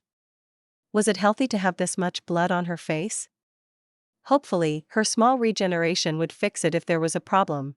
Who would have thought, finding a single smuggler in hiding is hard, Jean said sarcastically as she released a frustrated sigh. Emilia couldn't quite say anything to that, so she just awkwardly scratched her cheek. Sorry, she murmured, while mentally cursing Ulysses' claw for being so good at staying hidden. She could learn a lot from his mind if they ever got their hands on him. They were now somewhere in South Ethiopia. Emilia recalled Wakanda being somewhere around here, but she also recalled it being in a different part of Africa in almost every comic or movie. She assumed someone would know about Claw and them, as telepaths, could narrow their search down from there. She quite obviously assumed wrong. She conjured up a few fans from psychic energy and a shade and started fanning the irritated Jean. It turned out Jean didn't quite like the hot, sub-Saharan climate. Jean relaxed a bit but still kept her arms crossed as she enjoyed the artificial breeze. They needed to do something differently, obviously going from city to city, scanning every single centimeter to find a single clue about Claw's location wasn't the thing to do in this situation. She conjured a shade for herself too and took the moment to take in their surroundings. The ground was cracked, dry and had an orange hue. Bushes were few and far between while some pine-like trees surprisingly seemed to thrive here, making up a small forest in one direction. The only sign of civilization as far as they could see was the dirt indent, dubbed the road they were standing on. This part of Africa was well known for its diverse ecosystems, from wetlands to highlands and savannas. Wildlife was scarce around where they were currently. Emilia only sensed a few rodents buried underground within a kilometer of them. This dirt road was known to be used by individuals intending to avoid the law, as they learned from the locals. Emilia was grasping at straws here, while Jean was getting fed up with the heat after weeks of searching around. Emilia was crossing her fingers for now. A convoy of cars was known to pass by here on this day, every month. If they can't find any clues here, she was prepared to give up. Vibranium would be a great boost to their chances at survival in the future, but not essential. Emilia was a bit conflicted. Her end goals were keeping Jean and herself alive, while avoiding a Dark Phoenix scenario. She hoped that the second could be ruled out with how well Jean was doing with her mental training, but some annoying villain could still come along and mess with her head and turn her into the incarnation of destruction. Emilia sometimes had nightmares about Jean going on a rampage in that state, but instead of Logan killing her, it would be Emilia's own fingers piercing her lover's heart. Jean would feel her agitation and calm her down, but the nightmare returned every now and then. Those end goals also had many sub-goals that she had to accomplish if she ever wanted to reach the final goals. People had to die, many people, and some of them were well beyond their current capabilities to kill. Nathaniel Essex, Magneto, those manipulative scum from the Hellfire Club, Apocalypse, and the Shi'ar Empire, all of them were her enemies since they were mortal threats to Jean. None of them was easy to kill, but Emilia was resolved to see to it that they do. She wasn't going to go in and blast them to death with psychic blasts like a half-wit hero would. For whatever reason, as she thought that her girlfriend's annoyance spiked for a moment, weird, her dear Jean would never have ever considered bashing her head against villains like a brute. Emilia. Jean smiled at her from her artificial shade with a raised eyebrow, her gentle-looking smile frozen on her face. You wouldn't be thinking something rude, would you, love?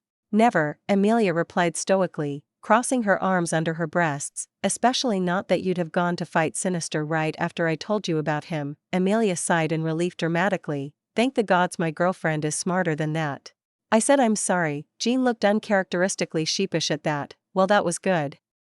After the good 2-hour-long lecture Emilia subjected her to afterwards about being a reckless moron and whether she wanted to actually kill herself. By the end of it, Emilia was sobbing and made Jean swear she would never do something reckless like that. Emilia couldn't bear the thought of losing her. What were you brooding on anyways? Jean changed the topic with the grace of Galactus in a porcelain store. That despite already having so many enemies to worry about, we are out here making more. Emilia sighed. Sharing her worries with Jean tended to help in calming her. The girl didn't overthink things as much as she did, which made her a bastion of positivity for Emilia to cling to, but it also made her work twice as hard to let her lover remain that way. But if we take out this, Jean furrowed her brows and thought, Claw, won't that give us allies instead? With those secret panther people? Maybe? Emilia sunk into thought. Depends on who their king is. One was a xenophobic isolationist and the other was more open to outsiders but still preferring them well outside of his kingdom. Ah, Jean said, well that complicates things. She tilted her head in a way that always made Emilia's heart skip a beat. Not that we are stealing from them, are we? Well, they do think every single gram of vibranium on the planet belongs to them and they do track if anyone sells them in bulk, Emilia said with a frown. Damn Wakandans, and their arrogance made things more difficult than they should be. Oh, Jean's head snapped towards the still road. A convoy has entered my range. Jean's powers were increasing at an even more monstrous rate than Emilia's, and while the girl struggled with her fine control and versatility, her pure strength, durability, and reach were far beyond Emilia's own. Emily slid up next to her lover under the shade and stared in the same direction. She saw a bit of dust being kicked up at the horizon, but that might just be her imagining what she wanted to see. I hope these are the ones you wanted, Jean said in a wry tone. I'm really getting sick of this heat. We will see, Emily whispered, using a bit of her powers to send small breezes at her moody girlfriend. Emilia felt herself be entranced by Jean as the girl enjoyed the slight wind throwing her long mane of red hair around with her eyes closed while wearing an ecstatic smile on her face. Beautiful, she thought. The ecstatic smile turned loving at that. 22. Claw. A few minutes later, the convoy of armored trucks and Humvees appeared before Emilia's mental eyes. She searched through them and found herself smiling. There, huddled in the back of a Humvee, near the middle of the convoy, sat their target, Ulysses Claw. Found him, said Emilia, relief mixing with excitement running through her voice. She didn't want to stay in the warm weather any more than Jean did. So what do we do with them? Jean tilted her head, her gaze unfocused. She was probably surveying the convoy. Well, Emilia started, they are illegal weapon smugglers without ethics, nobody would miss them. We could just knock them out, said Jean, none of them have any of those psychic dampeners.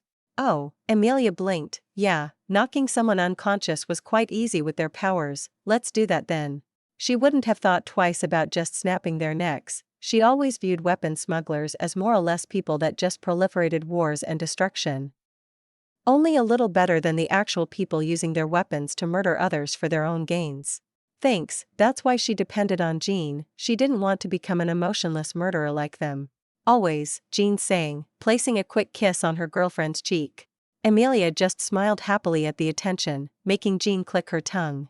It was so cute when you got all embarrassed from just holding hands. She shook her head mournfully. What am I supposed to do to see your adorable blushing face, love? Emilia said, blushing back down with a combination of will and psychic energy. She couldn't relent right now. This was a fight just as important to her as what was to come when the convoy came closer, if not more so. Guess you'll have to be creative then, said Emilia, smirking at the redhead. You might have to try something new. Jean averted her gaze, and Emilia felt a tinge of shame and embarrassment through their bond, but didn't push further.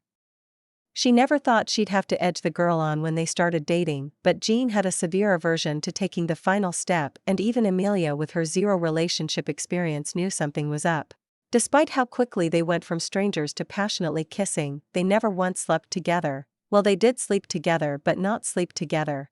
Take all the time you want, Jean, I love you, she said reassuringly, making sure her lover knew she wasn't holding it against her, just teasing. Thank you, she felt Jean's relief and love through the bond. I just want to make sure I'm doing this right, you know?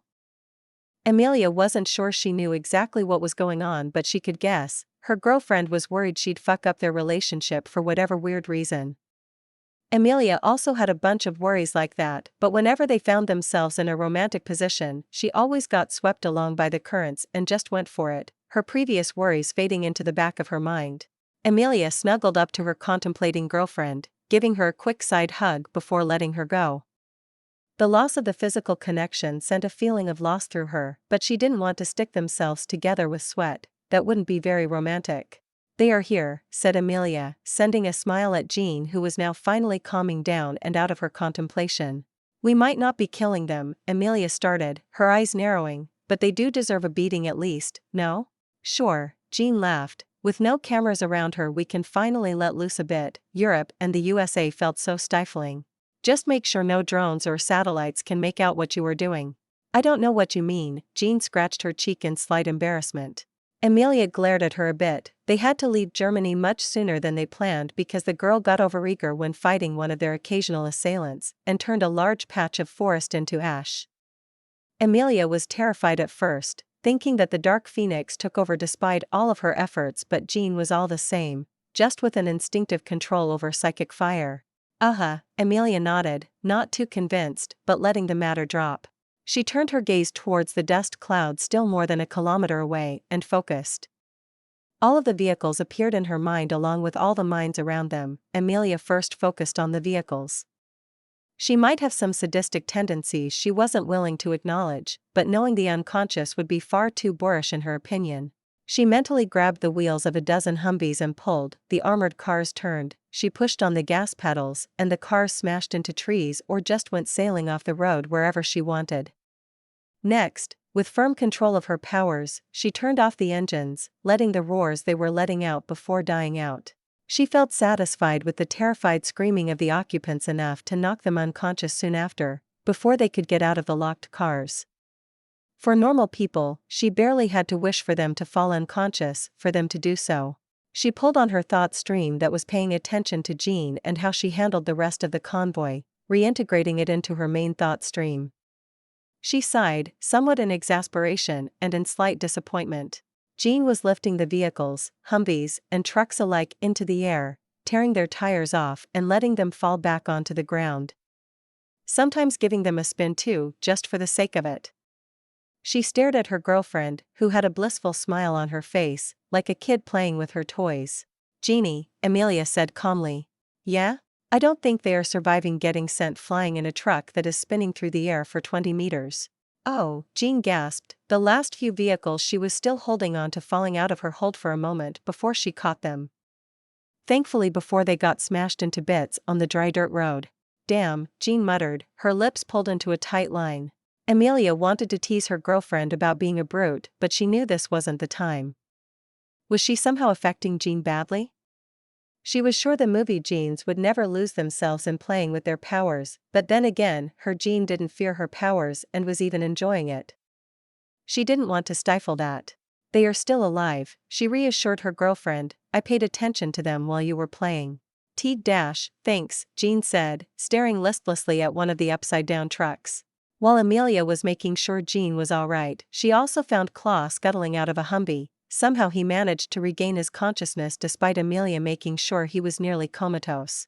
"Are you all right?" She had more important things to worry about at the moment though. "Do you think it's that thing's influence?" "I don't think so." Jean stared into Emilia's eyes, uncertain. "Maybe?" Emilia bit her lips, unsure of what to do. Her Marvel knowledge was sparse and lacking, and then again, most of it was useless in this universe as so many things seemed to deviate from what she knew. For one, she never found any sign of the sublime. Thank all the damned gods of the universe, that would have been a shitstorm and a half. Emilia couldn't reassure Jean that it'd be alright. She didn't want to lie, and she wasn't willing to. What she did instead was make sure Jean knew she'd never be alone, that she would never abandon her no matter what she turned into. Jean snapped out of her reverie and sent a small smile at Emilia, feeling the emotions flooding her through their bond. Jean's eyes widened. "Sorry for whining, you little rat is trying to run in the meantime." "Don't worry," Emilia smiled, "I got it." Finding out how Claw regained his consciousness wasn't too hard, considering a necklace was shining with psychic energy as it swung left and right on his chest. The same amount of psychic energy that Emilia sent into his mind too. Emilia grabbed the small silver chain that held the amulet at the end of it and snapped it in two, pulling the thing off of the smuggler before sending another strike of energy into his mind. Then, she floated both toward her and Jean. "Let's sit in the back of one of the trucks?" Emilia asked, free shade.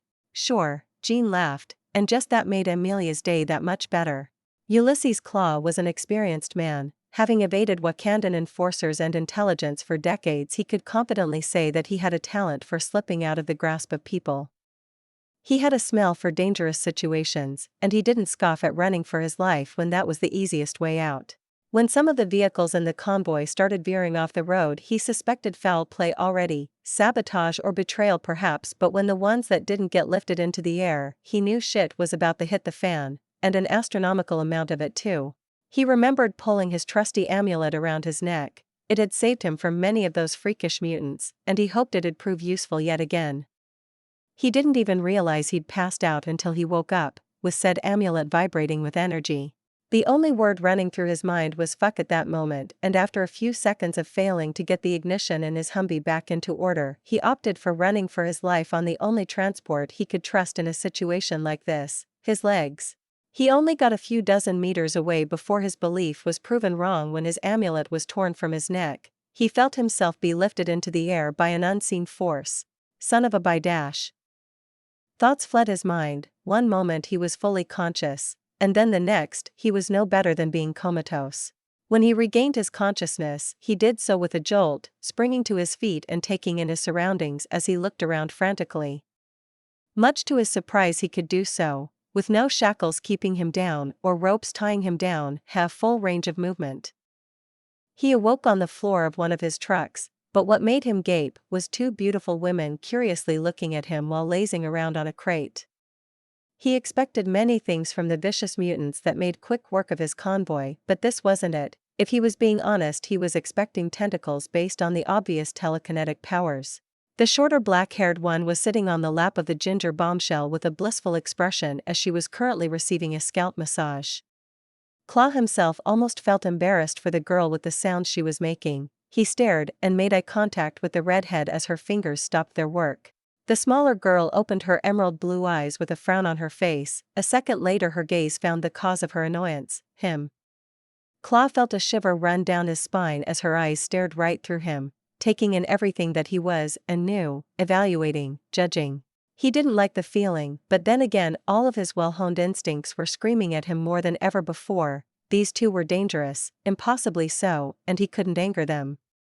He bore with the weighty gaze until the girl seemed to bore off him and leapt off from the ginger's lap, much to the latter's regret. "Well," she said, "now that you are awake, we have a lot to discuss, Mr. Claw." Ah, god damn it all, she knew his name.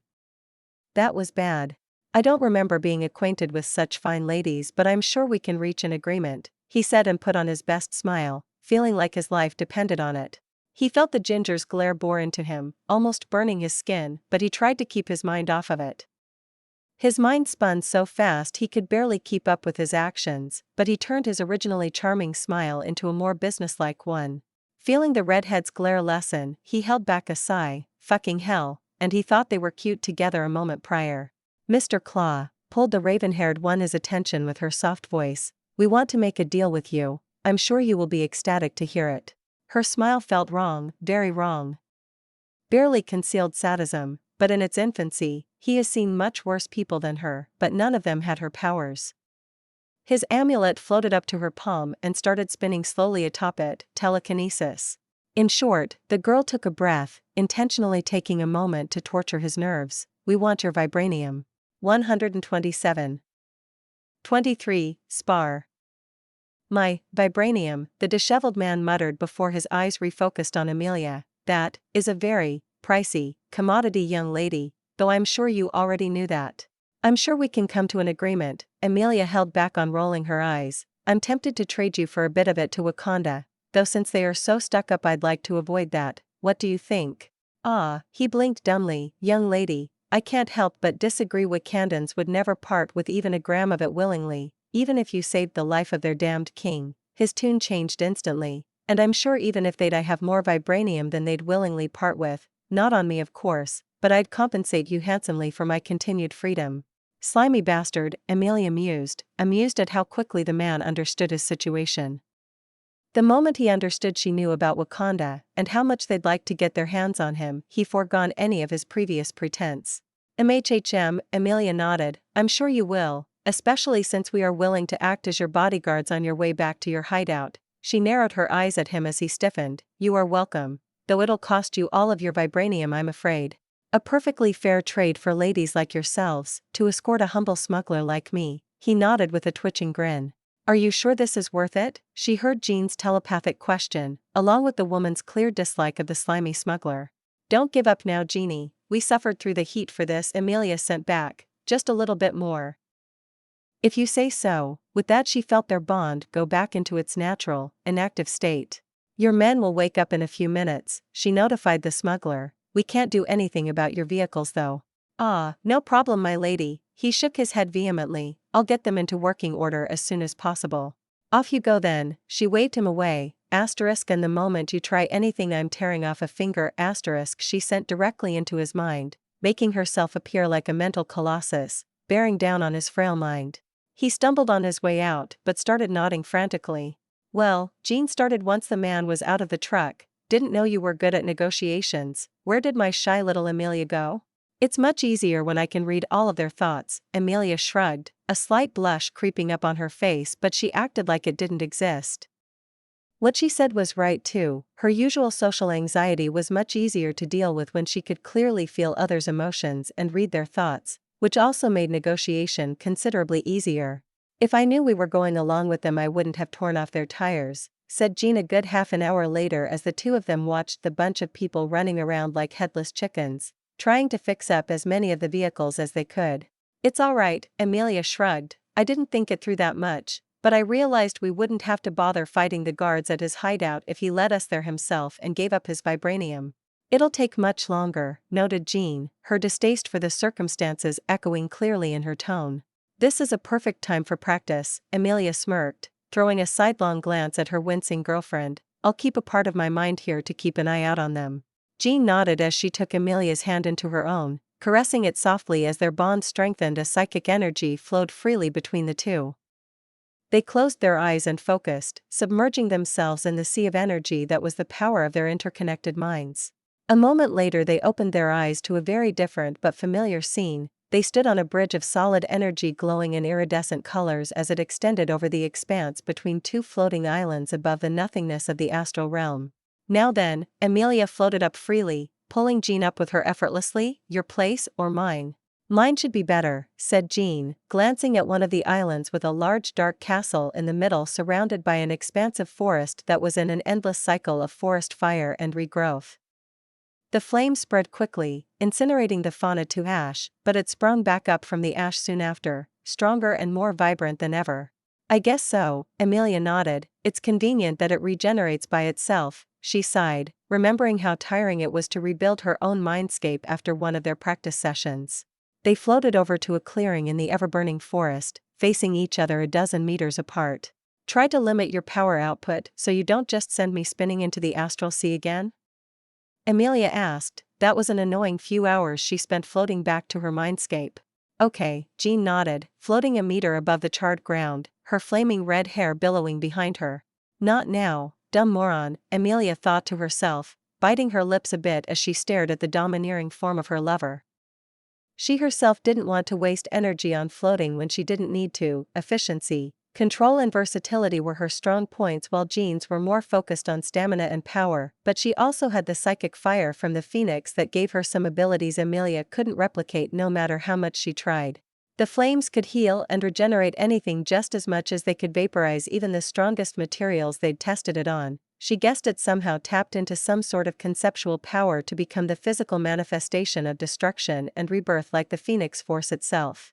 Jean's arms lit alight with bright flames, creeping up to her elbows harmlessly as she readied herself for their spar, and Emilia took the moment to ready herself. Her legs spread a bit, she lowered herself into a fighting position as she stared at Jean.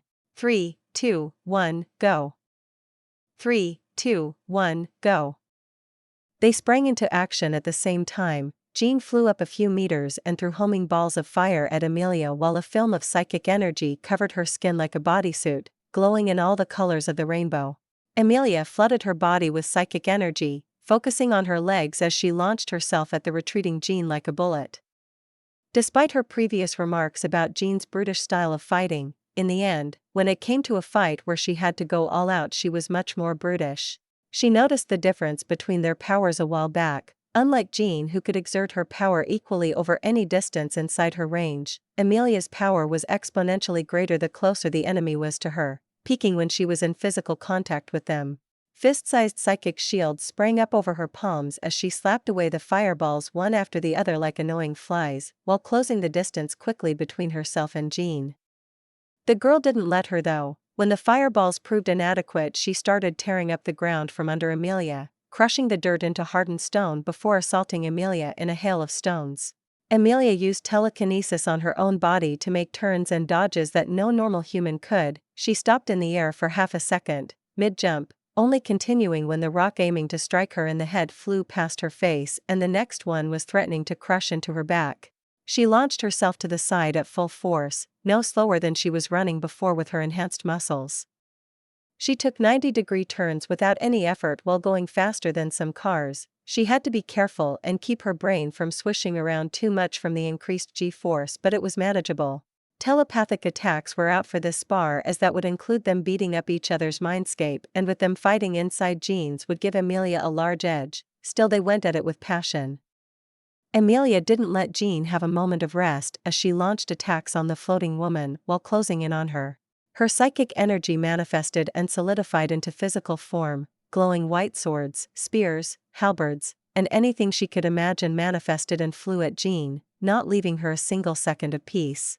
Multitasking was another thing Emilia found herself excelling in, even more so with steadily her increasing psychic powers.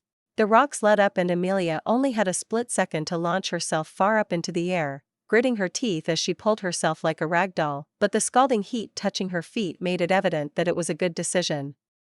A veritable sea of white-hot flames consumed the ground, flowing out of Jean's outstretched hands like she was holding a flamethrower. They made eye contact. Jean smirked as her palms moved upward, and Emilia's eyes widened as she made a solid footing for a moment. Her thighs contracted before she launched herself away from the temporary foothold. She sailed over the slowly approaching flames, making a few more footings mid-air as she zigzagged toward her floating girlfriend. She was only a few meters away from reaching Jean, now a good 100 meters up in the air when the girl let the flames go. Emilia's eyes got drawn towards her red palms still covered in white flames as Jean made a clawing motion, like grabbing an apple. Jean pulled. The errant flames stopped and moved, converging on the two of them in a tide of destruction and incinerating heat. Emilia screamed as she felt her astral form's skin burn, but she struck out, a glowing white sword manifesting in her hand before she used her entire telekinetic power to push. Her scream was joined by a pained whimper from Jean as her overpowered psychic shield cracked and the sword parted her skin and penetrated her flesh. The sword came out through her back, but Emilia couldn't see that. Her form was engulfed in flames as her vision darkened despite the divine light of the phoenix's flames. She woke up in the middle of a forest. The vibrant blue, white, and red leaves of the trees made it evident that she was back in her own mindscape, though the soft thighs she was currently resting her head on made her think she was in heaven for a moment. She sighed in contentment as she felt Jean's dexterous fingers comb through her hair and massage her scalp. This was bliss. If she got rewards like this for losing, she'd have to consider doing it more. Surprisingly, they were rather tied in wins, despite the considerable disparity in power. "Congratulations on your win," said Emilia before closing her eyes again, humming at her lover's ministrations. "Thank you," Jean said quietly. It was close again. Emilia felt the girl's shame at that. Jean felt like she should have won without effort with her powers, but Emilia almost managed to win this time too, and a real fight Jean would have died too without astronomical luck. Emilia cracked open her eyes to smile up at Jean. She felt a bit guilty as it was her intention to make the girl feel like that. The guilt was eating at her when she was watching her girlfriend squirming like this, but she knew it was nothing compared to the guilt she felt if she died because she didn't learn to control her powers. "You're getting much better." She reached up to caress her cheek and turn her gaze back towards her. "I'm proud of you." Jean had an intense look in her eyes at that, her verdant green eyes almost glowing in the light before she tore her gaze away, looking a touch embarrassed as she scratched her cheek. "Thanks," she murmured, "and sorry for killing you like that." Emilia winced at the turn of phrase, and her grimace deepened as she remembered her skin peeling off in the scalding heat. Getting burned to death wasn't the most enjoyable experience, even if the pain was rather dampened in their astral forms. "It's all right," Emilia said, "and sorry for impaling you." Jean looked at her weirdly for a bit before shaking her head softly. "No problems, love, you can impale me all you want. Dude, don't make promises you won't keep," Emilia stuttered, her face heating up quickly at the implications. "I'm not," Jean shook her head swishing around at the motion. "Just give me a bit of time, please," she asked with a hair-throbbing shy smile on her lips. Emilia felt her heart melt at the expression as she nodded mutely. "Damn it all, this girl will be the death of me." Announcement. There is one advanced chapter on my Patreon for just $1 sub. Join Patreon. Also, consider joining my Discord. Join Discord. 24 Memories. Jean Grey. Jean Grey didn't have any control over her life for as long as she could remember. For the first decade of her life, she was a child with no agency of her own. That was natural though. Parents guided their children until they could choose their own paths, but for Jean, reality came crashing down when she was just a young girl playing with her best friend. They say children are free and without worry, but for Jean, that couldn't have been further from the truth after that day. Her powers awakened and darkness seemed to consume her life as the little light she had before in her friend and parents were going after it. She couldn't even control herself. She still saw the lifeless face of her best friend and the distrustful gazes of her parents in her nightmares, but the worst was yet to come. Jean Grey was sick, or so she was told. She needed to be cured of this ever-burning power inside of her lest it consumes her and all those she loved. Thankfully the bald doctor that came to help her had a cure for that. Jean, terrified of herself and her powers, took it without much hesitation. That was the last day Jean Grey was Jean Grey. The cure turned her into a shell, an emotionless husk that mimicked the human she was before. The real Jean slumbered somewhere deep beneath consciousness, her mind as tangled as a ball of yarn while her soul whimpered under the constricting seal. The husk lived while Jean slept. The husk had retained Jean's talent for empathy and used it to make itself more human. It knew it was somehow wrong, somehow lesser. All these other people had that miraculous something that let them feel, and it felt whatever they felt, and yet it had no feelings of its own. Days turned into months, and the husk mimicked its schoolmates, friends, and passers-by. Then came years and the husk grew into a young woman while Jean slept on, the memories of the husk slowly streaming into her sleepless mind. Years went by and then the miracle happened. The husk felt something for the first time. A tingle in its stomach that some would call butterflies, and its teenage mind, overwhelmed with hormones associated with an emotion it felt from others so many times before with her own, love. It was in love with the boy that looked at her without fear, apprehension, or ill intent. She knew all he wanted was to protect her and keep her safe and happy. It didn't know what happiness was, but the first taste of emotion in its dull life was like a drug and it was addicted. It mimicked other girls of its age and started dating the boy. Gestures, touches, and actions were done without any understanding for their reason aside from that others did it with those they loved. It was happy, it gave everything it had to the boy and even what it knew to be important to girls one day. The boy took it that night from it and told it that he loved her.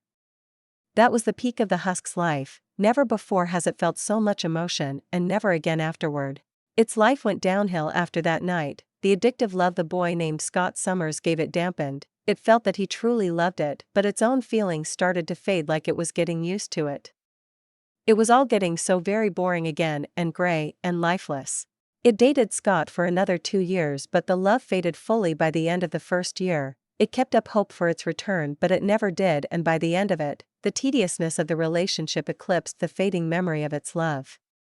It broke up with Scott Summers. Life was dull, but the boring relationship gestures were gone, so it was peaceful.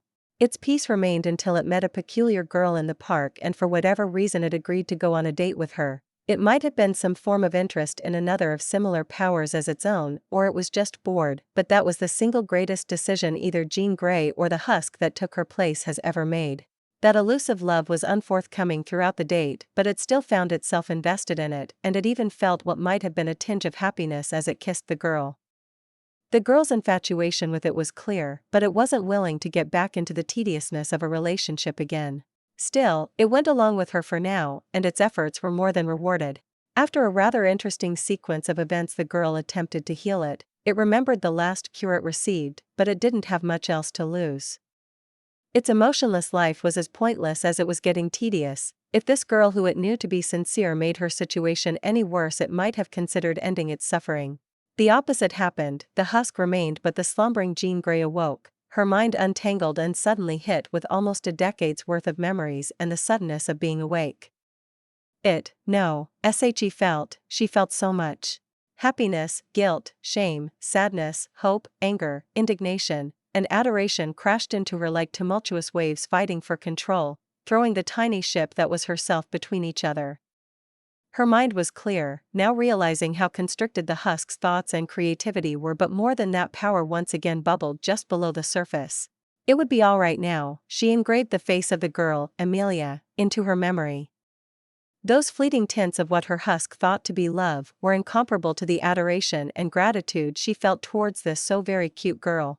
Emilia went above and beyond, teaching her to control her powers and telling her things that she never knew, but looking back on it now, despite her initial existential crisis, it was worth it. She had control now, she had agency. Yes, the Phoenix Force still wanted her as its puppet, avatar, toy, whatever an eldritch conceptual being wanted, but she had control of her life. She wasn't just a doll being puppeteered by others, she was wrestling for control with the Phoenix and gaining ground no less. She knew the being didn't actually fight her, it was just channeling so much of its power into her that it was an uphill battle to learn to control it at the same pace. She felt its gaze whenever she stumbled in her control, whenever a single flicker of flame burned something she didn't intend to. The Phoenix was watching, waiting, for a sign of weakness. It was more than willing to let her use its godlike powers however she wished if she could tame them, if not, well, then it'd have to do it itself, possess her and use its avatar like she was meant to be used. Never, never again. She left the Institute and Xavier behind. She knew he wanted to help her sincerely, but he also valued 2 other of his students' lives above just her own. The man was a pragmatist, even if at heart he wanted everyone to be happy. He knew it wasn't possible. Sacrifices had to be made, and she just so happened to be one of those sacrifices. She both hated him for that and respected him, but she could never again trust him. In the last couple of months, Jean realized she loved control, not just over her powers and her life, but over others. Her telepathy and telekinesis were manifestations of control, and she relished in them unlike before when she feared them. Jean Grey, free as a bird, glanced down at her lover, who nearly moaned as she massaged her back. She'd give this girl the world and more, for she had given her more than she'd ever wanted or deserved. Jean loved the control Emilia gave her. The girl was willing to relinquish control of almost anything to her, and that just endeared her even more to Jean. Am I good enough though? I'd given my virginity to that obnoxious moron so easily, just giving the same I'd given him emotionlessly feels like I'm undeserving of her love. Jean Grey thought much about this subject, about how to show Emilia how much more she meant to her than that brat. A part of her knew how easy it'd be to just share her emotions, but she felt actions had more meaning at times. Her actions would speak for themselves. Once Jean was done with her apology massage for burning Emilia to cinders, the 2 of them returned to their flesh and blood bodies, still sitting calmly while holding the other's hand. Emilia regretfully ran her thumb over Jean's palm before retrieving her hand and getting to her feet. The goons were close to ready to depart. A few seconds later, Jean regained consciousness under Emilia's watchful gaze. She is getting faster, good. Jean got to her feet, still a bit disorientated from her astral body, snapping back into her real one. Emilia kept her steady with a touch of telekinesis, knowing that if she did so physically it'd take at least 20 minutes to once again disentangle herself from the girl. Let's get these lowlifes to work then. Jean stretched languidly before hopping off the back of the truck, floating a bit before letting her boots touch the sandy ground. Questionable footwear for this climate, but Emilia wasn't complaining. It went well with her lover's denim jeans and white shirt. Emilia hopped off after Jean a bit less gracefully and followed behind her girlfriend like a good little duckling. She was more than willing to relinquish her leading station in terms of bullying these goons into doing what they were told, and she had to admit Jean was much better than her at that. A few well-placed fireballs and telekinetic throws later, they were much more enthusiastic in their work. It barely took another hour before they were seated in the back of a Humvee, which also had Claw sitting next to a rather anxious driver. Then they were off. The road trip was a bit more interesting than they'd expected, and an hour in the 2 started treating it like a safari. They pointed out interesting animals or plants to each other through their bond without the other 2 people in the vehicle knowing about it. This made the rather long journey bearable. I'm telling you, a rhino would absolutely demolish a hippo, Jean said along with a tumble of indignation at Emilia's refusal to accept what she viewed as facts. They might be tanky, but hippos have an extremely strong bite. It'd eventually get through the rhino's hide, Emilia reasoned, unwilling to back down. Humph, you are not convincing, Jean smirked. Humph, Emilia snorted in her mind, crossing her arms and glaring sideways at Jean, who looked back at her triumphantly for some reason. You are adorable when you pout like that, you know that? Humph, Emilia turned her head away with a huff, knowing that it did nothing to hide the blush creeping down to her neck.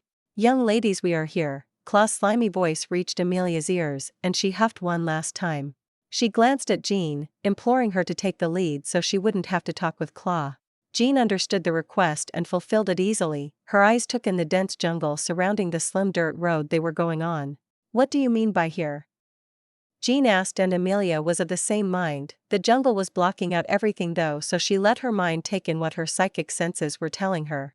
"The bunker has a hidden entrance in a nearby cliffside. It will let us park the cars there before going for the vault," the man clarified, though his regret seeped into his tone at the second part. "If you are behaving well, we might even leave a bit of it behind," Jean said offhandedly, which immediately restored the vigor of the aging man. Emilia's senses expanded, and she easily found the hollowed-out cliffside with a rather extensive tunnel system going deep into the hill.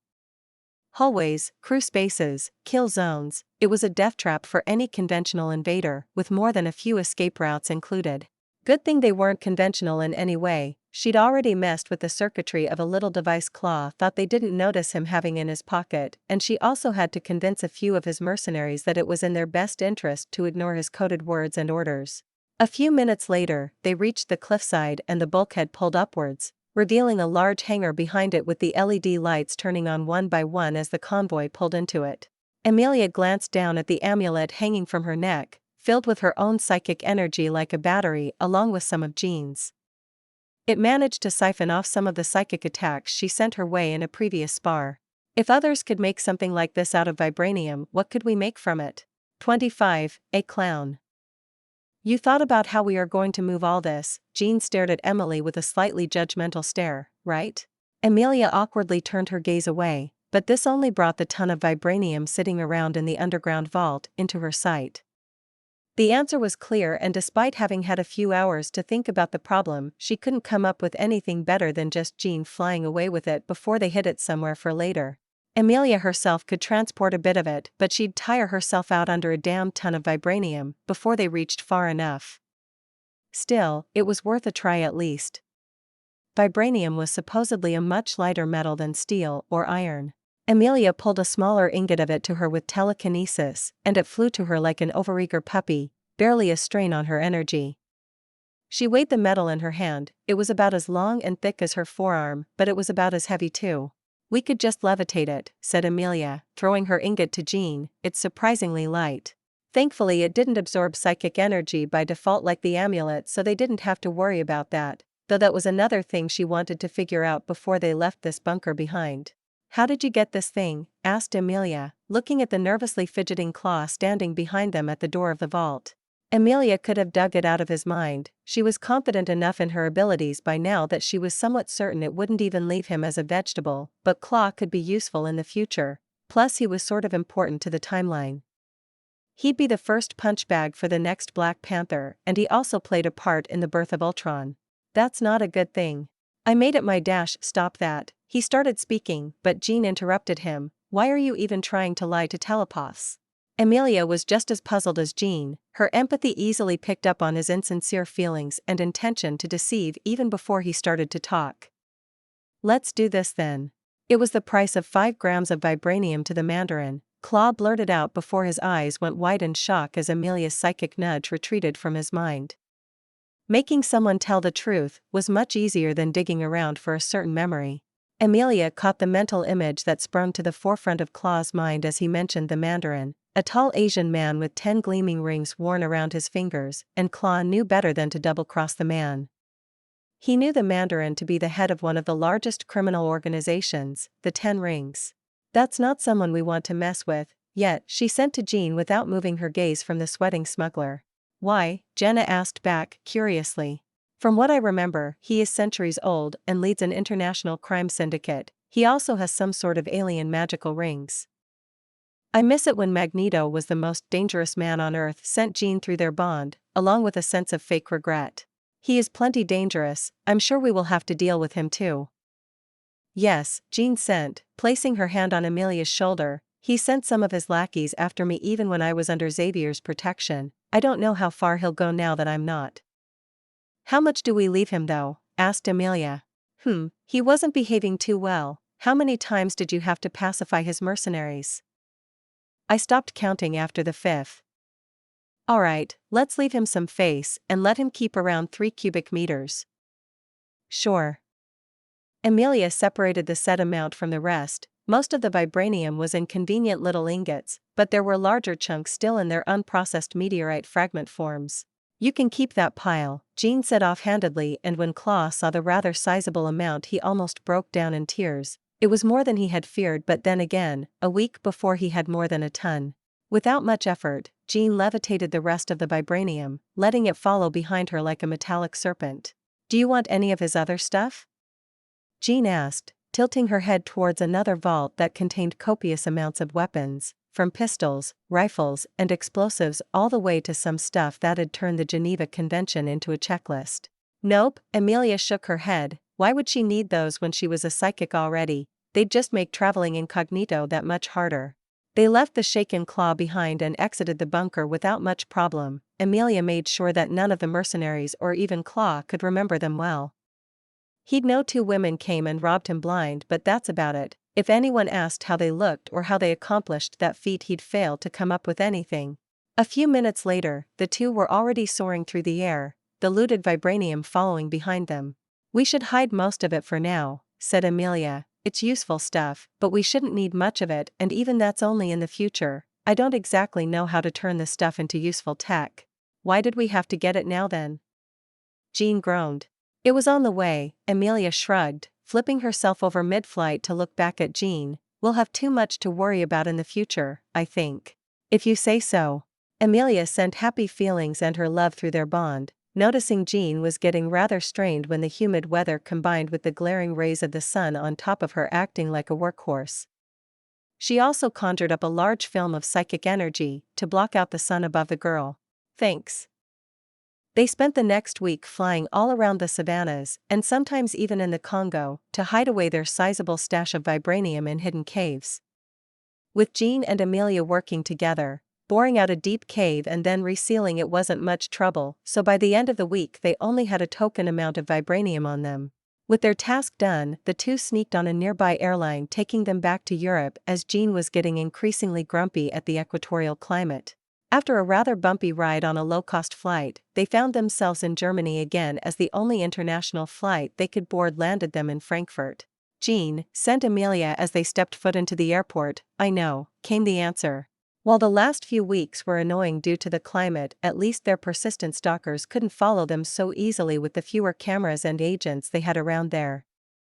Coming to such a large airport was a risk, but the 2 were getting confident in their abilities to slip away without trouble, but it seemed whoever these people were just wanted to prove them wrong. More than 100 shielded mines were spread around the airport. They didn't seem to know how much they stood out just because of that, as they acted like any other tourist or traveler around them. Emilia's senses covered the entire building and more easily. She memorized each of them before she went further and tapped into mind after mind, searching for anyone else. Some of the assailants that came after them were hard to find as they didn't wear the psychic dampeners but instead thought only about mundane things up until the moment they had to strike. Emilia added another 10 such people to the mentally shielded ones on the mental map she shared with Jean through their bond. The girl added a few other marks onto the map, ones that were outside of Emilia's range and were of higher elevation than the airport, snipers. One of them feels weird, Leah, Jean said, and Emilia zeroed in on the person she indicated. Fuck, she swore under her breath, could be worse, at least they can't send Avengers at us since they don't exist yet. In contrast, a person who somehow already existed and was doing rather well by appearances was fucking Wade Wilson. Emilia grimaced slightly as her psychic perception easily revealed his scarred and burned face underneath his hood. The idiot had his blood-red Deadpool costume on under the jeans and oversized hoodie combo. Shouldn't be too much of a problem, Emilia sent, quickly sending what she knew about the immortal mercenary to Jean in a psychic packet of information. They probably promised to help him heal his face if he helped them, Jean thought. Or a fuckload of money, Emilia amended. Having read some of his comics and watched the movies about him, she knew the man had some shortcomings when it came to morals, but Jean wasn't wrong either. If only I could use biokinesis already. She obviously went over all schools of psychic powers she knew of, biokinesis among them, but she found her control lacking a bit. She'd get there in another month or 2, but even then she'd only be able to reseal wounds and such, not the extensive skin and tissue regeneration Deadpool would need. His cancer could mess it up even if I fixed his face. Yeah, you're right. Can you take care of the snipers first? Sure. Just like that, without even missing a step as they made their way toward the exit of the airport, they started eliminating their enemies one by one. The first ones to go were the faraway ones that Jean crushed into a paste. The girl lost her mercy after the 10th kidnapping or assassination attempt. Any enemy they didn't kill or maim was another attacker that could return and try again. Emilia's psychic tendrils bore through the mental shields they thought invincible. All the thing did was try to disperse her powers and disseminate the psychic energy she used for attacks, but she had better control than that. Combined with her firm hold on the psychic pikes she drilled into the skulls of the people, they didn't stand a chance. All it did was make her focus on 3 or 4 people at a time instead of being able to kill most, if not all of them at once.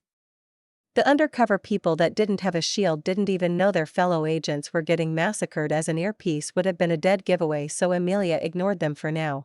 A few that were acting like they were sleeping got a quick pulse of psychic energy, though, that made sure they remained asleep. Out of the 105 original shielded attackers, only 80 remained by the time they realized something was going on. Emilia always chose her next target to be someone who noticed another of them dropping dead onto the ground, but after half a minute the standby screaming and running was far too eye-catching. Seemingly normal people dropping dead one after the other were a cause for alarm for the average person after all. The agents sprung into action, screaming at the escaping gaggle of people to calm down and leave so they could do their jobs. Some of them joined the panicking crowds and tried to take aim at the 2 of them, but Emilia easily made their weapons jam. The dampener's powers were strongest on their minds, with it also giving a weaker protection against telekinesis on their bodies, but their weapons were only slightly harder than normal to mess with. Emilia spared a brief moment of attention or Jean, noticing that the girl was making sure none of the civilians got trampled to death or caught in the crossfire. She felt her heart calming as she realized her girlfriend wasn't even worried about their safety, but then again Jean had a rather annoying tendency to underestimate their enemies. The film of psychic energy Emilia formed into a dome around the 2 of them easily stopped bullets in their tracks, siphoning away all of their kinetic energy in a moment and letting them drop to the ground around them, making a circle of lead around the dome. A pistol impacted the dome, which made Emilia turn her attention from the last 2 people she killed towards the man who threw them. Deadpool stood on top of a table without fear in the world, with his fists on his waist. Children these days can't appreciate a good gunfight, he looked at them judgmentally. Using magic against a gun is extremely rude, young ladies. I guess I'll have to use my lovelies to teach you a lesson. He pulled his twin katanas out of their holsters on his back and launched himself at the dome. Emilia knew about the character, Deadpool, but seeing him in real life and just as uncaring for his safety and absolute disregard for danger stunned her for a moment. Deadpool slammed into the dome that Emilia managed to flood with more energy at the last moment. He plastered across it like a starfish and slid down on its side comically. Emilia blinked at him dumbly, not quite comprehending what he was thinking when he thought he could get through the dome that blocked out bullets, but then again the man's mind was dangerous. She only glanced inside and it was weird as hell, twisting and turning, regrowing and degrading just like his body was. Emilia felt like pushing deeper into it would be like walking into a lake of corrosive acid. Wade Wilson sprung back onto his feet. He pulled the katana that went through his shoulder by accident as he fell and readied it again. This must be a challenge from fate, he proclaimed. To reclaim my beauty, I must slay the beauties first.